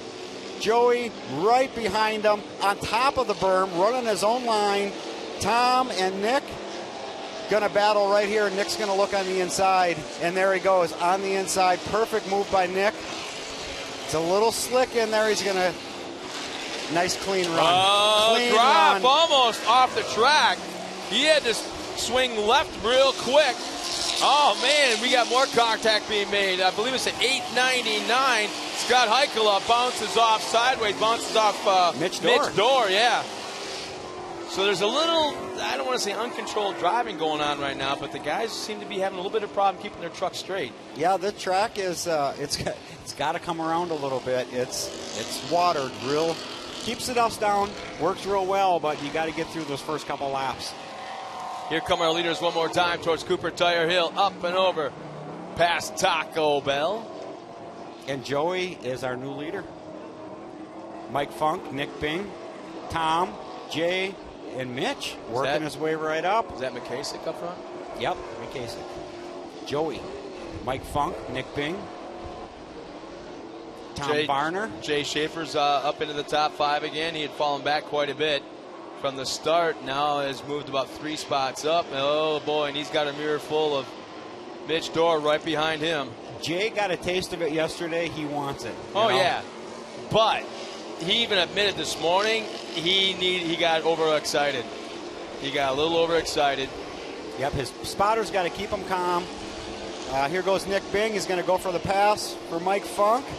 And look at the advantage. He likes that. He keeps taking that same Nick turn. Nick has an advantage because the way his truck handles. Look at how much nicer his handles. Watch over the jumps. Funk's going to do a little bouncing, and Nick's just going to sit and go. It's going to be a big advantage when they come over the hill.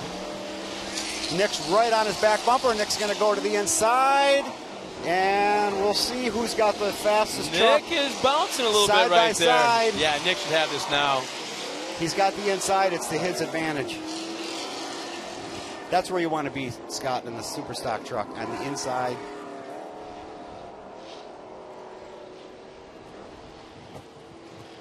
Now we'll see how Nick can make a way up. They should be going to competition yellow this time by our Come leaders. on, already competition yellow. Yeah, I know. I'm so sorry, Don. I was just starting to have fun.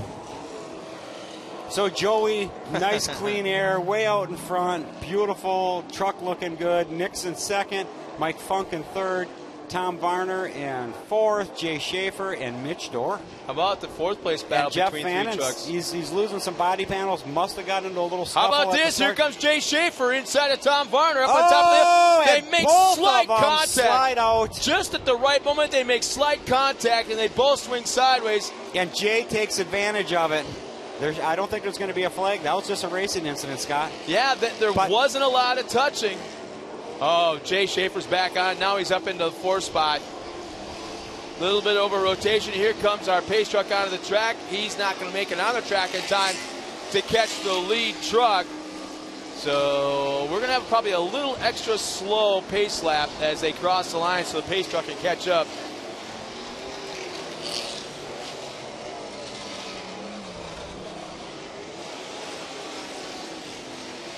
trying to get a little bit of a audio, catching a little audio of the trucks they go by to see who's running on all 8, if there's any kind of issues, maybe some transmission slippage, if we can catch it. But right now, everything looks to be okay. No, not a whole lot of smoke. I don't see any smoke in any of the vehicles. Everybody looks like they're running strong.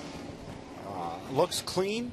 You know, we had a little bit of rubbing. That's going to happen when you have 19 trucks trying to get around corner 1. It's a little slippery. The track looks like it's coming around real nice. Our points leader, Mitch Dorr, we're going to see what his strategy is going to be this second half. One at a time, one at a time.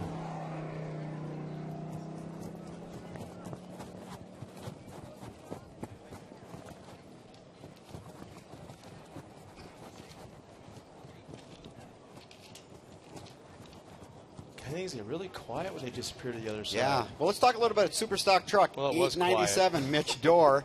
Matt. Down starts talking and silence Zurich, disappears. he's at 130. So Mitch really has a big gap on second place in points. Nick Bing at 103. That's going to be a tough one. And Danny Bosha at 101. Now I know why Danny's in a backup truck. Well, here, keep in mind also, it's not all about the championship. It's also be about the top 10 guys trying to move up 1 spot, maybe 2 spots in points with 2 rounds of racing remaining. So it's not all about the guy going for the championship. Like Jay Schaefer back in that 10th spot. He would love to be 8th or 7th or 6th. So, I mean, you got, 4 guys there within 11 points, with 20 points being awarded to the winner. And I think it's a 2-point to second and then 1-point increments down from there. So the top 10, still a big shuffle going on with only 2 rounds of racing remaining.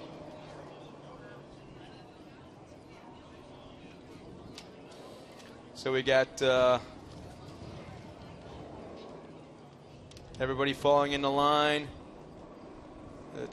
And we're gonna nice go job, racing. bumper to bumper. Fan is back in there. Right in there, right tight. Oh, that's where you need to be. Right That's exactly where you and need the to be. green flag is off. And what's going to happen when we get down to this corner? We're going to have 3 or 4 wide. Joey's going to slide out. Nick's going to take advantage of the inside. Can he make it stick? For a second, they were 4 wide. Little contact made with Jeff Fannin and Varner coming out of the corner. Fannin tries the inside line a little bit further back in the 6th spot. There goes our leaders. And, man, look at the advantage that McKasick has taken off. Already about 10 truck length over Nick Bing. And Mitch Dorr's going to make the pass for 3rd. You watch when we go up over the top of the hill. Mitch will run a different line. Whatever Mike picks, Mick's going to... Oh, man. That's one thing you don't want to do. You want to let the momentum take you out wide, and that's exactly what Mitch Dorr did. And Mitch goes the inside of that long sweeper. He picked the right line there. And looks like here we come with Jay Schaefer right behind him, not close enough to take advantage. Once a truck is on the outside and you're being passed on the inside, man, the guys behind you try to fall right in line to follow you through with that opening. Here they come once again down towards the Cooper Tire Hill. Nick Bing now about 15 truck lengths back. Jay Schaefer's going to go for the pass right up in here. Yeah, he can't make it stick. Not enough. He lost too much trying to slide it out. Joey's got a good, comfortable lead there. Nick, with Mitch right behind you, that's not a comfortable lead at that point. Jay's. I kind of like that future son-in-law has absolutely buried the future father-in-law. He's up and gone, man. See ya, Pops. I'll see you at the front. I'm probably going to get in trouble for that one, but that's okay. He could throw a rock and hit my house. Jay Schaefer had the run coming out of turn number 2 for that 4th spot. Here he comes the inside. Schaefer now up into the top 5.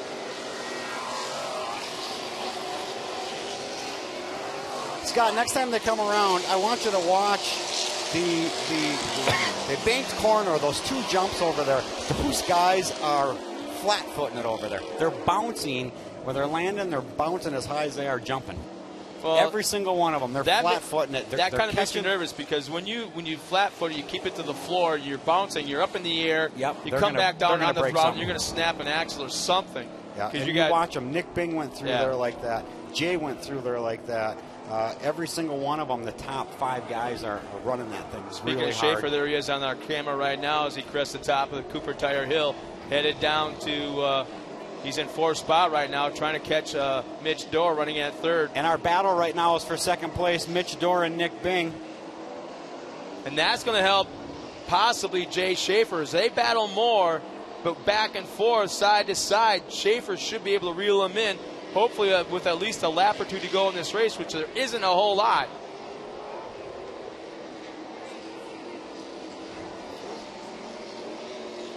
Now watch these guys when they come through here, and let's see if Nick's going to slow it down or is he going to give it off that berm and keep the momentum going. He's slowed a little more than normal, but these guys are hitting that real hard.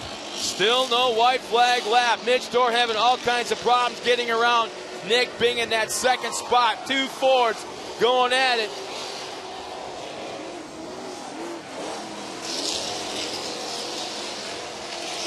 Mitch Dorr, that black and white Ford. There's Jay Schaefer running at 4th. Look, a little squirrely. Man, that's not going to help his efforts. Mitch is That's the right battle for on 2nd, Nick's 3rd, yeah. back door. He's waiting for any bobble in Nick. He's going to pass. Now keep in mind, the trucks, these trucks run tires that you can buy off the shelf for your car or for your truck or SUV. Same exact tires. Right now we got a tire battle going on with Mitch Dorr. He's running on BF Goodrich. What is Nick Bing running? He's your neighbor. You should know. Yeah, I'm not sure what he's on There's got to be a pile of them out back. I'm telling you right now, Nick Bing spotter's my old spotter, Charlie from ATD, and he's telling him clear by 1, and Nick doesn't want to hear that. Yeah, clear by nothing. What are you talking about? I don't see 1. Yeah, Nick wants to hear clear by 10. Clear by. You know what? If you were Charlie my spotter is the at calmest this point, spotter you'll ever have. The guy's just relaxed. I would be so mad at you if I was a back. driver and you were saying clear by 1, and I look in the mirror and I was like, all I saw was a grill. I mean, really? Oh, yeah. I'd be buying you a pair of glasses. Me and Charlie have had that discussion. White flags coming out this time around. Here comes Mitch Dorr to the inside. Still not able to take an advantage as they come out of turn number 2. John, you know what? That is a product of both drivers going for it right now. And what is going on with Joey? Our leader's slowing. Our leader sounds like he may have popped the transmission. I think he just popped a motor or a transmission, and Nick Bing has nothing but air, and Mitch Dorr's thinking, that's all I got is 1 guy to pass, and I got top of the box. It happened right as he landed at the jump here right in front of us at the finish line. Mitch is hooked practically to Nick's back bumper. And is that dust or smoke out of Bing? It's so hard to tell in that back section. It looks like probably dust. Charlie just needs to keep Nick calm, keep it running, the race he's running. Don't worry about who's behind him. Worry about what's ahead of him, which is nothing. Yeah, nothing, man. Keep him calm. Get some adrenaline going. Kick him in the keister verbally a little bit. Nick doesn't Dude, get on it, man. Nick, don't get excited. Now watch this. He'll enter the corner on the outside, duck to the inside, exit. Nothing there. But watch it. He'll try it again now in this next turn. Nick's got the inside. That's the advantage. But he'll slide wide. There goes Dorr to the inside. But he's got that tire spin on the inside. Look at that blue groove going. And there it is. Dorr goes loses around. on Here top comes of the hill. Schaefer. Nothing but clear air for Nick Bing. Keep it running, Nick. He's got it. Yep, I was looking for a right rear on Mitch Dorr. Something happened but nothing. Nick wanted to hear Charlie say clear by 10. That's the best thing he heard all day, and we're going to ask him that on the podium. Clear by 10. Yeah. Clear by 10, Nick. Now I'll believe you, because if I have a rearview mirror and I don't see nothing, then it has to be 10. And poor Joey, 1 lap to go. Here it is. Local Abrams favorite, Nick Bing. Mitch Dorr will take second. Look out, here we go. Schaefer the final spot of the box. podium. 2 days in a row, his best weekend of racing. He's already got 1 fist up in the air as he crosses the line. Nice job to Schaefer. What a race, Scott. Yeah, good job to everybody out there in the Don Demity Memorial Super Stock Race. I'm going to come and just announce this race. That's all I want to do. This is grounded. So great. This is it. I You're love grounded. these guys. Every single one of these guys, Scott, at the end of the race, are best friends. You know, Not right away. Not give right them 5 away. minutes to cool down. Dude, After I've that, seen you- they're swapping parts and they're shaking hands. You watch when these guys get out of the trucks. You know, they're all congratulating each other. It's a great group of guys until they put their helmet on. Then it's a whole different game. But when they take them helmets off, they have to take the helmet off for them to get out of the truck. Otherwise, it gets ugly. Well, so, all right, I'm going to go up on the podium, Scott. All right, man. Go do your job. Have a good time. In the meantime, race fans, Torc, the Off-Road Championship is brought to you by KMC Wheels, like no other. And by Boost. Get unlimited talk, text, and data with Boost Mobile. And by Kenda Tires, designed for your journey.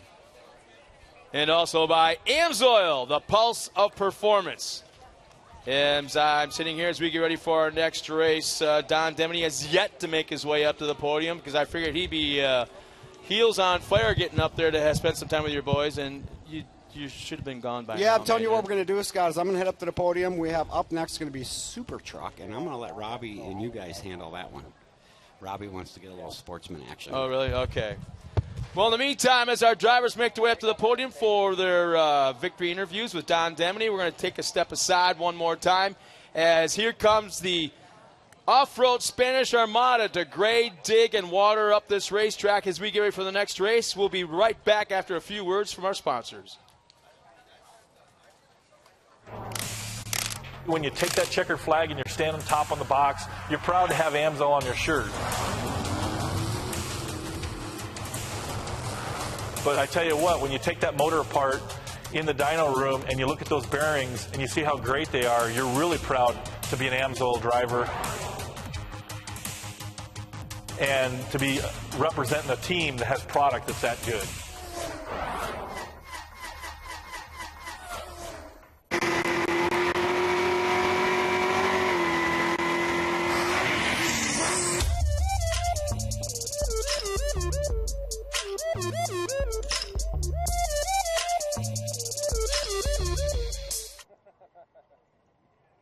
One of the most important routines I always follow is checking my tires. The same way you take a few moments to check your mirror position and buckle up, you should also make it a point to check your tires before every long road trip and at least once a month. Check your tires and know before you go.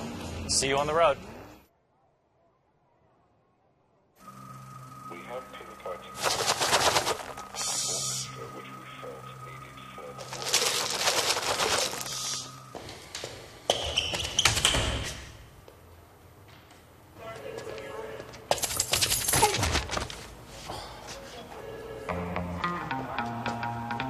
When you need new brakes, Pep Boys Precision Match is the best brake service to make stopping as smooth as humanly possible.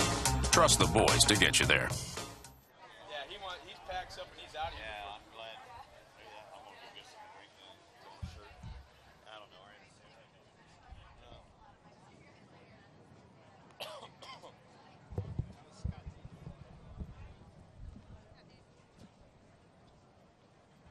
Anything you want me to do?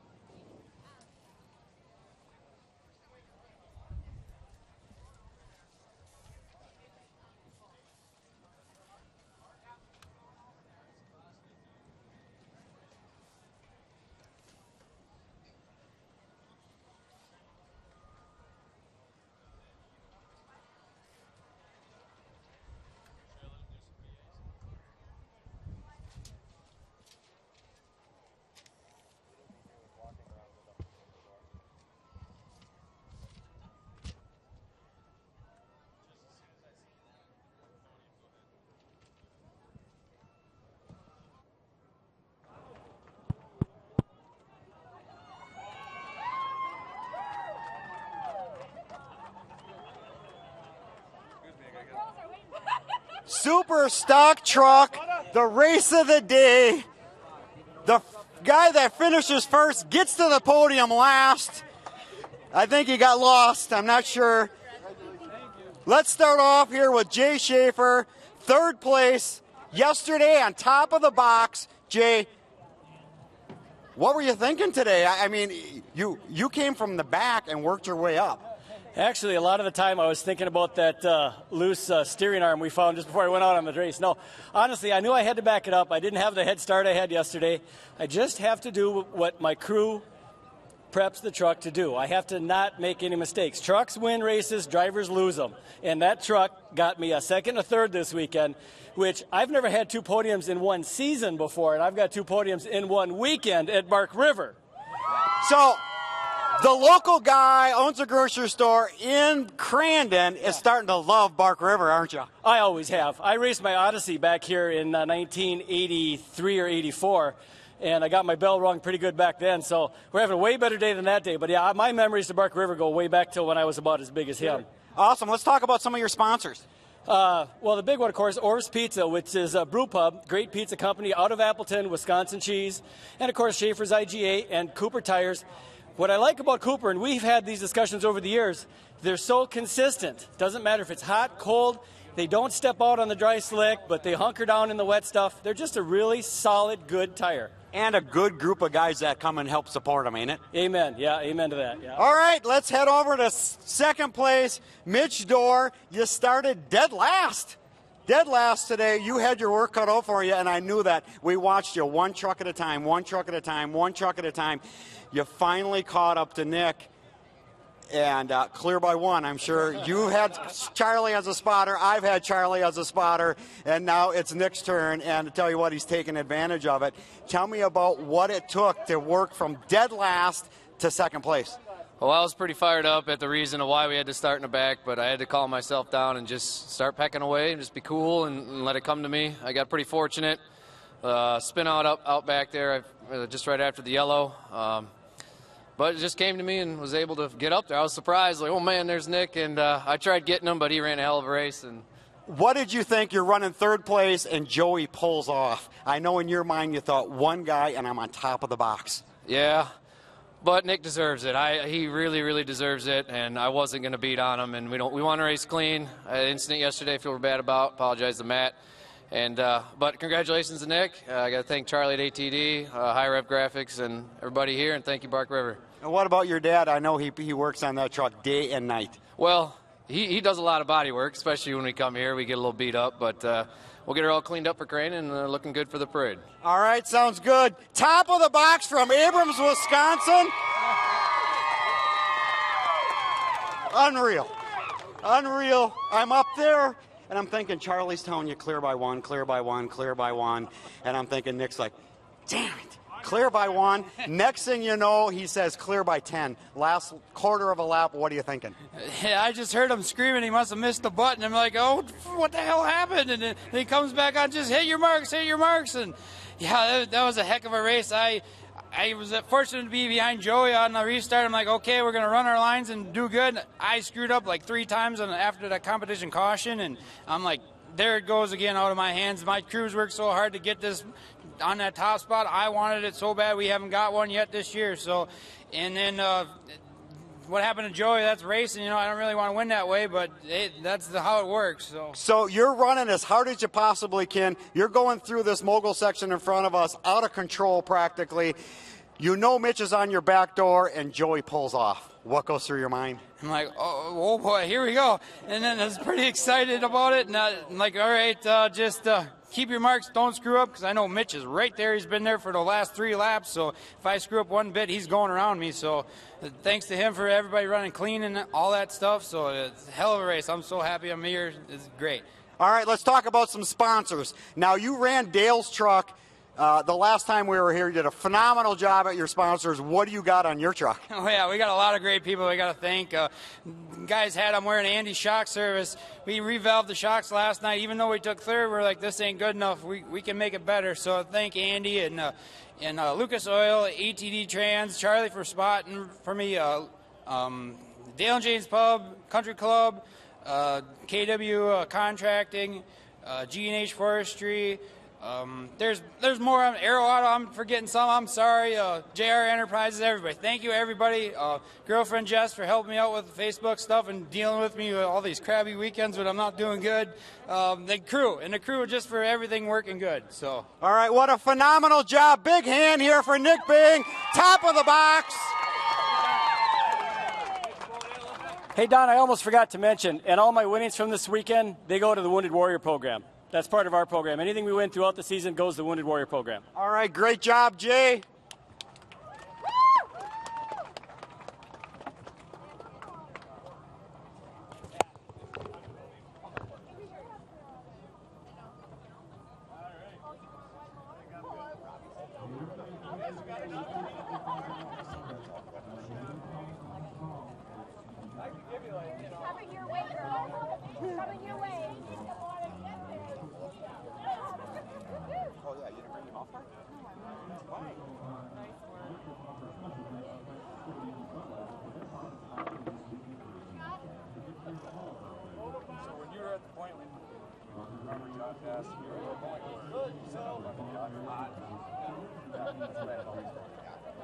Before I stand there, it's not just sad that somebody fucked up, like, you know, was out monitor that pushed me over the edge, but you just gotta stand strong. No need for someone to get what I'm on. And when I found that, I stuck it on the front of my rear truck and stuck it on there, and it's Yeah, he did. And he wasn't the last one. First, I wish you would have came and told us. We're like, well, hang on, I see a wrong number plate on that truck. Yeah. Good job. Appreciate that. That's nice to do that. Yeah, Scott, I would say just keep going. You know what? I was pretty fast. You don't know. The worst thing is just a build-up. All this bullshit going on in the pits, and I'm looking at this fucking media. Jeff lets us go business still. Yeah. I'm so fucking tired. I cannot believe all of this. You know, I want to. Sometimes it's coverage. Deal with it. Yeah, that was a good one. That was awesome. Wasn't that? All that.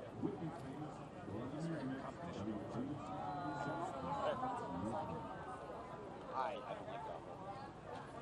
I had problems with them way back now.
America Adventure, a 6-day driving competition that takes teams across the country and challenges them to new clues and prizes each day. Enter to win at amsoilracing.com.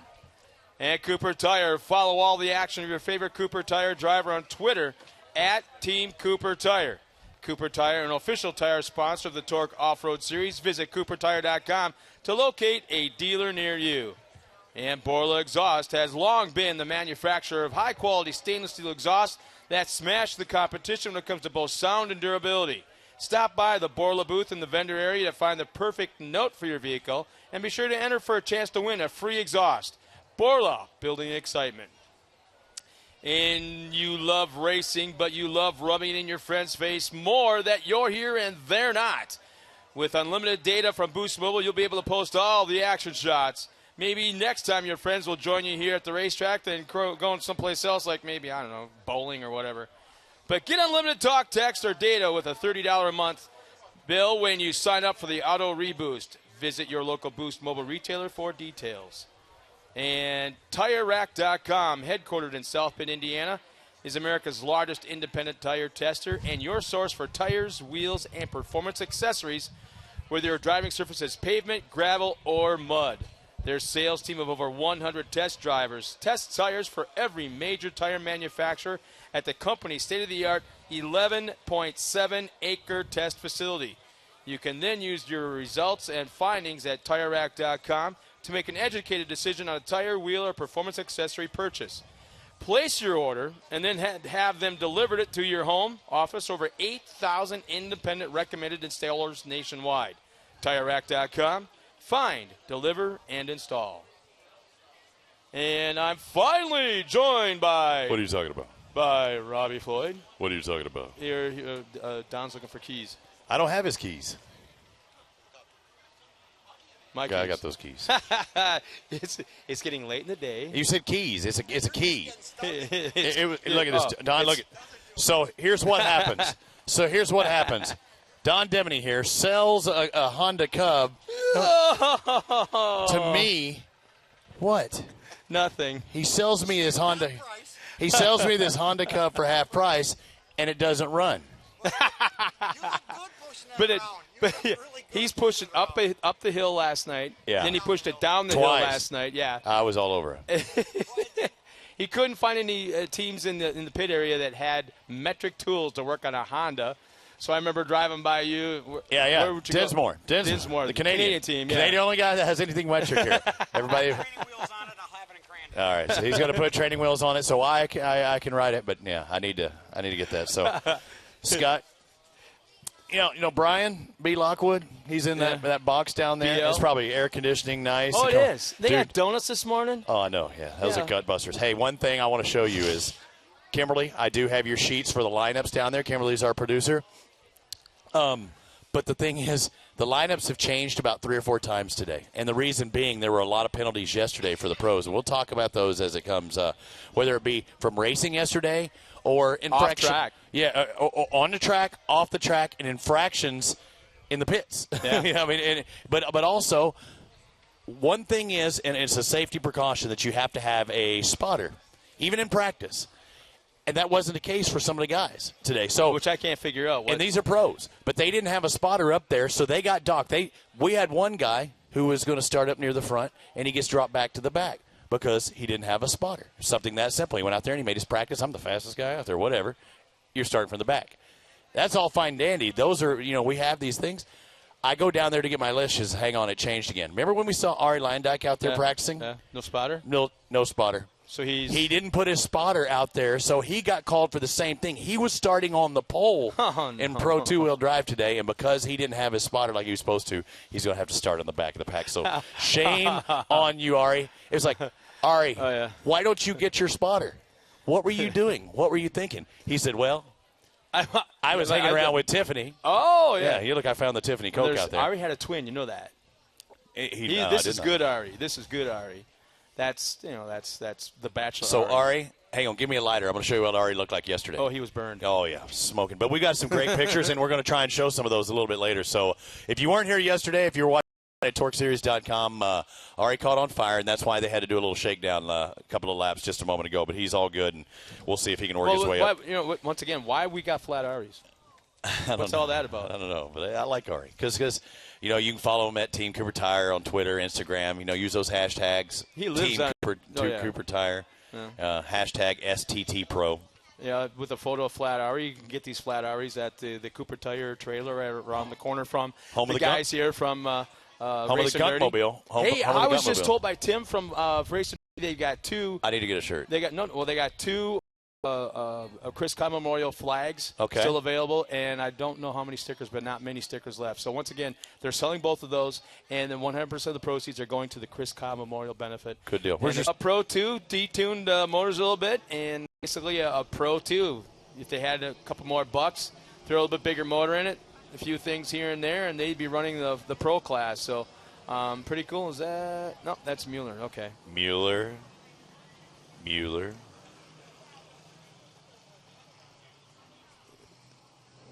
Oh, really? Oh, no problem. You know who Mary Demony is, right?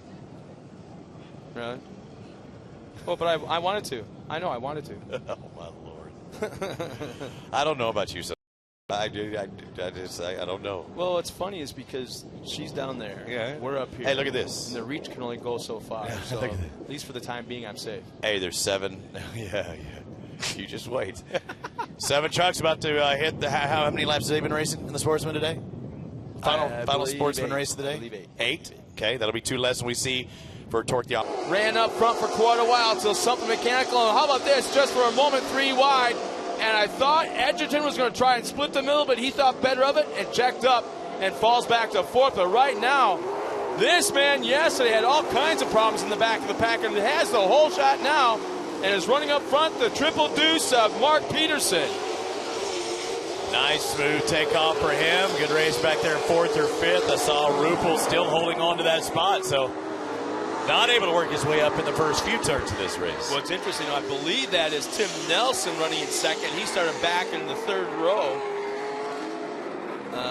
Right now running 2nd. You can see the difference in driving style. Looks like our leader's having problems getting that thing rotated, as he had a hard push going through that left-hand turn past the cemetery. A lot of times when you have slippery conditions, too, and you can't get it to turn, it's just going to push right off the track. This is the first lap of the Super Truck as they hit. Oh, man, that was a long launch right there. How far? You were looking right. I didn't get to see it. Just shy of 150 feet. Not bad on the first lap. Whoa, over rotation. And you're going the wrong way. What a save. That's Tim Nelson. He'll lose 1, maybe 2 spots. Falling back to 4th, and he's way outside. Yeah. Look at him. Oh, this just a barrage around him.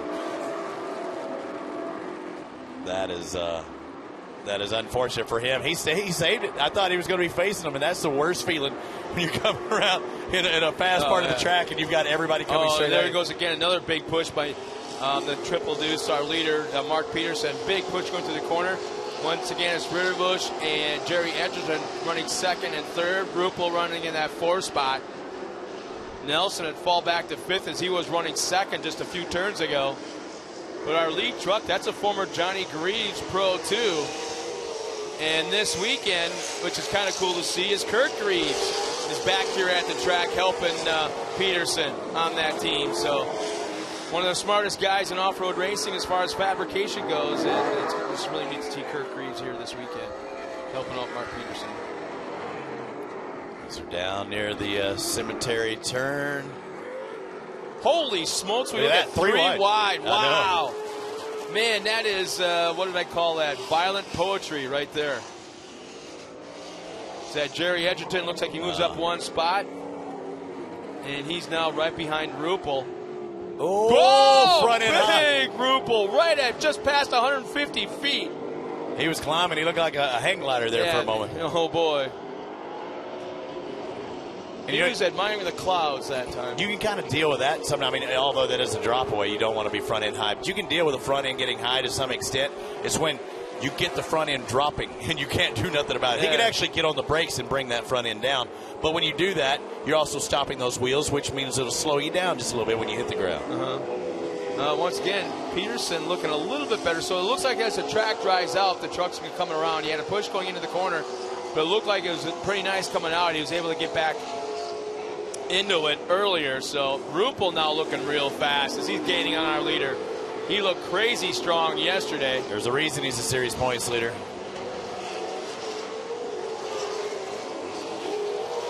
That brand new truck for Edgerton right behind him in that Monster Energy. And then we've got Ritterbusch and then Amsoil Chevy. Going by is a 217 of Garrett Bancroft.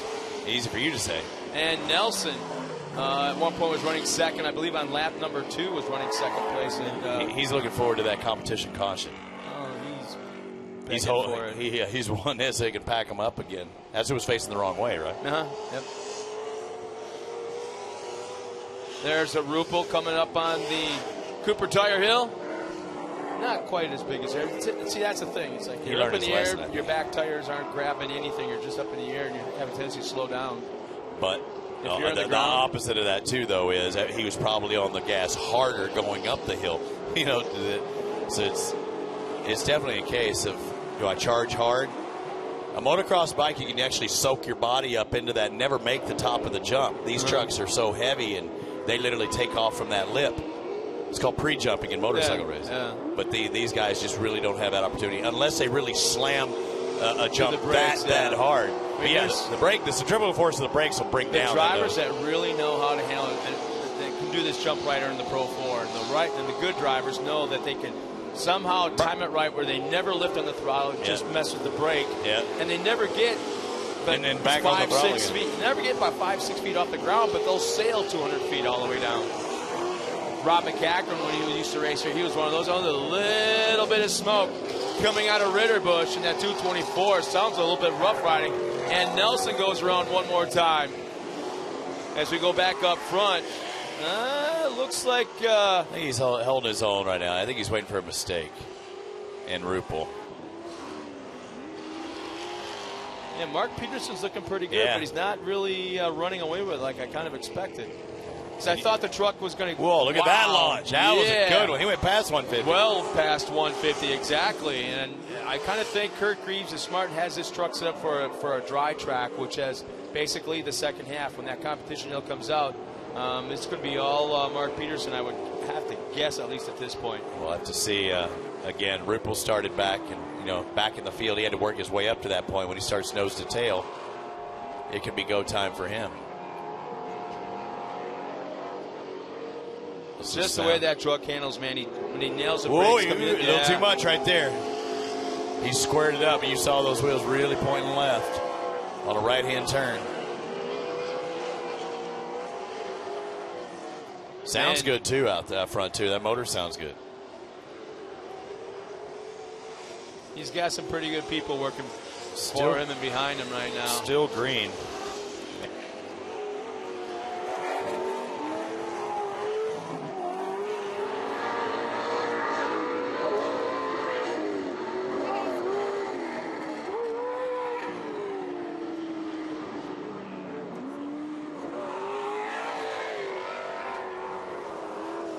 Peterson still hanging on the lead as they make that turn around the cemetery. Now aimed at that little bit of a dog leg. Quick left, quick right. Now here they come towards Cooper Tire Hill. And without a doubt, Rupel's catching our leader a little bit at a time. Not quite the gap there was even on the last lap by.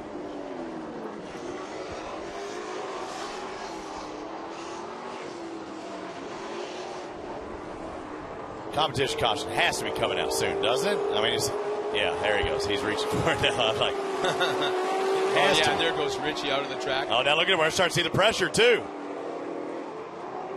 Was he waiting? Was he holding back just a little bit? Rupel now closing in with only, about 3 turns remaining. He's putting it to him. Going to get a good drive here, too, on that inside.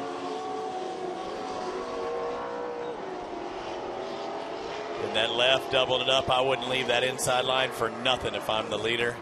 And that looks to be the case. Drifts a little wide, now closes it off, and you're not getting by me. You're going to have to start just behind me, the triple deuce. Leading the first half, Mark Peterson, Rupel into second. 224 of Ritterbusch, or excuse me, 220 of Edgerton. Comes across in third, so they'll start nose to tail for the second half of this race, half down. The rest still remains, and I don't know. I think we started seeing Rupel kind of just bump it up a notch at the end. He might have took one stab at it, but I think he's still the truck to beat in the second half of this race. Could be. I mean, he may have been satisfied running where it was running and not taking any chances. But I just saw it just appeared to be a little bit of a handling improvement from Peterson as the laps wore on in the first half. We'll see, like you say, if that truck is set up for a dry track, which is starting to happen in a lot of parts of this thing. Hey, I know it's my first time in the chair today, really here, but I mean, I think the track crew and Jeff and everybody did a great job this weekend up to this point. I don't know what they're going to do after this point, but up to this point, they've done a remarkable job, and they have good dirt to work with, and that makes things so much easier. But I mean, they've kept the dust down and really. When was the last time you saw a parking lot like that off to the right? Yeah. It's a track builder's playland over there. That's the circus crew. See, they got their circus tent. Oh, yeah, the stump jumpers have done a heck of a job. I don't know if they've got a speaker system down there or not, but if you can hear us, boys, man, whale of a job. You guys put yourself in harm's way out there, and we saw witness to that, I think, at the Sportsman weekend when one of your guys got injured and is back here this weekend to help out. But, man, oh, man, no way an effort or an event like this could be put on with the efforts of volunteers and the guys like the stump jumpers. Yep, thank you very much for all that you do. All right. Our last sportsman race of the afternoon. You see the pace truck leading the field. Oh, you'll see some acceleration cones up there when you come up to that next red truck. Looks like just behind it and just in front of it should be the acceleration area. Yeah, flags are pulled in, lights are off. He'll pull off to the right side of the course, and Peterson controls it, waiting for the green flag. There it is. Here they come to turn one. Whoa, boy. It just amazes me the amount of roost that gets cooked up at this point of the track on those starts. Wow. Third pushed it in there, didn't he? Edgerton, yeah. He's going to be a whole new driver in the second half. Second half, too, I guarantee it. Nelson went way high. Right in the berm. Now, see, if they go up and over, there's about 5 feet. It drops down about 3 feet, but there's between that berm and 5 feet out is big, huge cement bricks, just like here in front of us. And oh boy! All right, watch Rupel here. Now he doesn't want to taste any more dirt. Now it's go time. He gets out in front, can do his own race lines. He's inside though. He's going to slide wide right about the apex. That's fine. But speaking of sliding wide, is a leader. So is Peterson. Just take a different line, get out of it. Now he's right. He's going to try and go here. Straighten it out. Did you see how he turned before he even made it to that jump? Let's see if they jump side by side. He's trying to, but I took that inside line from him just a touch. 150 feet for our leader, a little bit shorter for Rupel. Oh, boy! Oh, man, that was close. Crossover. Phew. Peterson has to amp it up just a little bit because, holy smokes, Rupel has got it dialed in. Yeah. I hate you when you're right. You know that. I had a feeling, but I'm not saying he's going to win, but I'm just saying he's got more there. Here it is right here. He's going to just hang He's it going up to drive the around the outside. He's going to drive around the outside. He knows that he's going to keep holding that in. See what happens. Now you can cross. Now you can cross and get a good, and dives to the inside one more time. That is very close. He's all in the back door, in the back tailgate section of Edgerton. Just didn't happen that time. Both of them take that finger and hit at least one, maybe two tires. In a moment like right now, the drivers are taking note of what's going on with each other and how they're handling the corners, but also there's a lot of... Look at that line. Yeah, a lot of spotter chatter going on now. Here he goes. Going to go to the inside right here. He was outside. Oh, Peterson goes inside. He had to check up. He's crossing like crazy. Oh, man. Yeah, Peterson is in blocking mode big time right now. Rupel was on the outside, so Peterson moves to the outside. Rupel goes to the inside, so Peterson goes to the inside. And the thing is, that's slowing. Peterson is actually slowing down, blocking. But he's leading. Rupel, yeah. But he's winning. Do what you got to do. It's better to get the whole shot and have to have somebody pass you than start in the back and have to work your way up. I'm really surprised Edgerton's not able to reel him in a little bit quicker than he is, if he is at all. His front two are fast. Still, you've seen that crossover. Rupel just not quite getting the drive on that line that's been given him. If you kind of run in middle ground also, that hurts the guy in second because you're not committed high or committed low. Yeah, exactly. So it slows your Buck's handle coming to the corner. The way they swap body leans back and forth, side to side, the way the front ends dive when they nail the brakes. Oh, here's the white. I see the sheet coming out. It's going to be now or never. Edgerton didn't run away with it like he thought might have been a possibility, but look at that. A great, he downsided. He downsided it. He downsided it. He downsided the jump, and Edgerton didn't. That's the first time I've seen anybody really downside that smoothly. So right now, Peterson's got to hold off Edgerton for second.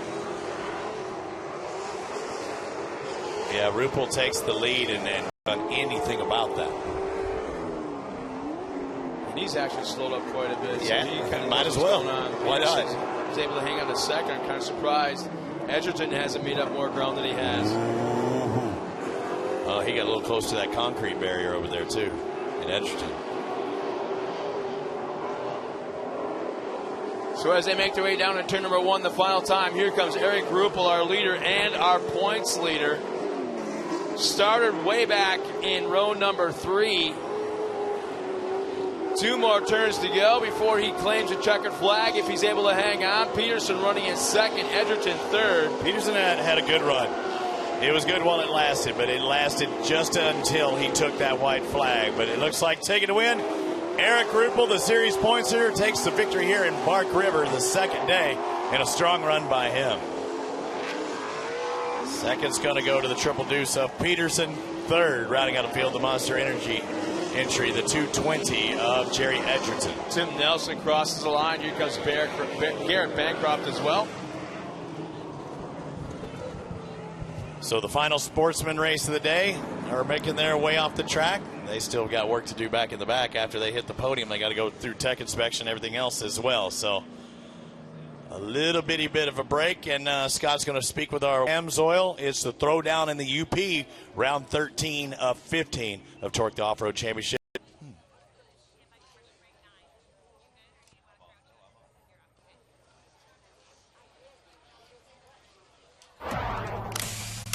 When you take that checkered flag and you're standing top on the box, you're proud to have AMSOIL on your shirt. But I tell you what, when you take that motor apart in the dyno room and you look at those bearings and you see how great they are, you're really proud to be an AMSOIL driver and to be representing a team that has product that's that good.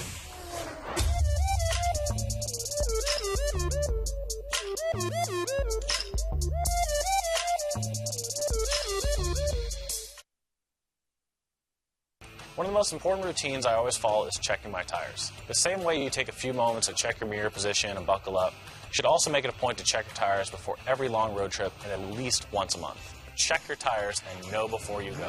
See you on the road.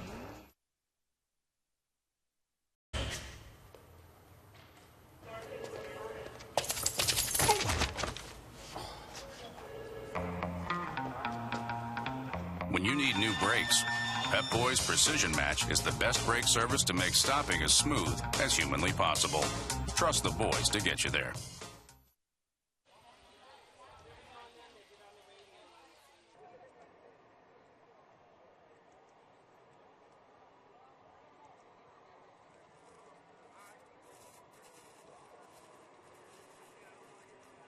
Okay, copy that.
Still waiting for. We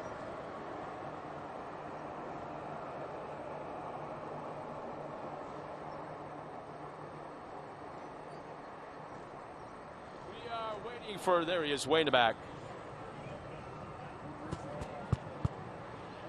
Mark Peterson, the entire racetrack is waiting for you.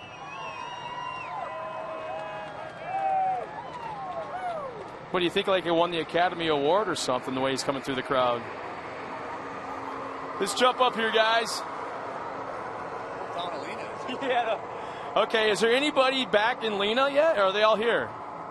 Is there anybody in Lena?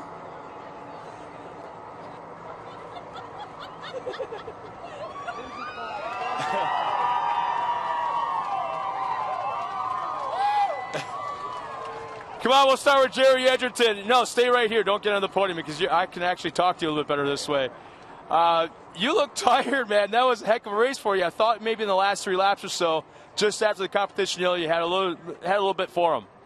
I was trying awful hard, but things weren't working out. We had a little problem with the truck being set up right for this track, so it's a little bit fluffy out there. But we were trying as hard as we could. I just couldn't catch these guys. I had a chance to take Mark on the corner down here, and I decided to let him go. These hoods are expensive, you know. So you were thinking wallet instead of like first place? Yeah, exactly. I did that once before last year, remember? So, I want to thank everybody for coming today. Thank all my friends and family for coming and supporting me. I thank Monster Energy for supporting the truck.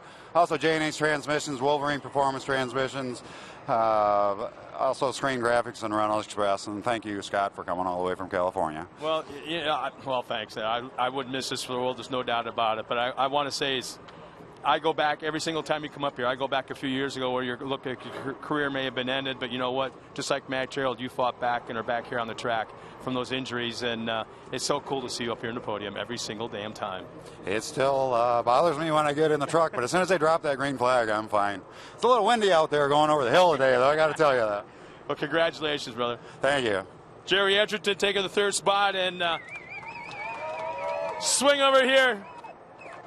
Mr. Peterson. No, wait. I was really. Come on, almost the whole weekend, just this one time? Mr. Ruppel. All right, here's the deal. Awesome looking truck out there. You were incredibly fast the first half. You never let off. You're on the back bumper. You must have, I don't know how many pounds of dirt do you think are inside that truck before the race as compared to what you have now? There's probably 30, 40 pounds of dirt in there. He ran a good race, and I got to apologize to him because I got into him at the last corner there, and that happens. You run that close, something's eventually going to happen like that. So, but no, I'd like to thank J&H Transmissions, A&J Landscaping, my wife, Kramer, Doug, the crew, everybody else for coming out. It's a great time. Hey, you're one of those guys also that over the years have worked your way through the ranks of different classes, and you kind of stepped aside a few years. And I don't know if you were a spectator or just absolutely stayed away because you didn't want to see it because you might love it too much and miss it too much. But you're back. You're in a truck that you tried Pro Light there for a while. Didn't do too bad, but you stepped away, and all of a sudden now you're back with this premier truck. You're out there just crazy, crazy fast. Question. That truck has it in it to put a bigger motor in it. Any chance 2016 Pro 2? Anybody? This man right here? Think so? No. Well, maybe. You can't count anything out. But no, it's I've stepped away for a couple of years, and it worked out to get this truck, and it fits my driving style. We keep changing it, and I like to take Maxxis tires coming on board this year, and it's real tough to get anybody or keep anybody with you, and I appreciate that, and that's all I got. Well, nice job, man. Nice to see you up here again. Thank you. All right, now, Mr. Peterson. Did you... oh, shucks. All for me. Did you rent a couple of Greyhounds on the way out here for these people? How'd you get them all here, man? Yeah, this is really great. I mean, all the Broken Dirty fans out there and all the people that help, and half of Lena's here, I think, right now, so this is really cool. Well, that's why I asked. Did anybody lock the place before you left? I mean, what is open in Lena right now besides Bark River National Off-Road Raceway? I don't know. I'm not sure. I think they shut her down. What is this actually, you guys days and days and days, hours and hours and hours, weeks and months, and it's not always fun because I'm sure there's a couple of wrenches being thrown across the shop, arguing, going back and forth, whether it's friends, family, doesn't matter. It's amazing that all that time that you guys put into this race truck, you forget all about that for this 15 minutes. What's that like? Wow, you hit it on the head. I tell you, all the hours that we put in it, the crew that helps me out, Kurt Greaves, I mean, he's a huge help. Bob, my spotter, is great. I got John Chabla that helps me out. All these guys I couldn't do it without them, and I really appreciate all that. Barb here taking all these pictures, and it is really special. Well, there's somebody you kind of forgot a little bit. Come on, man. I'm calling you out, and I'm not letting you go until you bring it up. No, I was going to save that to the end. It's my wedding anniversary today, so I got to say happy anniversary to my wife. So it's a great way to celebrate it, I'll tell you. I really want to thank my sponsors too.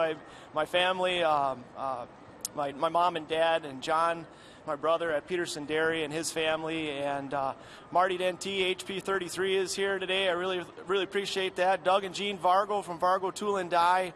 We got Corey's Crank and Nail that helps me out. HEC Electric, Quartz Custom Graphics, Markworth Custom Homes. Man, I got Aaron Precision Speed Products and McGuire Sports Bar. All these people help me out. And the whole damn town of Lena. And the whole town of Lena. Where's the trophy wife? Get that trophy wife up here. Where is she? Get the trophy wife. Put the phone down and get your trophy wife butt up here. Ladies and gentlemen, our top 3 finishers in the last Sportsman Truck race of the weekend. Let's hear it for our Super Truck finishers.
Borla Performance has long been the manufacturer of high-quality stainless steel exhausts that smash the competition when it comes to both sound and durability. Stop by the Borla booth in the vendor area to find the perfect note for your vehicle, and be sure to enter for a chance to win a free exhaust. Borla, building excitement. And for over 50 years, Kenda Tires has produced high-quality, affordable products for the automotive and specialty markets. Kenda is the tire of choice for the number 27 Pro line of Sean Morris, and you can visit their product display here at the track to find out why. Kenda Tires, designed for your journey. Ide Industries, the official race canopy sponsor of Torc, the Off-Road Championship, presented by AMSOIL. Ide is an award-winning fabricator of transport trailer canopy systems, corporate hospitality tents, mobile marketing exhibits, and custom shade structures. Ide provides pro hospitality for pro teams. Visit them online at www.racecanopies.com. And check out those good-looking uniforms that Torc safety officials are wearing. You need something like that for your personal safety? Call our good friends at Impact Racing to order your custom-designed driver or crew suit today. You can visit them at impactraceproducts.com. Oh, okay. You said is making it. That's what you said.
Pay the bills with some branding if you're showing some establishing shots, huh?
Welcome everybody to Bark River International Raceway. The weather is perfect right now. We've had sportsman racing all the way up till this time, and now it's time for the big show. Torc, the Off-Road Championship, presented by Amsoil, the Throwdown in the UP. I'm Robbie Floyd. This is Scott Rain. You've heard him all day long with Don Dimity. We'll also, Kate Osborne will be doing our TV interviews, and you'll get to meet Miss Torc, Tiffany Stone, a little bit later as well. Yeah, you mentioned the weather. It's starting to feel like it's cooling down a little bit. The sun's kind of hiding behind the clouds some. What are you talking about? Look at this sun. See this? I don't have makeup on today like you usually give me a hard time for. Pasty. But yeah, it's toasty out there. Look, Flat Ari is sweating. It is actually hot out there. Oh, he was yesterday. Yeah, he was. It was hot in the truck yesterday for Flat Ari. Oh, man. One thing about today is we've got guys that are used to the track yesterday. Things may have changed a little bit, but it's also the second day of a 2-day race. So they tend to push it a little bit harder. Although yesterday, I don't know that I've seen them push it quite like they did, because that, the USAC trailer was busier than I've seen it in the 2 years I've been covering Torc. When you say USAC trailer, you talk about the sanctioning body, the protests that were going on, some controversy were going on. I walked in there on that collaboration of minds, the meeting of the USAC minds they were in. I'm like, oh, y'all are having a meeting, huh? And he goes, yeah. I walk out and go to the other side, and that was basically the entrance. And they would literally talk to somebody. Next, and then somebody else would come in, and I saw like 5 groups. Exactly. There was at least 5 or 6 people at the end yesterday. So let's talk about what we're going to be seeing today. You've seen all the sportsman categories. Now it's time for the pros, if you will, because the machinery is that much better. The pro lights, the lowest displacement, they'll be first today, or I say lowest displacement, the lowest horsepower, they'll be first today, followed by the Pro 2s and the Pro 4-wheel drives. Well, first off, I think we're going to start off with the fact that the attitude of the drivers have probably amped up a few degrees. The attitude adjustment that other drivers want to do to other drivers has amped up a few degrees since yesterday. Then you throw in the fact that there's an extra $10,000 purse in it today for the 3 different pro classes. And right now, because of a pill draw yesterday by the winners in each class, the added to the purse, whoever wins Pro Light today will get an extra $5,000. Right. Whoever wins Pro 2 today will get an extra $3,000. And whoever wins Pro 4 will get an extra $2,000. So throw that into the mix, as well as all the attitude adjustments that guys want to be making on each other. Well, that's going to make for a great day of racing. It's only nothing else. Yeah, it's only befitting that our biggest bonus goes to our largest entry count of the day. The pro lights, it looks like 16 trucks ready to take off. So I saw a picture of the stands, a few spots available. So if you're over there checking out the Racing Dirty T-shirts or in the food line, it's time to get ready. The trucks are on the move on the grassy knoll over there, and they're working their way towards the grassy knoll this way. So let's talk about it from top to bottom. And this thing got reshuffled, actually, because of penalties yesterday, one being Travis Dinsmore. He's going to start in back, which he wouldn't have if he didn't have a little extracurricular activities on the track yesterday. He was penalized and moved to the back of the pack. But also other drivers that didn't have spotters this morning, they get moved back as well. Well, it's really interesting. As we look at the lineup here, you see some drivers with 1 star next to their number. You see some drivers with 2 stars next to the numbers, and there's one, I think, with 3. So that's kind of indicating what was going on and why they were all shuffled back in the starting order. But right now, as they come onto the track, our front row consists of on the pole from Ogden, Iowa, running for Liquid Wrench, Max and Hostile Wheels, Kicker Audio, Radar Tires. And that's the 21, that bright yellow Nissan of Cam Reimers. The Kenda Tire truck, the blue one right there on that right side front row. Kenda Tire Pack Racing Springs, Amsoil Ford out of Loveland, Colorado. Sean Morris. And this is a father and son team right now. He comes out of Columbia, Louisiana on Maxxis Tires, running for Walker Evans, Maxxis, and Amsoil. Very, very strong and wild one to watch. Yesterday, 41 of Kyle Hart. He starts for it today. He finished fourth yesterday. He's the son of multi-time Torc Series champion Ricky Johnson. He drives for Red Bull, Multicam, RPM Off-Road, and, of course, Cooper Tires out of California, LJ, Luke Johnson. Go Choder home. And this boy right here, he is always fast. He's won a ton of races a year from Temecula, California, running on Cooper Tires. He's running for JRT, COD Racing, XL Off-Road, Cooper Tires, Amsoil, Walker Evans at K&N, 81, Doug Mittag. Behind Tyrone, the 151 of Amsoil Sport Tech, Best Western Fox, FXR Outdoors at Arturo Tires. That's Andrew Carlson. Watch out that kid, the 151 on the near side. It would be so cool to see this kid up on the box here this weekend from Charlotte, North Carolina. He has one of 2 brothers, actually one of 3 brothers that are racing today, because the oldest brother is down in Brooklyn, Michigan, running in NASCAR. He was from Charlotte, North Carolina for Husqvarna, Chevy, and Maxxis Tire, the 15 of Jesse Johnson. Bobby Runyon, number 9 on that bodybuilding.com. Wishes for Warriors, Raging Bull Motorsports, Falcon Tire Machine, number 9 will start in 8th position. The 99 of Jeff Sleegers in 9th on the Sleeko Aturo Tires entry. And there was Jake Lunderby. He's out of Cindy, Montana, running for Maxxis Tires in a Toyota, number 55. Ponzi, a Logger's best friend, Roto Chipper, couple of guys, the 42 of Kyle Kleiman, the 48 of Cody Kleiman. And also you got to throw in their dad, Mark Kleiman, with the 842. He's out there as well. True, back to back to back. Scott Beauchamp on the 20, look out for him. Cooper Tires, Stewart Manufacturing out of Michigan. The 4 of Jason Janis. The 43 of Travis Dinsmore had to start in the back. It is time to go green. Let's hear it, Park River.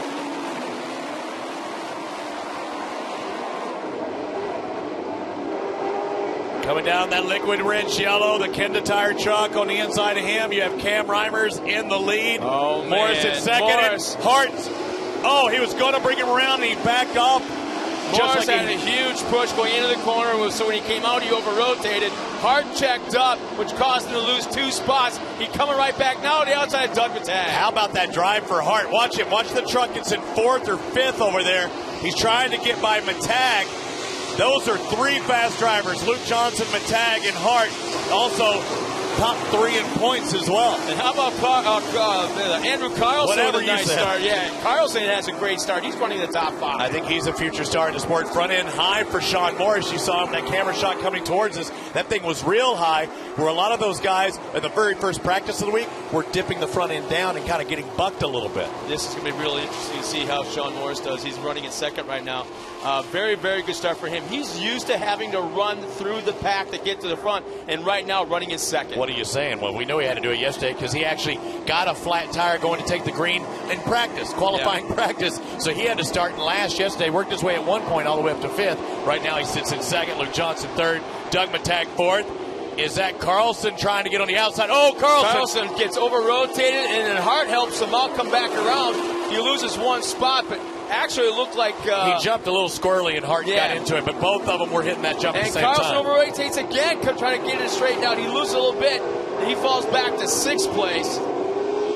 Who's that on the outside of the Ponzi truck now to the That's inside? Lunderby. Oh, Lunderby boy. couldn't shut it down. Johnson goes underneath him. Well, Kleiman boys looking real strong right now, both running the top 10, trying to find a way around both Lunderby and Jesse Johnson. Jesse's been awful quick. He's been the top 5 in lap times. 3 wide through turn 3. Jesse. Johnson outside the outside wall.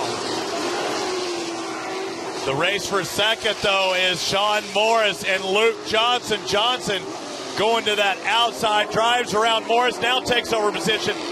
Johnson was fast yesterday. He looked just as fast as any of those top 3 drivers, but towards the end of the race, something just wasn't quite there, and he lost a little ground, couldn't make it up. He finished in 4th. You're seeing Sean Morris now drop back to 3rd. The series points leader just behind him in the 81, Doug Matag. Here they come towards the Cooper Tire Hill one more time. They're running right around just shy of 150 feet.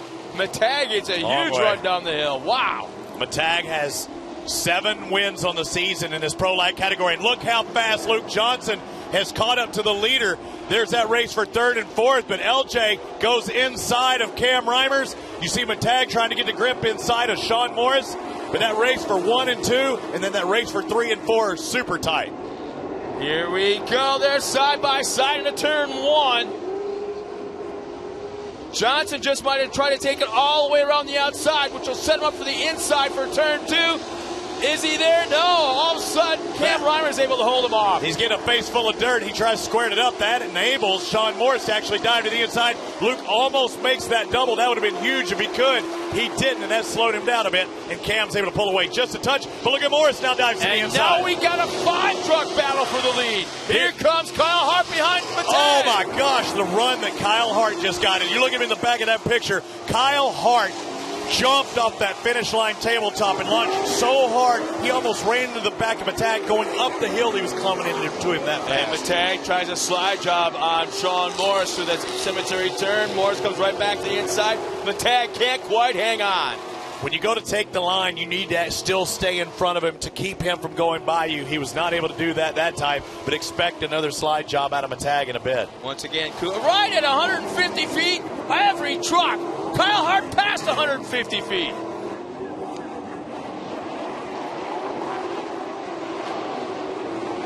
Looking at Matag, swapping a little bit to the inside.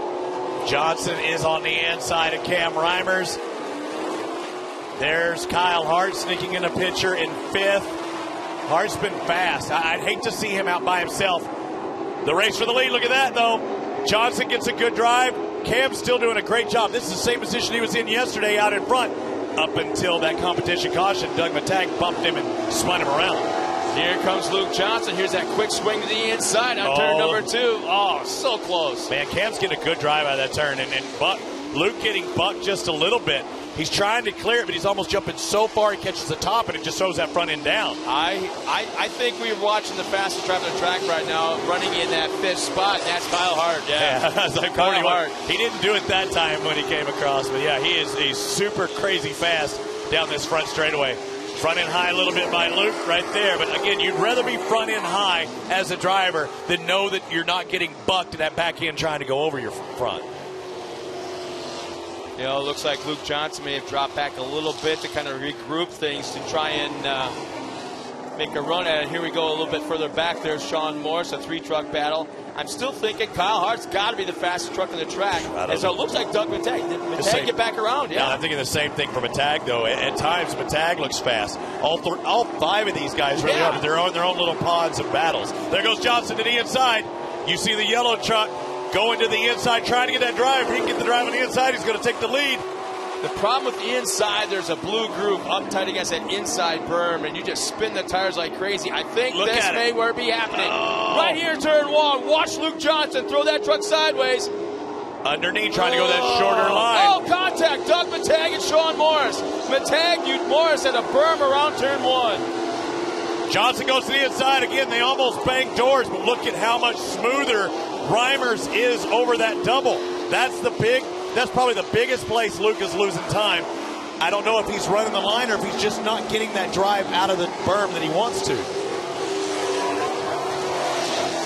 Well, it looks like things may be kind of settling down a bit. Maybe not in the first 2, but from there on back, as we're just a lap or 2 away from the competition yellow, which will really make things interesting. Keep in mind, the guys are running for an extra $5,000. Yeah. So there's an incentive and a half right there. Between the 2 teams, I mean, the Liquid Rich entry looking for his first win of the year. Luke Johnson has already won this year, but I'm telling you, Team Choderholm could use that extra $5,000. Yeah, that's right. Drink it home. In fact, the competition yellow is coming out next time by as our Kenda pace truck pulls out onto the track.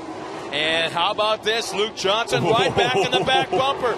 There may be something interesting happen before they get to the system control finish line for the comp yellow. I love what he's doing, though, taking an inside line, just doing something different. A bobble by the driver in front of you, and you can take advantage. If you're in his tracks, it's really hard to make that adjustment. Oh, here we go. Turn 1. Here we go. Is he going to the outside this time? Look, it's different line. Different than what he did the time before, but he squares it up a little earlier. Now he goes straight shot. This could be the slide job. But he's got to take the line. He's got to go left. They are being way nicer. There it is, right there. He planned it 2 laps ago. Luke Johnson, our new leader, right before the competition yellow. Forget Ricky Johnson. His wife Stephanie's cheering right now online. I can promise you that. Oh, she's jumping up and screaming right now. 3rd is Doug Matag as they take the competition caution. Now into 4th is Kyle Hart. Sean Morris, who had been in 3rd most of that race, drops back to 5th. It looks like Carlson. Oh, look who's up in 8th. As they cross the line, Dinsmore. He started dead last, back in the 16th position. So he's passed a lot of cars to get to the front. Or I should say mid-pack. Kyle Kleiman, of the 3 Kleimans, he's the closest to the front. What a first half of the race. 5 down, 5 more still to go. But let's take a look at what happened with Luke Johnson setting up Cam Reimers, and it happened coming down that first turn. Talk about having the rug pulled out from underneath you. Whoa, Luke Johnson just out of nowhere. Sweet move to the inside. Set that up probably 2 laps before he got there.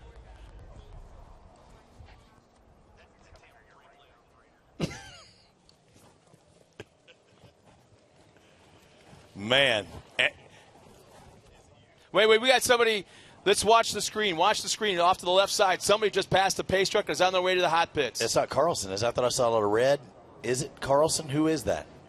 So he's getting by. He gets the okay to drive by. Now, can he cut the track? Or does he have to go around the track? No, that's actually Mark Kleiman. Yeah, I see it now. It's pink, not red. Yeah, not a. Oh, he's really cutting the track.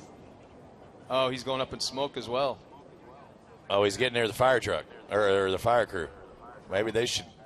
Maybe he's just going over and checking out what's on the grill. Hey, ladies, how's it going over here in the tent? So you got a How couple. you doing? You got a couple of frozen daiquiris. Speaking of daiquiris, you love those daiquiris over there, the Bobby Runyon daiquiri suite. You got Memorial Suite. I've been testing out those Bloody Marys, the official drink of Bark River International Raceway. All right, so how do we get our Kenda Pace truck back again? Did we have the Redwood? Now the Kenda truck's back out there, but Put you'll down see. some miles, gas mileage. Luke Johnson will set the pace for the field as they have to start nose to tail. I don't think they can make a pass till they actually hit that jump, correct? That hit the flag tower. Yeah, well, that's that yeah, jump. It looks like it's right at the line, yeah.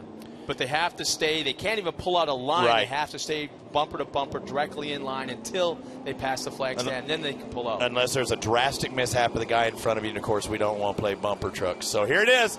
5 laps to go here in the Pro Light main event. Can Luke Johnson hold on second in points? We got issues already. Lunderby pulled out a line. He won in Crandon. Can he do it again here in Bark River?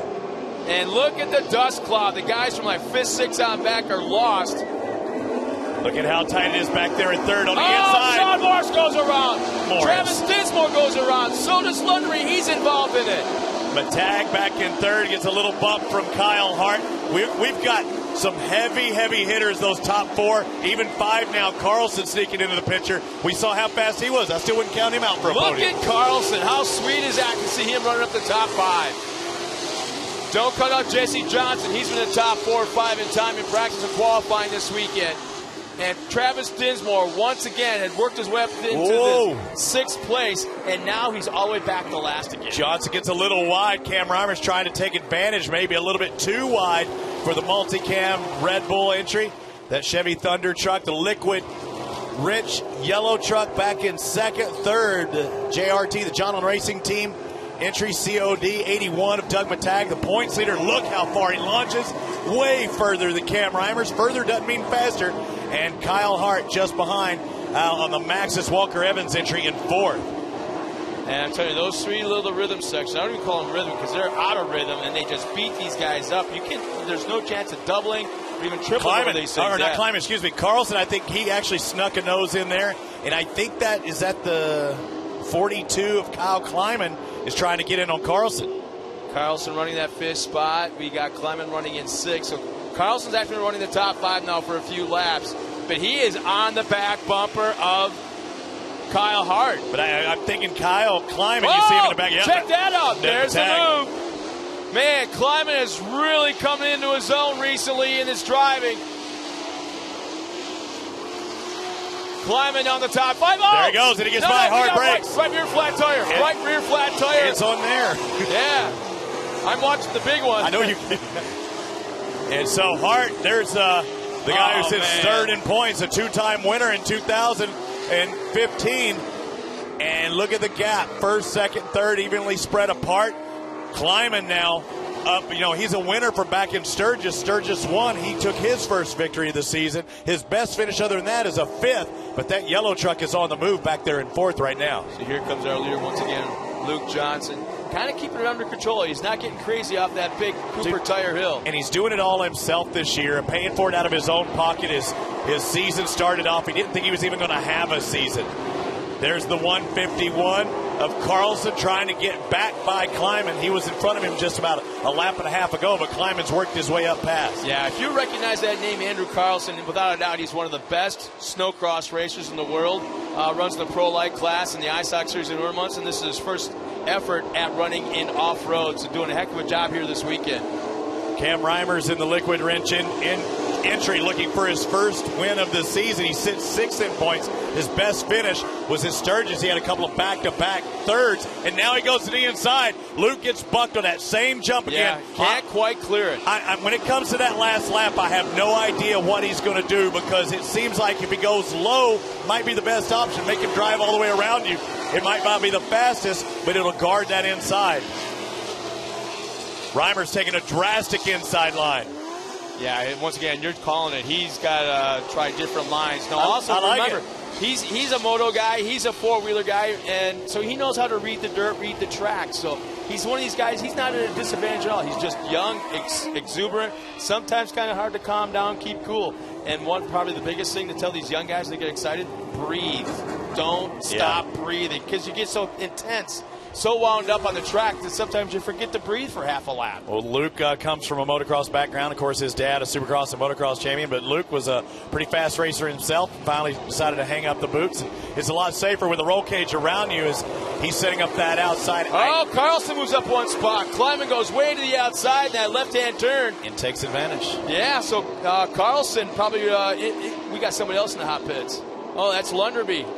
Yeah, everybody pulling in there. Yeah, the hot pits are happening right now. Oh, yeah. Second place right now for Cam Reimers, and Luke Johnson now starting to close in on Kyle Hart. We'll see if he give him clear track or not. You know, Luke does a better line that time. He just went inside to outside, and I don't think it bucked him near as bad. But you're seeing Matag starting to close in on Reimers. Watch this race for second. Now keep in mind, all these drivers are on radios with their spotters. They are able to hear what they're saying. Okay, you're outside clear, inside one. I mean, whatever their signals are, they're listening to spotters. So right now, Cam Reimers knows. Whoa. Doug Matag is there. Here comes Matag to the inside, going into the cemetery turn. And Reimers has got to shut him down sometime. He has to cross that nose, and it looks like it's going to be right there. Or he had to tuck in behind, I guess, Matag did that time. In the meantime, Luke Johnson is pulled away. You don't even see him in the picture. He is pulled away. If he just keeps hitting his marks, they're not going to catch him. Yeah, and in fact, this is the site of Luke's first career win, so I'm sure that he would love to repeat that one more time. The kid loves this racetrack without a doubt. There goes Matag going to the inside. Now, remember, yesterday, he also, I think the officials had a few words with him and getting into the Cam Reimers. So these guys have history yesterday. And Cam knows it. Doug knows it, but the officials know it too, and I don't think that Doug's going to be quite as aggressive as he would have if they wouldn't have had that talking. Oh, they all know that they're being watched, not just by their spotters. Carlson's actually closing in. He should sneak into the picture shortly. Carlson, with these two guys battling each other so hard, Carlson's closing in. Reimers doubles up.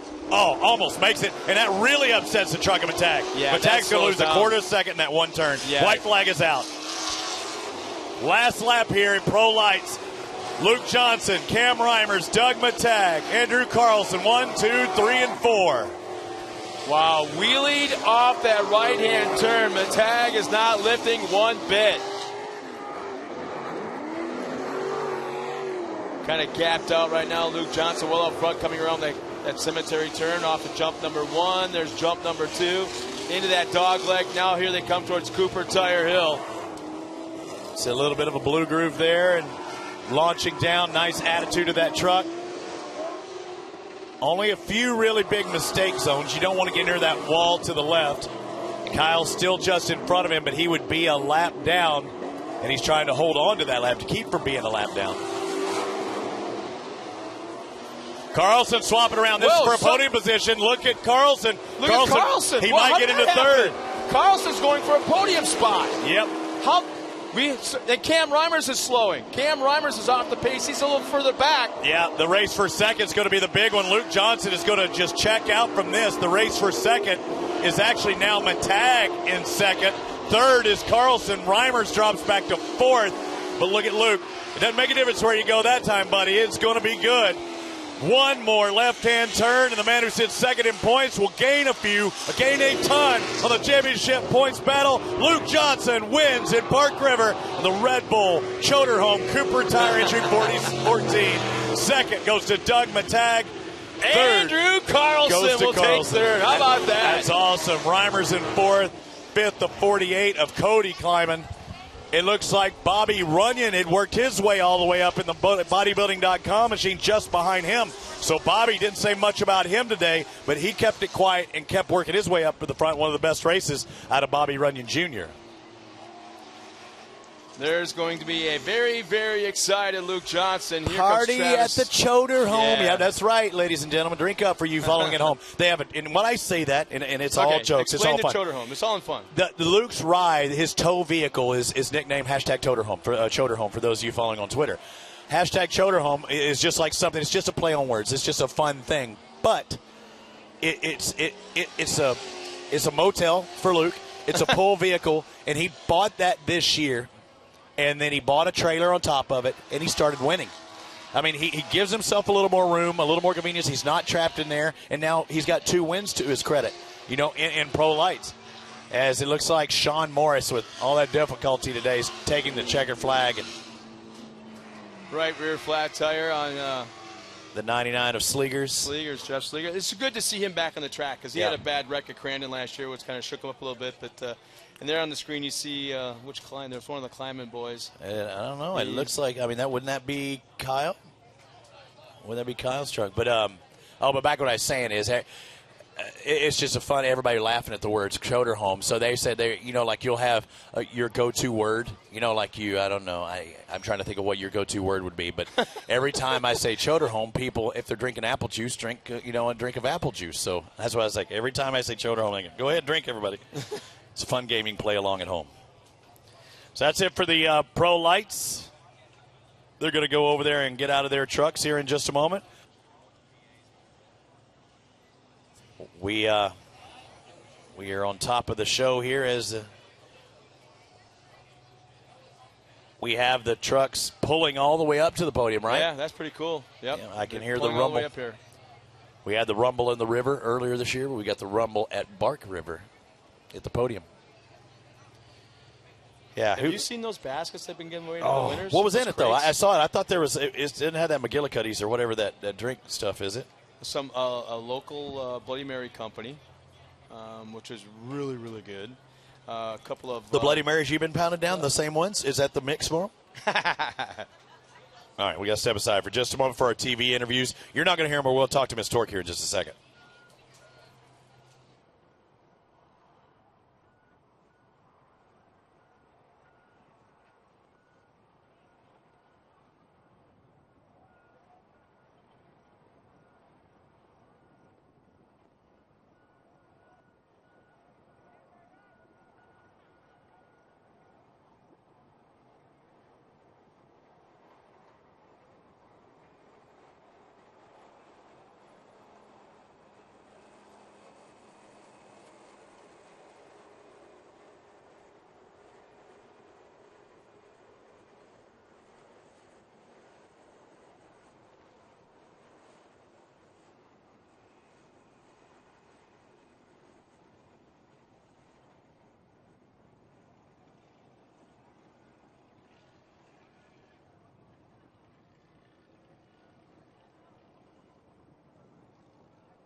Do our winner interviews for the Pro Light Division. And doing those interviews is Miss Torc herself, Tiffany Stone.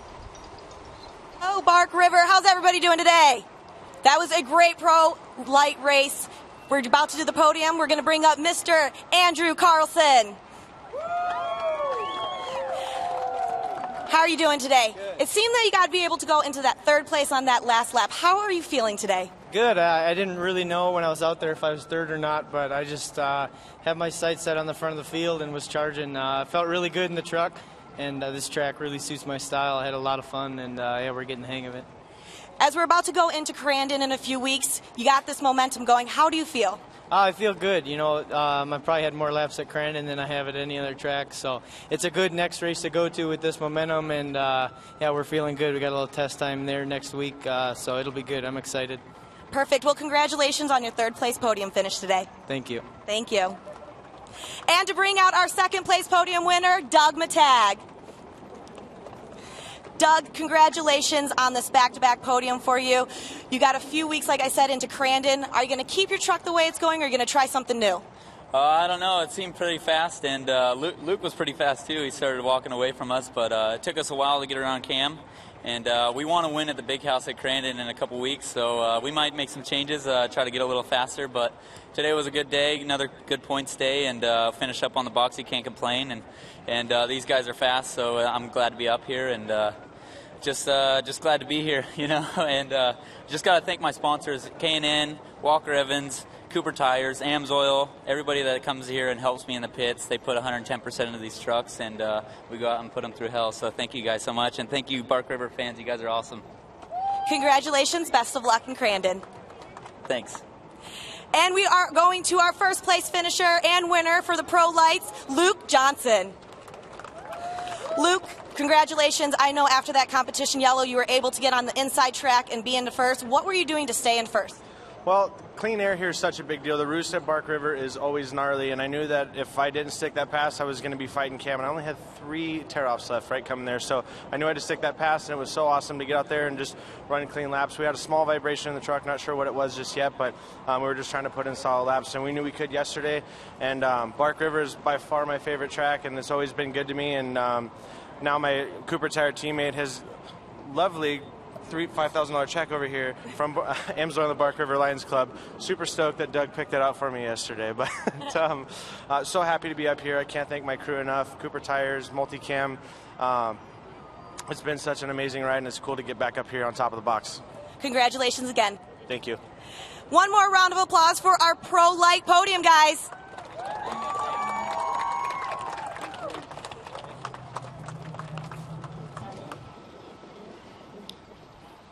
And I've already got a text from Ricky. He said you can follow the Choder Home at Choder Home on Instagram. You can follow it on Facebook, too. He's going to have some Choder Home giveaways. I was just told. I don't know, Team Choder Home. I know Ricky's happy, but he's also kind of nervous. Okay, the kid's got an extra $5,000 now. Oh, yeah. Good Lord, what's going to happen? You know what it'll probably do, honestly? It'll buy brakes. He doesn't. I don't think he has slotted or drilled brakes. He's got heavier brakes. He needs more braking power for Sturgis. So there's the check. Yep. $5K will really help do that. And I don't remember if he had the parts or he was just waiting to make some money, because he's been spending a lot of money this year on the Choder Home as well as that big trailer. But that could buy a set of front brakes. That courtesy of the Bark River Lions Club and AMSOIL. Thank you so much for providing that for all 3 pro classes this afternoon. Extra $10,000 total purse to the 3 pro classes. Big props to Andrew Carlson, too. Yeah, no kidding, huh? Yeah, the Turo Tire Ford up on the podium, and we've seen, Dinsmore with the Turos up there, but now you're seeing a couple of Cooper Tires in the Turo, 1, 2, and 3. But yeah, Carlson, great run by him. And I saw him early on. I was like, man, that dude looks fast. I mean, he looked on it even when he was back there in like 7th or 8th. Going back to St. Louis, they were really scratching their heads wondering if, okay, are we doing something wrong? I mean, we're coming into the series. Did we make the right move getting involved in off-road? And boy, oh boy, to stay on it. And Andrew Carlson, first podium appearance, great job by him. And first of certainly what will not be his last. You just know he's got it. Yeah. You know he's got it. He had 3 4th places, and now finally on the box. And once you get that taste of that champagne and stuff, you want to be in at least 2nd or 1st right there. But it's a special moment Johnson, you know what? Matag, those are three fast guys. He'll never be late again. That thing will be hanging in the Choder home right there, that clock. Yeah, true. Well, at least we like to think he'll never be late again. The long shot of the Torc stage. So we've crowned one champion, a different winner than yesterday. Matag won yesterday. Johnson wins today. Will C.J. Greaves be able to defend his Bark River title from yesterday? We'll find out here in just a moment. So we're going to step aside for just a moment, get a few local words from our sponsors. Thank everybody for coming out, because coming up next will be the Pro Two-Wheel Drives.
Pop it in.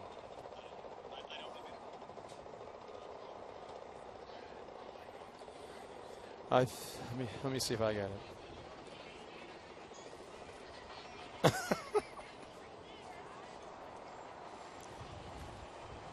Hang on.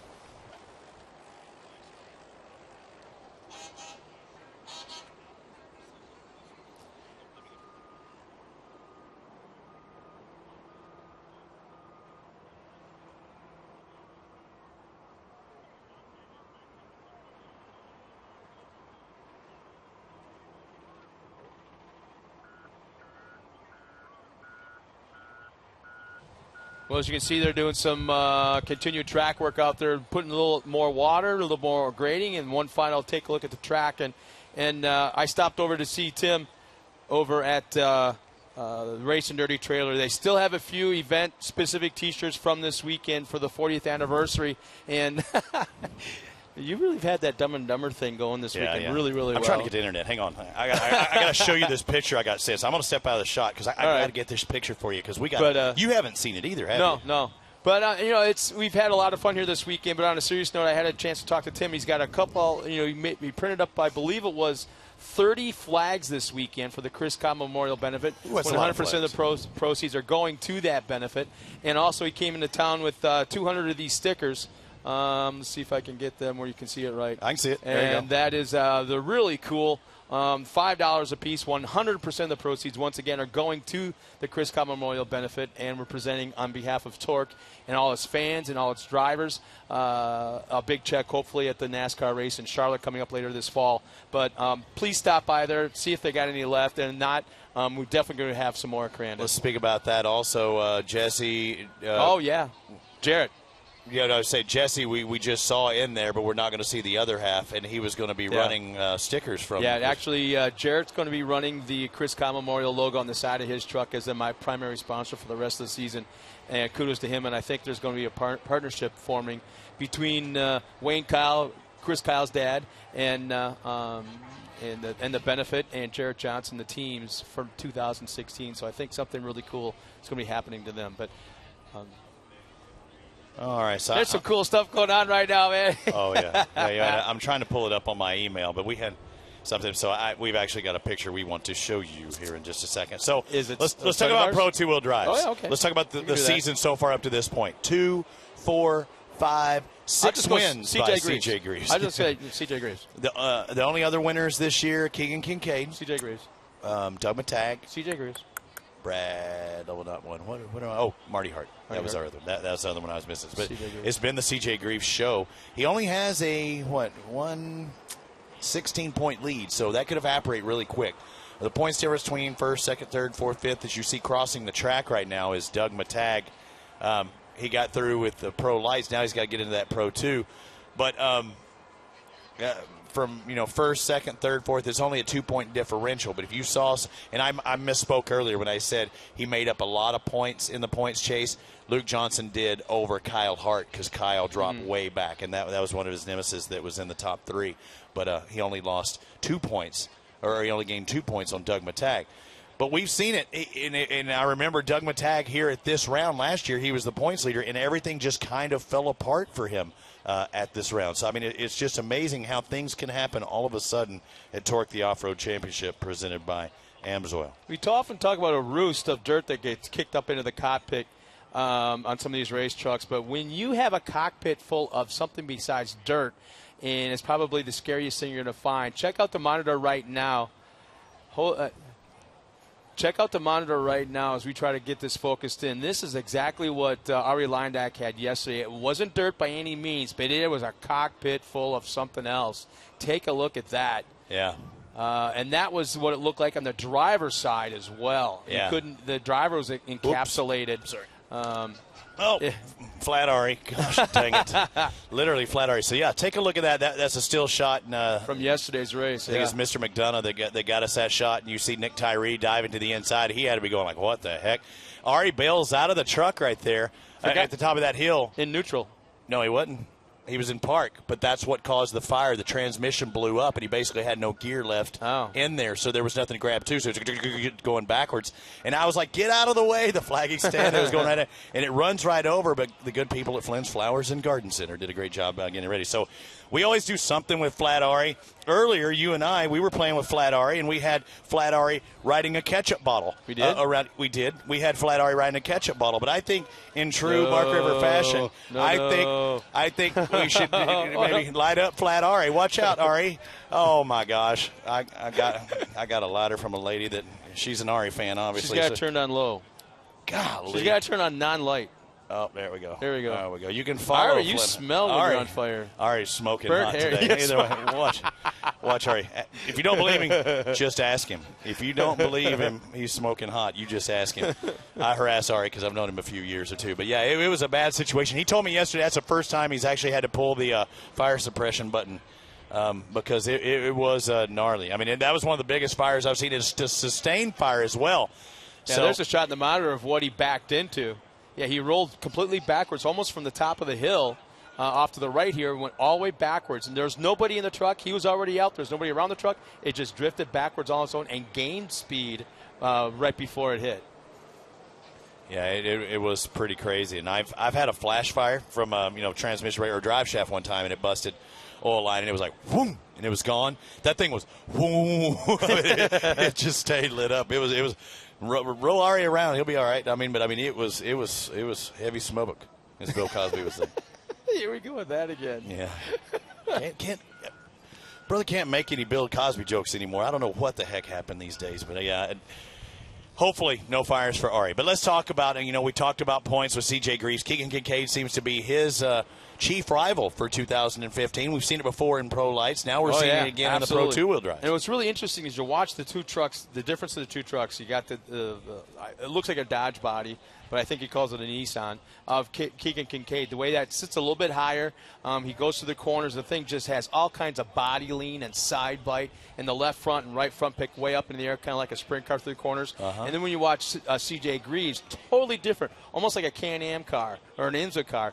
He comes in the corners corners, and it just squats. As he throws it sideways, it just drops right to the ground. And when he's under acceleration, same thing. So driving styles are really similar. It's just the way the difference of the truck's handling. Marty Hart, third in points. There's a seasoned veteran that at any given day, well, I saw him, and he hadn't been here in a long time, but when he took that truck off of the hauler, that thing was fast from the get-go. He's a guy to look for today as well. Oh, and he's got a really, really good crew working with him. And with Chad Horde and all his guys, I think they found a really good formula of personalities of the two guys, which is ironic because you got a northern boy up here in the UP that likes to hunt and fish and kind of go out deer hunting and stuff like that. Hey. And then you got the duck hunter, goose hunter. Marty's from Louisiana, yeah, dude. Exactly. Sportsman's paradise. Just, a couple thousand miles apart, and they just happen to seem to mesh really, really well. Doug Matag, fourth in points. We see him get out of the Pro Light, hop into the Pro two-wheel drive. He also won this year back at Charlotte, so we've seen him get it done in both classes as well. You know what? We got Jarrett Johnson up here. Come on over, Jarrett. I'll do it. I'll step aside. And, I don't even like Jarrett. Okay, then I'm stuck with him. No, I can do it. You want to talk to Scott or you want to talk to me? You pick.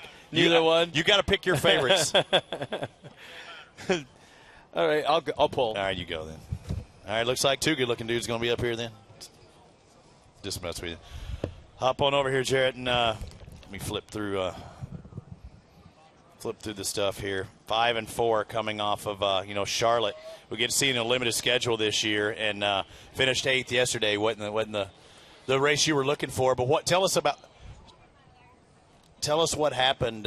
Tell us what happened, because you were set to race last night. You were doing all the prep till late at night, and then what happened as you went to Tech? We were leaving to go to Tech. We had to change the converter, and we broke a flywheel, and we were pulling out of the pit, and then the transmission just went. So it's a bummer. We love Bark River. We love being up here. How does the flywheel just let go on the smoothest ride you'll have all day? Right, and that's what I'm wondering. So we'll just have to dig into it and look at the stuff and see what's going on. So it wasn't that CJ kid that I saw with a ball-peen hammer on the back of it, was it? No.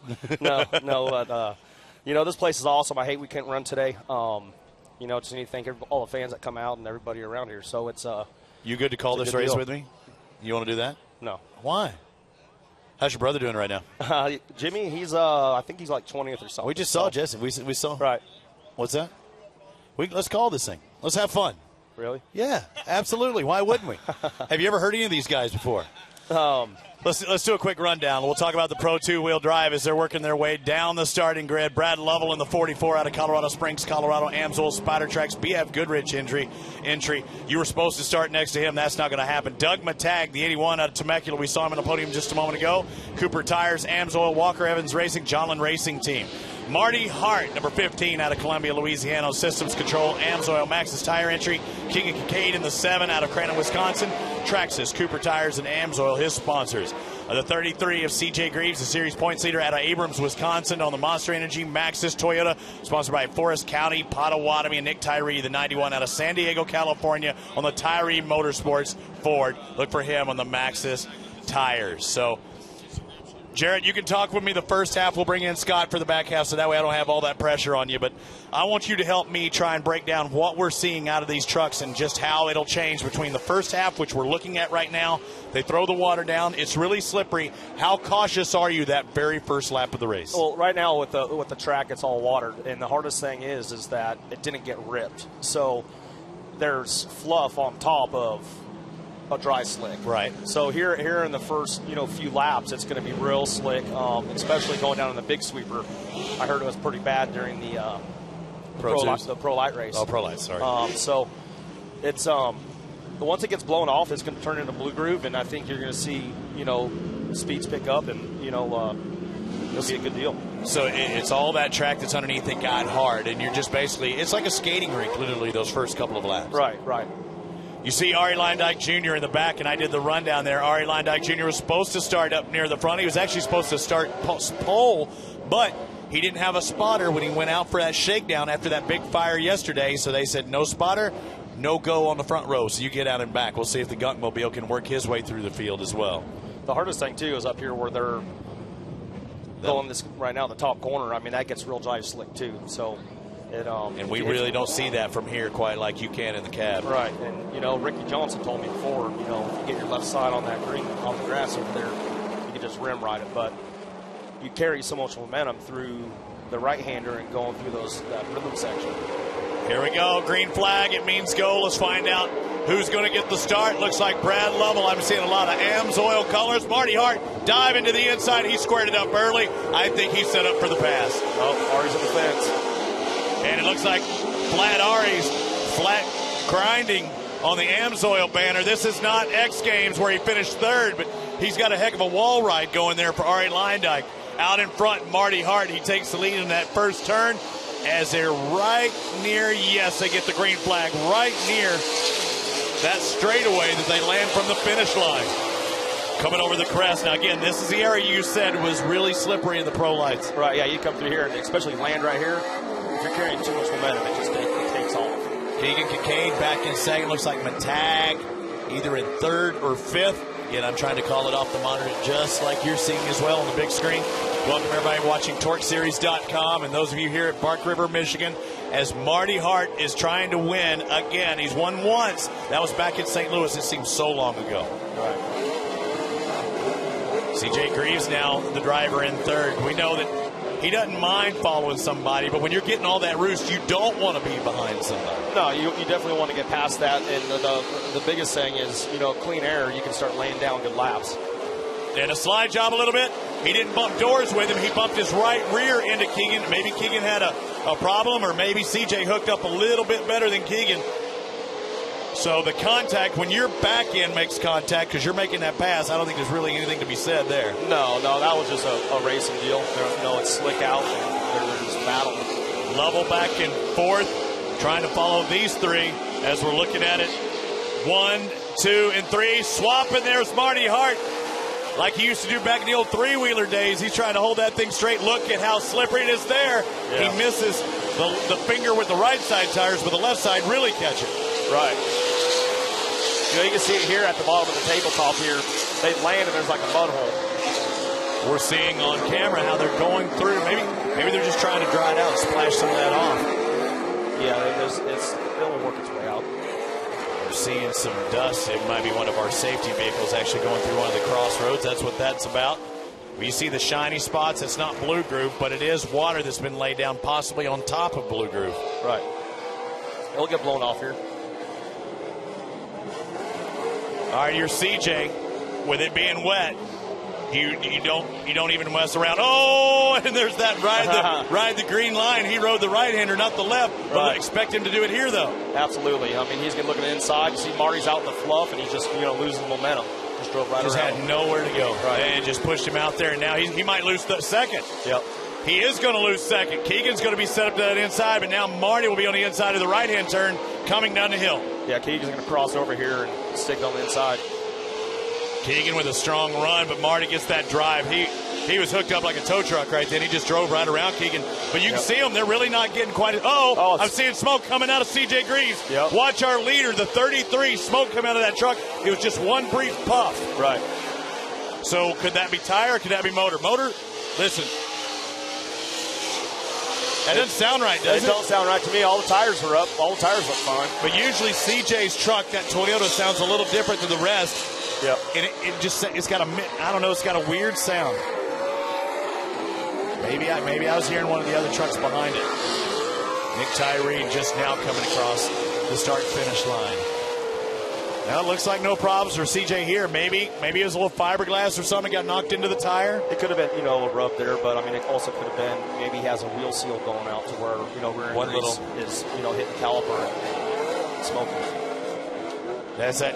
That spook you as in loss of brakes, or spook you as in you keep losing stuff that, fire and lose brakes? Or when you hear that from your spotter, what are you thinking? Yeah, I mean, there's potential of catching on fire, but you just got to be careful with it and make sure you're not going to, lose the brakes out of it. That's what I'm saying. How do you test it? Do you kind of pump the brakes to say, are they there? Are they there? Yeah, I mean, you'll definitely, get a pedal push in there before you are hard with brakes. Marty Hart still holding on to second. Ooh, systems control. Truck getting out of control in the 15. Again, enables Kincaid to pull up right alongside. He might get a little better drive in this left because he can dive underneath. Marty's going to take that line from him, though, right there. Nope, he gives him room. Right. Well, Keegan, see how the slick down there, he can't get a run. He's all dressed up, no place to go. As Keegan Kincaid back there in third, and Marty Hart I don't know that he's driving a defensive line, but whatever he's doing is really working for him. He's still on the pedal. CJ's kind of pulled away a little bit, but really, when you know you're fast, you're doing that, kind of save the equipment a little bit. It doesn't make a difference if you're 100 yards ahead or 10 feet when it comes time for that competition caution. Right, and that's the thing with CJ. Right now, he could open up his corners and get a straight line and carry, good momentum through everything. So, don't chance it. Right. He's out front. Just need to stick it to the competition caution here and save his stuff. Good drive by Keegan there. He took that Greaves line we saw on the right-hander. And Marty again gets wide this time. About the same, though, for Kincaid. If you get inside of Marty here, that's fine and dandy, but Marty's going to be inside coming down the hill. That's just like what Cam Reamers and Luke Johnson did here. Just, in the pro light race, you got to do the crossover. But you got to be close enough. Whoa, Marty gets into the wall, and he loses the position, or does he? Marty got in there hard. That rear end can't be straight as hard as he hit it. Gosh, how is he still going that fast? Man, they're battling.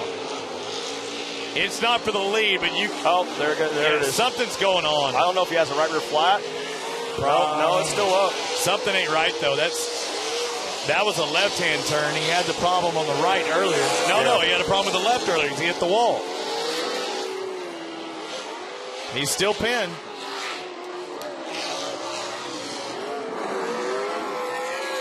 And Matag back there. Matag's actually closed in a little bit. We might have a three-way battle for second here in a moment.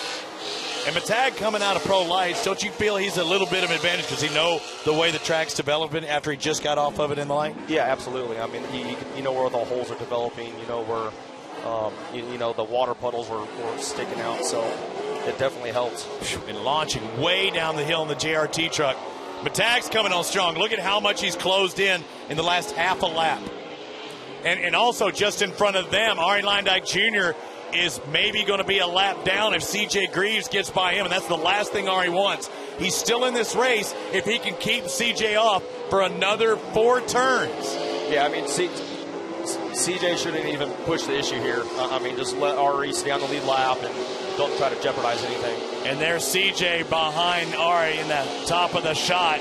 And you see that race for second, third, and fourth. They're spread out now. But if CJ gets by Ari, Ari's day's pretty much done. Right. Ari's going to fight everything he can. Or is he? Is Ari letting him go? No. I can't believe he went that wide. Yeah.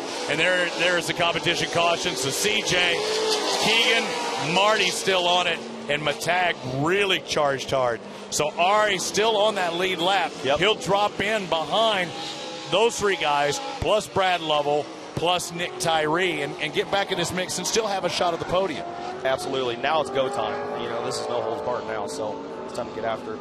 Jared, thank you for joining me up here for the first half of the race. Thank you very much. Good luck to your other brother, and congratulations for Jesse on a strong weekend. It's good to see you guys back here. Yep. Are we going to be able to see you at Crandon? Yeah, we'll be at Crandon for sure. All right, thank you, bud. Again, Jared and Jesse Johnson here this weekend, a limited schedule. Would you like to thank any sponsors? I see you got the Maxxis hat on. Absolutely. Thanks Maxxis, Maximum Oil, Husqvarna, just all the people that help support our deal. And I was pretty honored to have the Chris Kyle Memorial benefit thing on my door today. So I hate it we didn't get to make the race, but we'll see what happens here. Thanks a lot, Jared Johnson. Thanks, he's going to drop out as we get ready for the second half of this Pro 2-wheel drive race here in just a moment.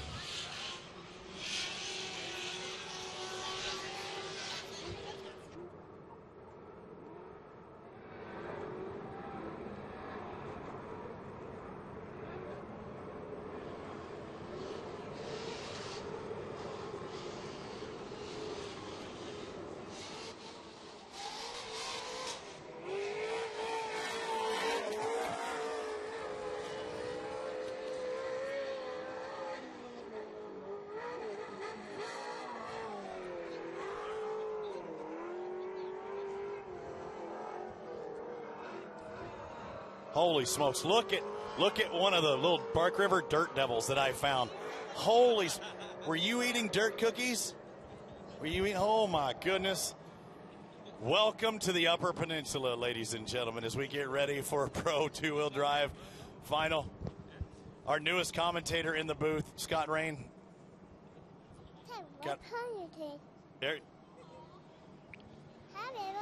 Can you say hi, Bark River? Hi, There you go. All right, we got to get back. What's her name? Willow. Thank you, Willow. You did a great job, and oh my gosh, you got some wet naps in your future. Are you sure you don't want to replace me? Oh my goodness. Really? No, I'm serious. Willow was on it. You went from Jared to her to Willow. It's like I'm really starting to feel insignificant here. Our cute factor dropped tremendously when you sat down. I'm not going to talk about that, though. Here we go. Time to go green. And we are green. We'll see if C.J. Greaves can hold on to this one. Scott, I don't know if you heard us earlier. We saw one little pump of smoke out of C.J.'s Three truck. straight laps. I've been watching. All right, now Keegan Kincaid. Look at that. 3 wide into that right-hander. Whoa. 4 wide, baby. Brad Lovell trying to stick his nose way to the inside, but there was just absolutely nowhere to go. Oh, man, Tyree again. stuck inside of him. Already having problems again, not in the mix like I thought he would be. Greaves, Jenkins, or excuse me, Kincaid. I don't know why I get Kincaid and Jenkins messed up. Douglas. Already coming across here. Front end high for the Traxxas 7.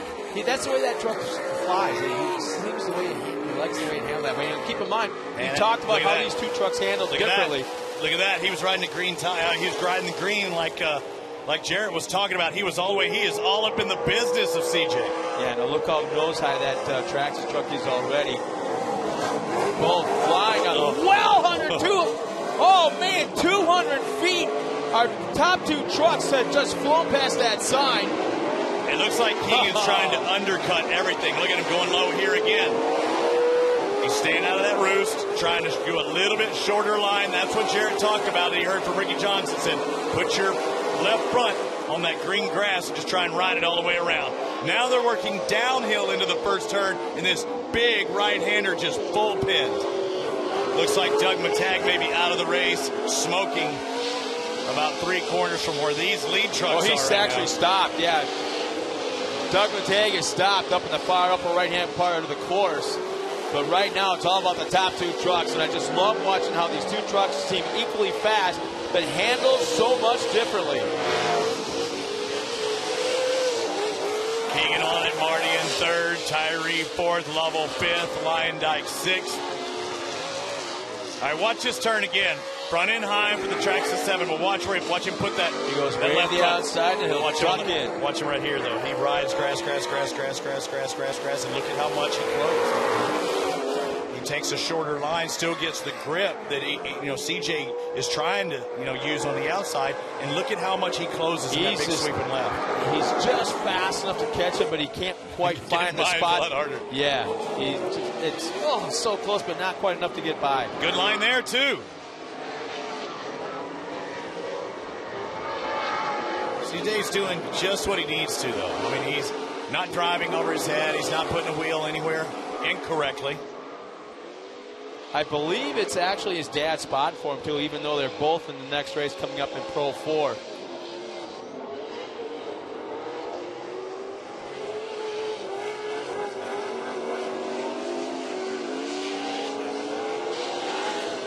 As we're low, and he hooks just a little bit right there, and there's the smoke again.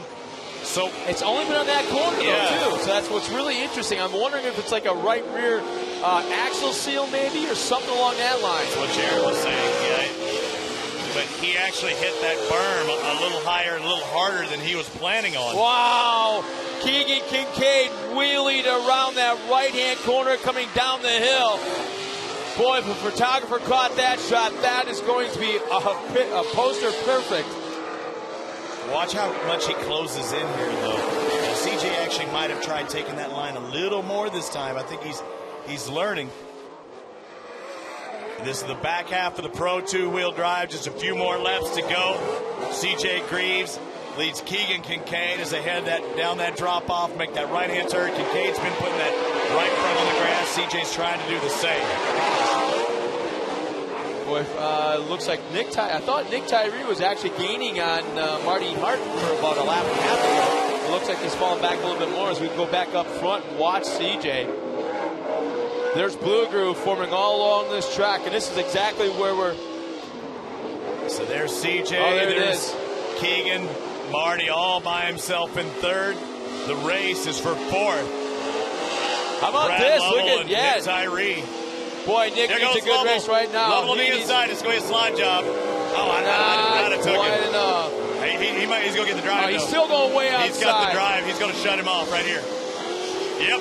Oh, a close call. Yeah, Nick had nowhere to go. He had to actually come to a complete stop on that corner. And he had to also keep his foot in it that entire time. There's Marty once getting down that backstretch, really all by himself. I mean, what do you do? I mean, you're a racer, Hart. What do you do when you're that far? You ride your own race. You drive your own race, and hopefully something happens here. If they keep battling tight, it'll slow each other down, and you can maybe move up. The next time they take the flag will be the white flag. There's a little front end high at the very end of his jump. That might be a headwind for these guys today. Well, actually, look at the flags at the bottom, the VP flags that they're pointing right at, AMSOIL flags. They're all pointed right at Taco Bell. So if they start hitting that a little bit too high to begin with, all of a sudden it'll just pick up the whole Look at the grip. I'm seeing, is that tire smoke I'm starting to see on that blue groove too. He might be lighting the tires up. CJ is on that blue groove section. Yeah, there's a lot of tire spin going on right now. And it's hard to tell your foot to let off of it. Keegan's as close as he's been all race here. Watch this left-hand turn. It's one of the best places. White flag's in hand. Here we go. White flag this time by CJ Greaves at the point. Less than one truck length behind Keegan Kincaid. Keegan squaring it up just a little bit, trying to land the downside of that double. Nice. There's the flag. Here we go into the back section. Doing that crossover, staying out of the roost. Whoa, he does it again. Keegan Kincaid wheelies around that right-hand corner. He's closing in and keeping his foot on the throttle when he lands, too, even though he's front end high. There he goes. He's getting good grip. Watch Keegan to the inside. He's going to be half a truck on him. On the tire, on the grass, like you said. This could be it. Neither one of them are going to let off, but Keegan's got more drive. Keegan takes the lead. Keegan squares it up. Watch him jump down the hill this time. Keegan's not letting off. Front end climbs, and he stays in right at 150 feet. Now it's going to get tricky. Right here to the right-hand corner, and now this is a spot. That long left-hand sweeper. What is CJ going to do? He's going to do the same thing that Keegan did earlier. He's going to tight to the inside, right mid-track. He's right in the back bumper. It didn't work for Keegan, and it's not going to work for CJ this time. He pulled him in a little bit. He was, what, 3 trucks behind. Here we go, Park River. They're coming towards you. Let's cheer them on. Coming down towards the grassy knoll. The final lap for Pro 2s into the inside. CJ. CJ Greaves, our youngest pro driver out here on the track. Look at this drive he gets. Here goes to the inside. inside. There it is. Can Keegan hang on? They make contact. Smoke is still pouring out of that Toyota. Keegan Kincaid looks like he's got one more turn, and he's going to take his 5th win of the season in Pro 2 here at Park River. CJ Greaves in second. What a race in Pro 2. Marty Hart in third of the 15. You know he had to be watching that going, holy crap, I could win this thing if they just take each other out. It is absolutely incredible. And the best part, there's going to be no animosity whatsoever. Nope. They're going to jump Great out race. and hug each other at the top of this hill. Now, we want to remind everybody, please be careful. They're coming up into the crowd here right by the podium. As excited as everybody is right now, just please give them room to drive up onto the hill in front of the crowd here at the podium. Here they come, our top drivers, our top 3. Marty Hart finishing 3rd. CJ Greaves 2nd, Keegan Kincaid up front, and already the crowd is starting to form at the podium. Lovell, I believe, is going to be 4th, Ari 5th, Tyree 6th. Matag having a tow rope hooked to him up at the top of the hill. That may be the best race of the year so far. I mean, that was the entire race, especially that back half of the race. That was really laying it down because Keegan kept trying stuff all race long, and he finally found something that worked. And then CJ said, darn it, now I've got to make it happen in a half a turn. Let's take a look at this pass on how it happened just before watch this. That left front tire on Keegan. Watch that left front. He is basically, just like you said about 3 laps ago, he rides that left front up on the grass all around that left-hand sweeper. A little bit of contact there. That's normal. That's no big deal. CJ has a big push. Well, he just has nowhere to go because he's got to turn right, and he's way to the right. And that enables Keegan to have that racing line and pull away in that section of the track. And that actually is watch pass. the attitude of the truck. Look at the attitude. Is that sweet or what? Wow. Front end high, but it gets even higher as it drops off. Have you had a chance to go over to Taco Bell and watch one of the races from the deck right there? You're literally like 3 feet off the track. I'm making a run for the border tomorrow.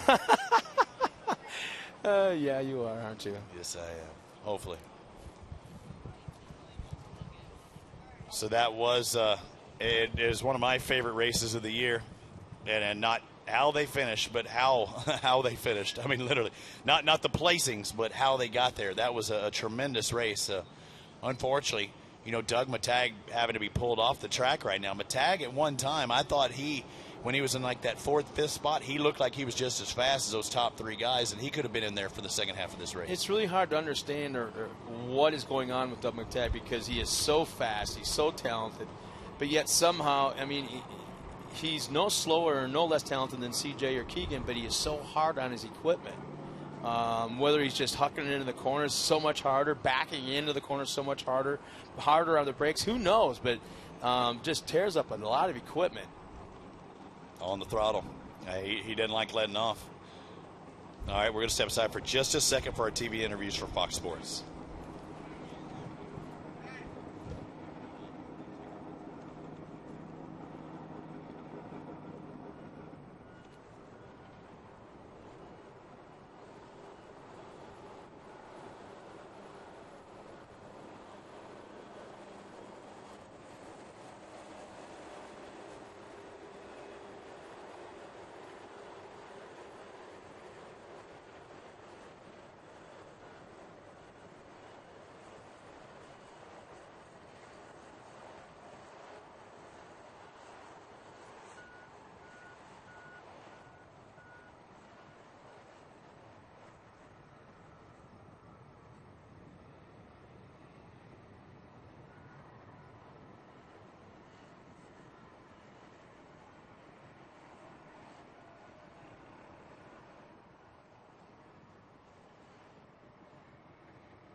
Welcome, boys and girls. Welcome back at TorcSeries.com. Let's go down to the victory podium and Miss Torc herself and her alter ego, Tiffany Stone. Miss Tiffany Stone.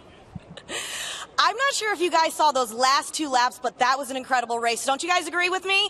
That race was amazing. This group down here, they're louder than everybody else out there. So let's bring our 3rd place podium finisher out here, Mr. Marty Hart. Congratulations, Marty. I know we've been talking about consistency, and you seem to have it. But what can we expect from you in Crandon in a few weeks? Well, we're doing all we can right now. I mean, we're driving the wheels off the thing, and these guys are just better than us. So they've definitely been to the test track, and that makes a difference. You know, I mean, I'm just driving, and I'm staying stepped out, and I'm watching them just drive away from me. And I mean, I'm doing all I can. But you know, it's been a great season. These guys have worked really hard on this truck. It's been real consistent, which is priceless, because it's fun to stay out there, especially on a racetrack like this. These guys do a phenomenal job of prepping it. It's the most fun racetrack we go to all year long. And hats off to the Lions and all the guys that volunteer to make this track what it is, because it's really a joy, and the weather also adds to it. But special thanks to System Control, Amsoil, Caterpillar, all the guys, Maxxis Tire, all the guys that help us get here. But my hats off truly to my crew chief, Elliot, and all the guys that work on my truck, because they do a phenomenal job. Thank you. And as we head to our 2nd place podium finisher, Mr. C.J. Greaves.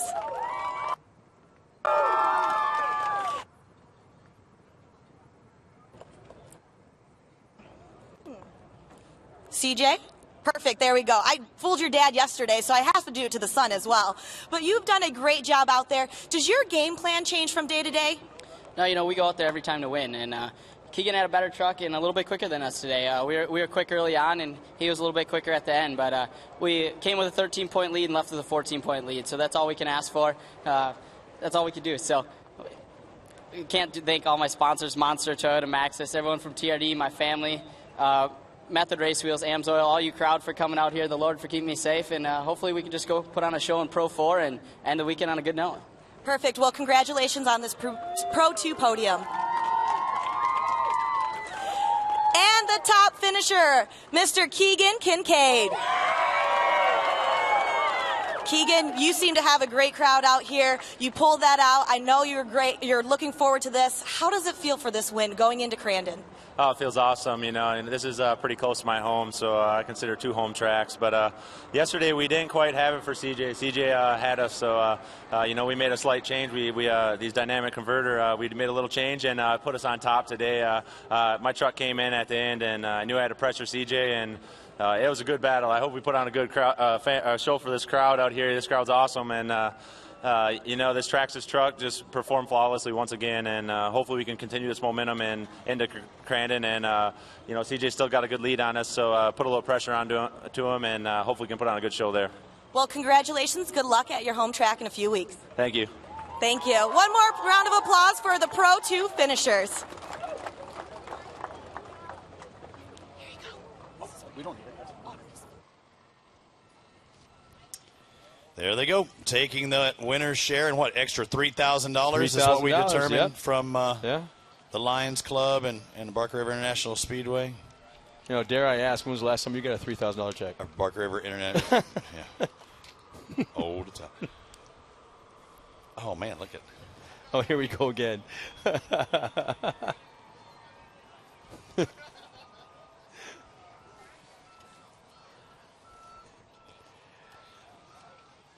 The 3 boys up on the podium doing a Torc selfie at this.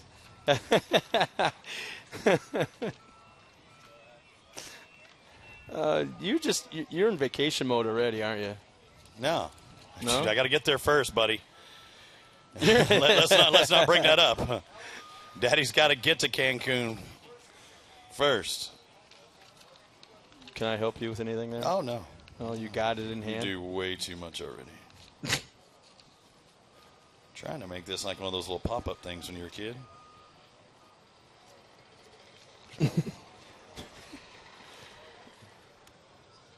Sorry.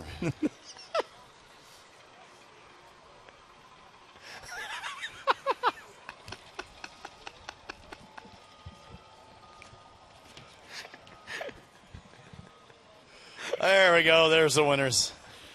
Come on, we're popping bottles, guys. Get that going down over there. Pop popping that apple cider. Finally! The fans love it, too.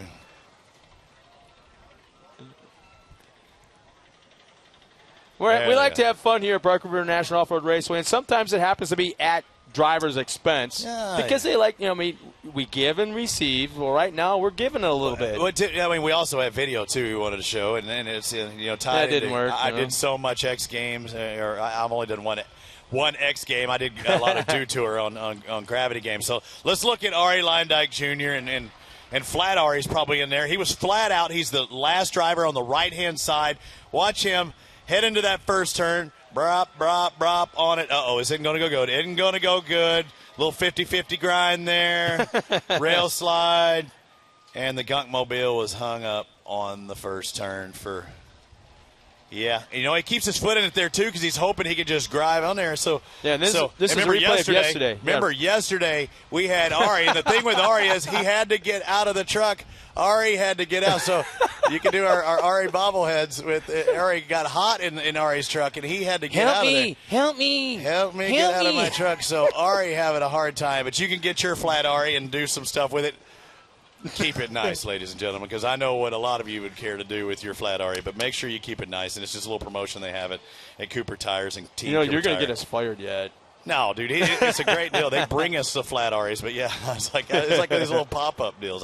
I need it, man. We could come up with all kinds of things for Sturgis, or not Sturgis, but let's find out how Keegan got by C.J. Greaves. That left-hand sweeper we saw so many times, how he always kept setting up into the grass, and it really enabled him to get inside here as they made that sharper left-hand turn. Yeah, but this pass right here was set for probably about another, about 500-600 yards before this. Yeah. And he just forced his way in. That left front tire was just riding on that grass berm, up on the berm, like you said, probably about 2 laps before this took place. And it got him to the inside, and CJ had nothing for him. He got hung up in that blue groove. As you said, he'd been blowing out those tires with a wheel spin. And Keegan, man, oh, man, we were talking inches to make this work, and that's exactly what happened. I was kicking back in my nice recliner here watching it. You're trying to tell me you're not in vacation mode. Oh, I'm looking at kicking back. It's due to sunny here. I'm going to get a sunburn here in Bark River. We got less than 5 minutes for Torc the Off-Road Championship presented by AMSOIL. I'm looking at the little Kawasaki KLX 110. There goes Monster CJ. Energy KX going to the backside so he can go from that Pro 2 Podium to the Pro 4-wheel drive truck where his dad, who, as you said, might have been the spotter for him today, he'll be racing against him. CJ was able to win yesterday. So far, we've had 5 different races in Bark River in the Torc Series. We've had 5 different winners. That's pretty cool, and it shows you some parity in the field. Exactly. That's the greatest word I was hoping you were going to say was parity. And there's what we talk about this event, and it's the 40th anniversary, it's the Big 40 celebration, and so many people are involved. This is not a full-time job, not a part-time job for everybody. Everybody's volunteers. And we look at that racetrack. We got a small armada out there of equipment just taking care of this facility, dousing it. Yeah, I mean it's amazing the small army that it takes to run a facility like this, and for 40 years. Speaking of army, look at the army up on the grassy knoll. What a fantastic crowd! Look at that. That is absolutely amazing. And there were more people throughout the day. For some reason, people have things to do in the afternoon. But I mean, there were even more. But people have been braving it. It's been a little toasty here, but you get a nice cool beverage or a Bloody Mary or a frozen daiquiri like yourself, a hot dog. Bob Runyon daiquiri. The breakfast sandwich was unbelievable. I had hot wings here. I had Sloppy Joe's for breakfast. You did. Very good. And you had a bratwurst for lunch. Yeah. Keeping to that diet. Hey, I'm a Midwest boy at heart. Yeah. I was down in your neck of the woods. You're a Midwest boy, period. What are you talking about? I had down in your neck of the woods, I had a steak for dinner or for breakfast. Yeah. There was a big one at the stockyards there. That's what we have to do. We have steak for all meals. Even our midnight snack is steak. Slice a chunk off out of the fridge. Yeah, we're known for, Wisconsin's known for its cheese. We're known for cows that make the cheese. I actually had to stop. They don't actually one thing make is cheese. really, they just make good meat. I thought in modern day cattle raising they use cowboys. That's where they're still cowboys. Yeah. They UTVs, side by sides, quads out in the fields running around. There's a lot of horses still though. Yeah, that's because I didn't know that, and I was forced to pull off to the side of the road so my wife could watch a couple of cowboys on their horseback running around chasing cattle and stuff. And you really weren't even in cattle country. I mean, you go down to South Texas stuff, it gets even worse, and you're talking about thousands of acres of ranches and stuff. It's cool, though, here. Great weather today. The off-road racing gods were looking upon us favorably today. It's a little toasty. You see some of the umbrellas out. They're spraying water. I see some fans taking some pictures of each other or selfies or whatever, and this is a good time to bring up the social media. A selfie? Yeah, a selfie. A selfie. Yeah. Hashtag Torc on anything you do. Hashtag Torc on Fox. If you've been watching this on Fox Sports, we've had 2 shows of our 15 that'll air this year. Also go to our Facebook page and attach it there and like us on Facebook. Always hashtag Torc. I don't care. Hashtag, it could be Twitter. It could be Facebook. It could be Instagram. I throw it in there whether it's the right place to have it or not. I just still hashtag Torc. T to the O to the R to the C, and then I'll put it all caps.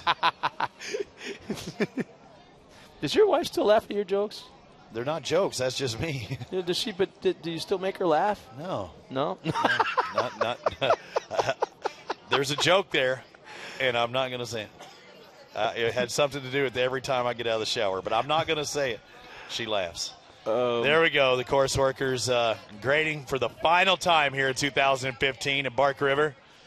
The water truck hopefully spraying its last drops on the track. And the Pro 4-wheel drives, as they're literally watering the entry road down in towards that first turn, is a great shot by our camera crew. It might even be a long shot from B.J. Burtwell. I know he's been running out there somewhere. Here. Did you meet the State Patrol officer that was up here? No, I tried to stay away from the State Patrol officers. I believe it was Officer Erickson. His brother used to race a single buggy, recently retired, sold his car, I think it was last year. This was, I believe, the Erickson farm at one time years and years ago, and I'm looking across at that house, and I'm not sure if they're listening in or can hear us at all. I know a couple of years ago I called them out, and next thing you know, and the party smokes, pavilion? Look at them, they can hear us. They're jumping up and down they got right the now. radio. We got the radio transmission. And that's the party house over there. I don't... Answer for me with a big, huge wave. Is that like the best house in the country to live in for racing? Yeah. My gosh, their front yard, one of the best racetracks in the country. Yep. But once a year. What's it like the rest? Let's see. I'm looking at the easy or the couple easy ups over there. And there it is. There's that house. So some of the fans watching at TorcSeries.com around the world, that's a house that's actually looking. The main grandstands is where you're seeing that camera shot from, and there's a house on the opposite side. Yeah. I mean, literally, their front door walks out to one of the best passing zones, I think, in the Torc Series. So C.J. Greaves, the second-place finisher in Pro 2-wheel drive. The points leader in the Pro 4-wheel drive is in the cab of his truck. He will buckle up with that harness. There's what do we call that? Taco Bell Plaza, making a run for the border up there. You will be soon. I'm in the Ponzi suite, sweating in the Ponzi suite. Someday we'll announce the race from over there with the Ericksons. Is that what it was intended for originally, or no? The house? No, not the house. The Taco I Bell. think that's where I think for 2 years we tried announcing from over there, and it was really cool because you're right there on top of the action. But it kind of blocked us off from having any sponsors or drivers come over there and hang out with us, and that kind of bothered me. I wanted to be able to talk to people and some of the drivers and sponsors, and that wasn't conducive to that. 16-point lead in the season for C.J. Greaves over his dad, Johnny Greaves. About a 52-point lead back to third for CJ. But here, let's line them up for Pro 4-wheel drive, starting on that front row. The number 7 out of El Cajon, California, driving for Amsoil, Borla, and Walker Evans Racing. That's Scott Douglas. Starting alongside of him out of McKinney, Texas, the president, CEO, and owner of Traxxas. Driving for Cooper Tire, Traxxas, the number 47, Mike Jenkins. The defending champion in Pro 4-wheel drives, driving for Monster Energy, Toyota, Maxxis, and Method in Forest County, Potawatomi. From Abrams, Wisconsin, the deuce of Johnny Greaves. And how about this? He's done this before this year. He's doubled down. Can he do it again here? He's not even 20 years old. Ladies and gentlemen, from Green Bay, Wisconsin, was just on the podium a moment ago. The number 33 Toyota, Maxxis, Monster Energy, Method, Forest County, Potawatomi, 33 of C.J. Greaves. A man who grew up in the dirt, albeit as a dirt track racer on 2 wheels. Now he's Not only in the buggies you saw today, but he's racing in Pro 4-wheel drive. He finished third yesterday in that Popcorn Sons Tennessee Whiskey entry, number 5, LP, Big Worm, Larry Pecker. And outside of him, from Felch, Michigan, Bark River, if you're true for anybody in this race, it's this man right here. Driving for Caterpillar, Amsoil, Rigid Industries, Fox, and Walker Evans Wheels. Max's Tires, number 9, Chad Horde. Little squabble in the pits. A little? Yeah, a little squabble in the pits yesterday between Horde and Scott Douglas. I've never seen two guys Horde not happy with about those Douglas personalities do that. It happens. They're grown men. Yeah, it happens, and the intensity and the passion behind the sport. If I look at it this way, if they didn't love each other like brothers, they wouldn't fight like brothers, and that's exactly, I think, what took place yesterday. So here we go as we get ready to start the final race of the afternoon, the Throwdown in the UP Torc, the Off-Road Championship presented by Amsoil. It's the Pro 4-wheel drive final, and the green flag comes out. It's time to get them going. Happy anniversary, Bark River. Here we go into turn 1. Johnny Greaves trying to get into the back. It is Mike Jenkins. Mike Jenkins able to pull away. Oh, Chad Horde out into the wall. Chad Horde just bounced off the wall so lightly, but the injury part was Johnny Greaves in the back bumper of Jenkins as they entered into turn 1, checked up just a bit. And how about this? Father and son, side by side. CJ on that outside in the orange truck, Johnny on the inside in third. Mike Jenkins again. Johnny caught him into the back. Johnny let go, but Jenkins able to hold on to second. Behind Scott Douglas, the Amsoil truck on that inside. There comes Jenkins. Jenkins pushing on hard. We'll see if Jenkins learned from his teammate Kincaid and goes to that very inside. Neither one of them. It's actually Douglas who does it. Yeah, Douglas had left front right at the edge of the grass. And that's Johnny, holy smokes, where did Johnny come from? That was where Jenkins was stuck out in the middle where the track was very wet yet. On it down to that right-hand turn. Douglas backs it in, like only Douglas can. Oh, man. Johnny in second. Third is CJ. Oh, here we go. Jenkins on that inside. CJ squares it up. See if he can dive underneath. Nope, he gets a face full. There goes Johnny to the inside. We've got a pass for the lead. Johnny takes over the lead, the defending champion out in front. And CJ gets by Jenkins. CJ in the third. Here we come into turn 1. Jenkins not backing down, though. That race for third, the 47, the check 47. The Traxxas CEO, Mike Jenkins, slides up to CJ. You know, one driver in the pictures, Chad Horde also. Look at Horde back there on the Catmobile. He's in 5th place, but he actually dropped back in that first lap after tagging that wall, so he probably checked to make sure everything's all right. Don't count out Chad. Yeah, I think they're having major tear-off issues at this time. But Johnny now up front. Here comes Douglas to the inside as they go down. The attitude of these trucks off these jumps is so cool to watch. I can't help but think that the wind here today has added to the strategy of these guys trying to set up these trucks. A little loop-out wheelie effect on some of those flat jumps, and you only have that when you have super traction or maximum traction, and those Traxxas tires definitely hooking up as he takes off from that jump. If it was tire spin, the front end would drop. So it's Johnny Greaves, Scott Douglas coming through the corner, right behind Douglas. Here comes CJ. Douglas on Cooper tires in second. CJ on Maxxis. 4th place is another Cooper tire entry. Tell you, Jenkins was slid way to the outside in that left-hand sweeper. Chad Horde had the inside line. They're side by side coming on to turn number 1. Jenkins goes down on Chad Horde.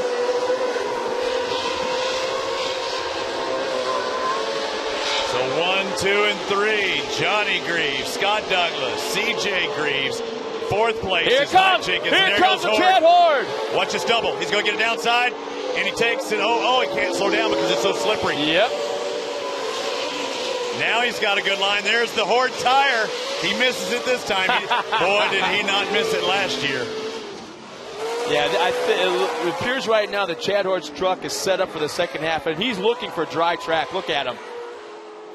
Do what you got to do. Jenkins is looking so strong no matter where he goes with that truck right now. And there goes Johnny. Here comes CJ on Douglas. CJ Greaves in 3rd place. Scott Douglas just in front of him in the Amsoil entry. Douglas likes to back it in big time as they jump off this catapult one more time. Watch Douglas see if he brings that back in. Just swings it around really hard. A little more than CJ. That wasn't bad that time. Amsoil 7 holds on to position. He sets himself up, and that actually pushes him wide. CJ's going underneath, but will he get the drive he needs? Yeah, that's where the teal tire spin kicks in. And Blue he got it here. Look at that. Real fast. He got the drive. He's got the pass. CJ moves into second as they go down towards the first turn. Ask about did he get the drive? That answer in one word, yes. Jenkins still holding on for fourth. Horde in fifth. Douglas doubles up to the inside, but just as I always saw earlier, you can't really get it turned in that sloppy stuff on the inside.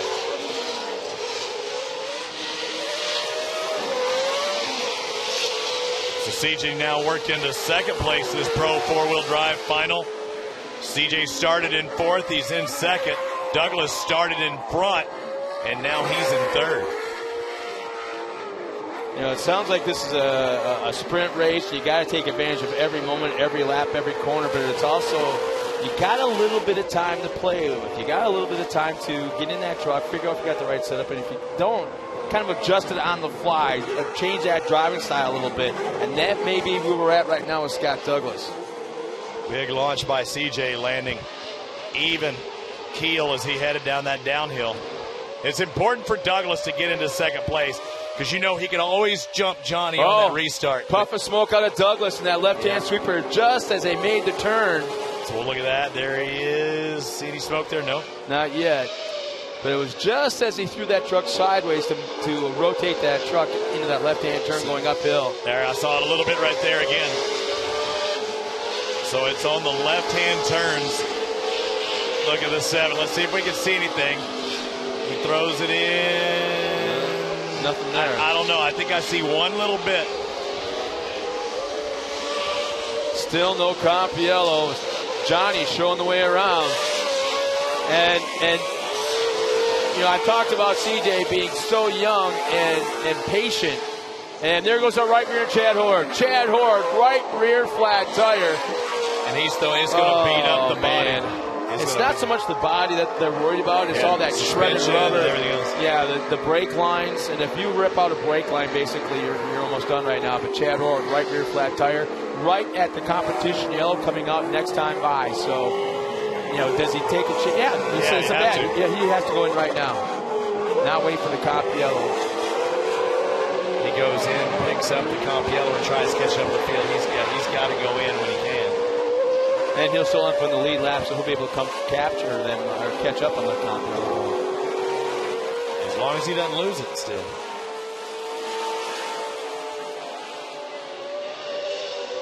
Oh, there's that puff of smoke again.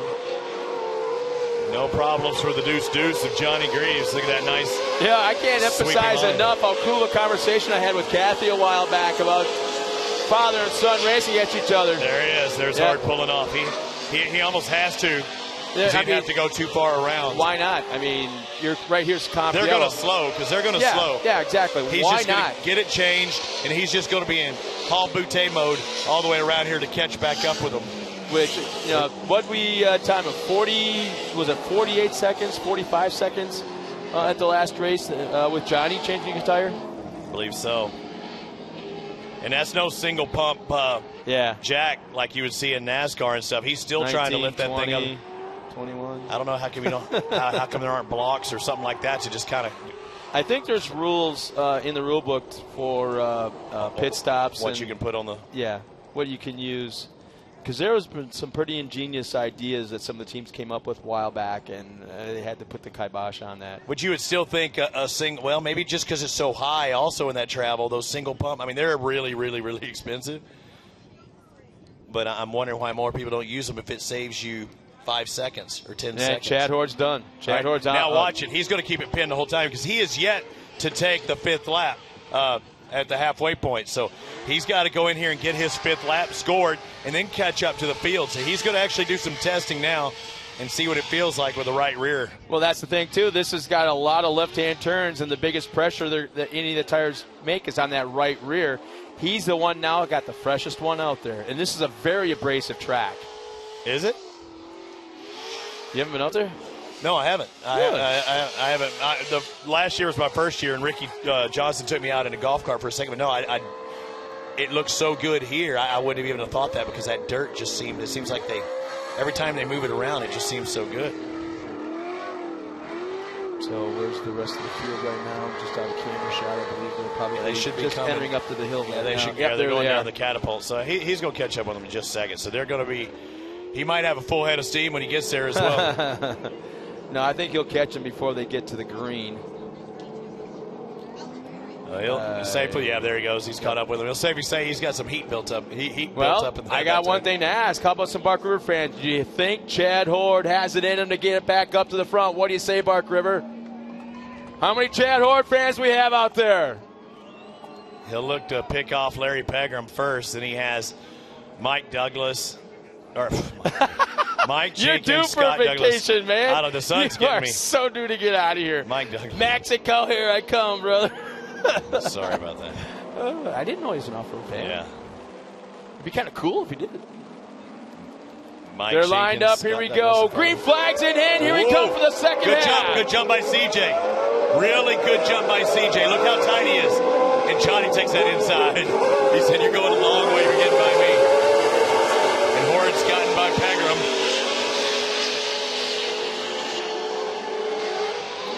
You know, talking to Kathy Greaves a few races ago one night, we're sitting there, and she's like, "Scott, do you realize that CJ has been spotting for his dad for the last 5-6 years? He knows his dad's moves like nobody else. He's got them like the back of his hand. So when he's chasing Johnny around that racetrack, he knows what his dad's going to do, and he just does the opposite." And Johnny's not upset by it, but he's kind of like scratches, okay, now what the hell do I do? I've been driving the same way for years. Now my kid's got me figured out, and he's passing me all the time. He knows that he was taking that inside, so he took the outside, and they were even, coming out of that section. Again, do something a little different and hope that the other guy makes a little bobble or your line is a little bit quicker, but I don't know. I think Johnny had the preferred line, and Johnny made it work. Both drivers are right at 150 feet coming down the hill. Scott Douglas running in third, Jenkins fourth, Chad Horde still in that fifth spot.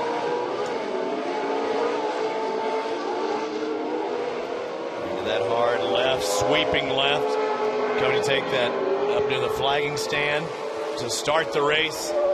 And then making this left-hand turn down towards turn one. Johnny's pulling away just a little bit. We haven't seen a lot of that this year, that's for sure. Johnny pulling away from CJ. CJ hasn't pulled away from Douglas. Douglas still in that AMSOIL truck in third, and Johnny makes a big bobble there, and he hits the side of the berm. But and never lifts. No, but that's going to cost him time. CJ's going to close in, maybe at least a truck length. Now watch these trucks that go by. Watch how they just dance through these jumps, through these rhythm sections. Tell me that is not poetic violence. My gosh. Poetry and violence. I can hear the probability all the way from here. High line, high line, high line. A little different than we saw in the lights. They have more horsepower. They want to ride that cushion a little more, it seems, doesn't it? Trying to straight out that dog leg. CJ gets a little bit straight at the pool there. Wow, the air that they're getting down.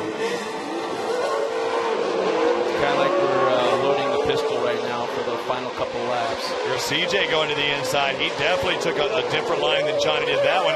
And you know what? I think it worked for him. Yeah. I think he made up a little ground that time. That was the better line. And Chad Horde's having all kinds of problems trying to get around Mike Jenkins right now. And the blue group definitely starting to come out on this track in certain spots. Oh, Johnny Greaves, there's the smoke, right rear. Big smoke. Right rear or left rear? Right rear, definitely a right rear on that truck. Not sure if that was just exhaust flame. There's something pretty consistent right there. That's where all the pressure is on those left-hand turns on that right rear. And CJ sees that. You know he does.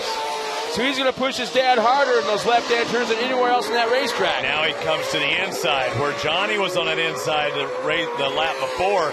CJ takes that line, and this is where I thought Johnny was quicker, remember? I was like, I think CJ lost a little ground. I think CJ made up the ground this lap. Is Johnny slowing? No. Trying to hang on a little bit here. I think CJ's he made a better line selection that time, and Johnny paid for it just a little bit. But, you know, Johnny didn't lose much, if any.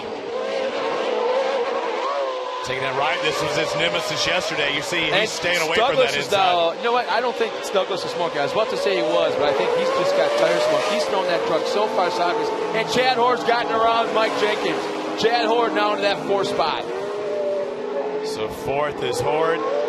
You have Douglas in 3rd, CJ Greaves 2nd, and out in front the 22, the Monster Energy Maxxis Toyota Method Wheels, Forest County Potawatomi machine of Johnny Greaves. Yeah, look at CJ. He's trying things now. He's trying a few moves. Downsided it. He had a good downside there. Johnny drifts a little bit wider than he has been.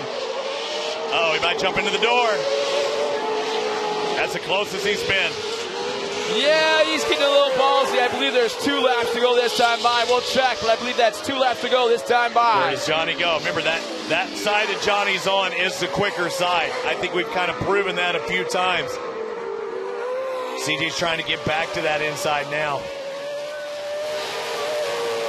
And Johnny holds on to position another time through that section. CJ's closing in, but it's not enough. It's one thing to catch him, but getting by is another story. Again, to Johnny's nemesis from yesterday after this right-hander. Pitches it sideways way before he gets to the corner. CJ looks so good in that line. Now he's going to set it up and square and hope Johnny has a little bit of a push. No, he's set up. He had that thing sideways off that last jump, and he was ready for that corner before he got there. But, man, oh, man, here we go. There's that blue groove section. Here we come into turn 1, more blue groove. Next time around, then we'll get the white flag. CJ, again, it looks like ballet or synchronized driving. Johnny, again, catching a little bit. Both of the guys taking the outside line. CJ wants a good drive on this jump. If he can downside it there and jumping to the inside one more time, this is it. The last lap of Pro 4-wheel drives. No smoke on that last time by. No smoke from Johnny Greaves. So maybe it was just a, I don't know, who knows. Into that long left-hand sweeper, now aimed at the cemetery turn. Johnny Greaves has that thing set up perfectly, no push. CJ, a little bit of a push to the corner. Here they come through that chicane, coming towards the Cooper Tire Hill. I see people to my left shaking their head going, he's not going to get him, he's not going to get him. Don't bet against CJ, but right now Johnny, the veteran, out in front with less than half a lap to go. Wait, CJ will take a shot. He's taking it right there by cutting that edge off. Shorter distance now again to the inside. Remember, CJ lost the lead around this point in the last race. He's trying to take the lead in this one. It's not going to happen here. Not yet. Wait till turn 1. Here it comes. Here it comes. He says if Johnny blocks it. Johnny blocks the inside move that CJ was going to take. But this might be a faster line for CJ. Watch him go right. Here we go. Dive. Here goes the dive. Dive. Get the drive. And he stuffs, bangs, and doubles up. Johnny on the outside stays on the throttle. Son going at it. 1 turn remaining. And CJ has a straight line. Watch CJ Greaves take the lead and take the win in the last turn here at Bark River. Now keep the cameras on Johnny. I want to see what he does right now as he rounds that corner. Johnny knows it, that double. Yep. He could not get to that inside, and I could hear him through his helmet saying, son of a gun, I just lost this race. Wow. I told where'd our doubters go? Where'd they go? They're already walking away. Yeah. What a race. Scott Douglas will finish 3rd. Some redemption for CJ. He lost it on the last lap the race before. He wins it on the last turn in this one. How about a round of applause, Bark River, for those of you leaving, not sticking around for our victory podium? How about a round of applause for all of our drivers this weekend, both the sportsmen as well as the pros? What a show they put on. I want to remind everybody also that about 15 minutes after the last interview is done for at the podium, all of our drivers will be at their haulers signing autographs. They're not obligated necessarily today like they were yesterday, but they'll be down there tearing down. No one's going anywhere. Tonight's the party night. It's the Lions Club party night, so guess what? We're going to stick around and help them out with that a little bit. Man, I want a Bloody Mary so bad right now. I am so thirsty for a Bloody Mary. Once again, Park River, thank you so much for coming around. Stick ready without a doubt. There's going to be great interviews. I can't wait to hear what the father and son have it, but here's the problem, okay? Your son just took it to you right there, say on a race. And you guys have to kind of jab each other back in the shop, which those two do. I can guarantee you that. CJ, a verbal shot. Do you just say anything and kind of look at him and wink? You just try and beat him next week. CJ won the race, but I'm telling you, Johnny had it coming to that last double and pushed wide. There. So Johnny, I bet you probably feels like he let that one go. Close down. And he had it. He CJ stuffed to the inside. Johnny had all the drive in the world. He just could not turn left.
To Torc, the Off-Road Championship presented by AMSOIL, Bark River International Raceway. The throwdown in the UP was definitely a throwdown the last lap of the Pro 4-wheel drives, just like we saw in the Pro 2-wheel drive. But the Pro 4s, you give them a little extra wheels pulling, a couple more wheels pulling, and a father and son combo that are hard to beat here. Welcome, everyone, to Bark River as we close down today's show, and we'll get the victory podium here first. Let's go ahead and do that before we take a look. Bark River fans out here, you guys are wonderful. How was your weekend out here? How were the races for you guys? Great? Thank you. That's what I love to hear. Thank you so much for having us out here. It's a great venue. We love all of you guys. But for this Pro 4 finish, let's bring out Mr. Scott Douglas. Congratulations, Scott. It's so great to see you back up here on the podium again. Does this give you some momentum going into the next two rounds? Oh, absolutely. I mean, our AMSOIL Borla exhaust Walker Evans Racing wheel truck is really, really fast. These two Greaves guys over here are real fast, too. I know everybody maybe gets tired of hearing it. I do sometimes, too, but hats off to them. They're great competitors. But we've found a lot from when we unloaded today to where we ended up today, or unloaded a few days ago to where we are now, and we're real happy with that progress. I think we could take that into Crandon, and I was giving it everything I had. One thing, we did some special things to the Cooper tires to make the truck work better, because they have so much bite that it was actually breaking parts a lot and everything. And doggone, I would have liked to have a little bit of that back. So maybe we'll find a little bit different balance at Crandon. But my hats off my crew. They do a fabulous job. We're changing more parts than ever, and these trucks are running faster and faster. And I mean, I think everybody's, you know, really down near the track record running around here. And it was fun racing these guys. I just wish I could have battled back a couple times and maybe been up here, but we got Crandon. Well, congratulations. Best of luck to you. It seems like you got a great running truck, and then you got that momentum going into Crandon. You bet. And I want to thank all the fans of Bark River. You guys are one of our favorite tracks, all of us. And we appreciate all you guys coming out. And hopefully we'll put on a great show next year for you, too. Maybe a little farther up on the box. Congratulations again, Scott. Thanks. And for our second place podium finisher, Mr. Johnny Greaves. Johnny, congratulations. It seems like, of course, we always talk about you and CJ, but forget racing right now. Is CJ grounded until Crandon? I think he's grounded past Crandon. We'll just leave him at home. But no, I mean, those are races you only dream about. I mean, when we can race that hard and side by side and sliding through the corners side by side and, you know, actually letting off a little bit before we tear one another up. And, you know, I always tell them on the last lap or whatever lap, race me as hard as you race anybody. Let's just not get on top of each other and take one of these trucks out. And, you know, that's what it came down to. My truck isn't as good as his when the track gets kind of dry like that, and he's just a little bit smarter than me. So, you know, I have my days, he has his, and we're just thankful to be doing what we're doing, and these fans to keep coming out and watching us, and hopefully they had a good show because, man, it was fun where I was sitting. You did a great job. Congratulations once again. What are you planning for Crandon in a few weeks? I would tell you, but then Scott would know. So we'll do a little testing, and you know, we're just going to come back with a package that we know works there, and you know, it's game on at Crandon. Everybody's hungry at Crandon with all that money on the line, and you know, last race of the year, so it'll be exciting. But once again, I got to thank the fans, my crew. Especially my main guy, Brad, and he worked so hard on that truck, and I just beat the snot out of it and give it back to him in a basket. So, and all the sponsors for helping us out. Maxis did a fabulous job this weekend, and Monster and Toyota. Everything worked great. Well, congratulations, and also if you dump CJ again, please tell me so I can get out of the way this time. Nah, I got him while he was in his truck. So I did see that. He couldn't run. Well, thank you. Congratulations again. And for your Pro 4 finisher, top winner, Mr. CJ Greaves. CJ, you did great. I know you've learned from one of the best drivers out there. That's got to be a great feeling. It felt like Crandon with you two racing. It was great. How do you feel right now having that back-to-back in Pro 4 for the podium win? You know, it's awesome, especially racing against my dad. I mean, I think there was multiple turns on the second to last lap, and the last lap that we were almost rubbing all the way through it, like an inch apart, and I knew he was looking at me, and I was looking at him the whole time going through there just with a big grin on my face. But I was a little bit, the whole race, he kept going a little high in that berm before the double, and I knew if I was close enough, that was going to be the spot to get him. So he went a little high, and I dove it in there. We made a little rub off the jump, and then he caught the cushion a little bit and went towards the wall, and that jump did it to me in Pro 2 many times, and even in Pro 4. So it was just a matter of how lucky you got when you went off the face, and I just happened to get to the inside. I could see him having a huge run from the outside, and Devin's just on the radio, come on, dig, dig, dig, dig. But it was so fun. I mean, hats off to Devin. He works his butt off on that truck, and it performs every time. And my crew, the Lord for keeping me safe, Maxis Toyota, Forest County Potawatomi, Amsoil, Method Race Wheels, Fox Shocks, all you crowd for coming out here. Thanks. Hopefully we put on a good show for you guys. It was a wonderful show, and I know next time when you pass your dad, maybe you should just give a little wave out there and say, hi, Dad, thanks for everything you taught me. I never have enough time for that. Usually it comes down to the end. I mean, Crandon, we had 2 races where we were sliding inside of each other right in the final corner, so I'm excited for Crandon. Well, congratulations again. Good luck for the next weekends. One more round of applause for your Pro 4 winners and podium.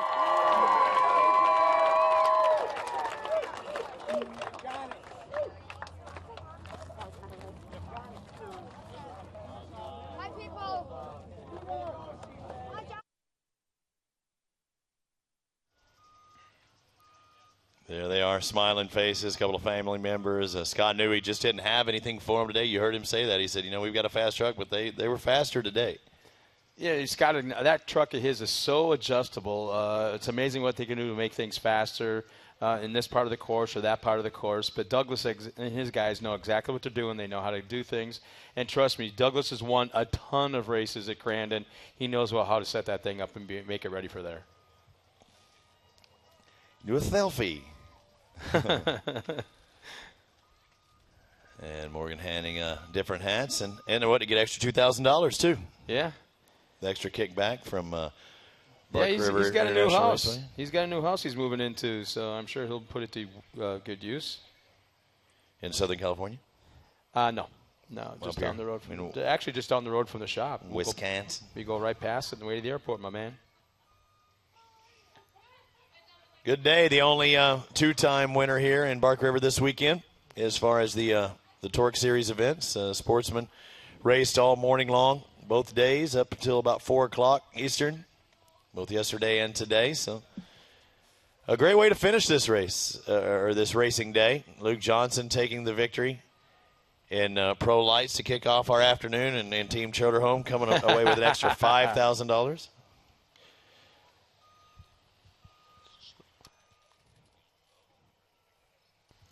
And there is the champagne. Oh, left a little early. Little premature. See, that's one thing CJ still has to work on, just a little bit. We've talked about that this summer. He's done it so many times. He should have it down by now. But no, it was Johnny. I thought they did it that time. There's the check. Got that camera wet. And, man, nothing much stings worse than champagne in your eyes. But it feels so much better when it's a victory. All right, let's watch the video board for those of you sticking around and those of you watching at home.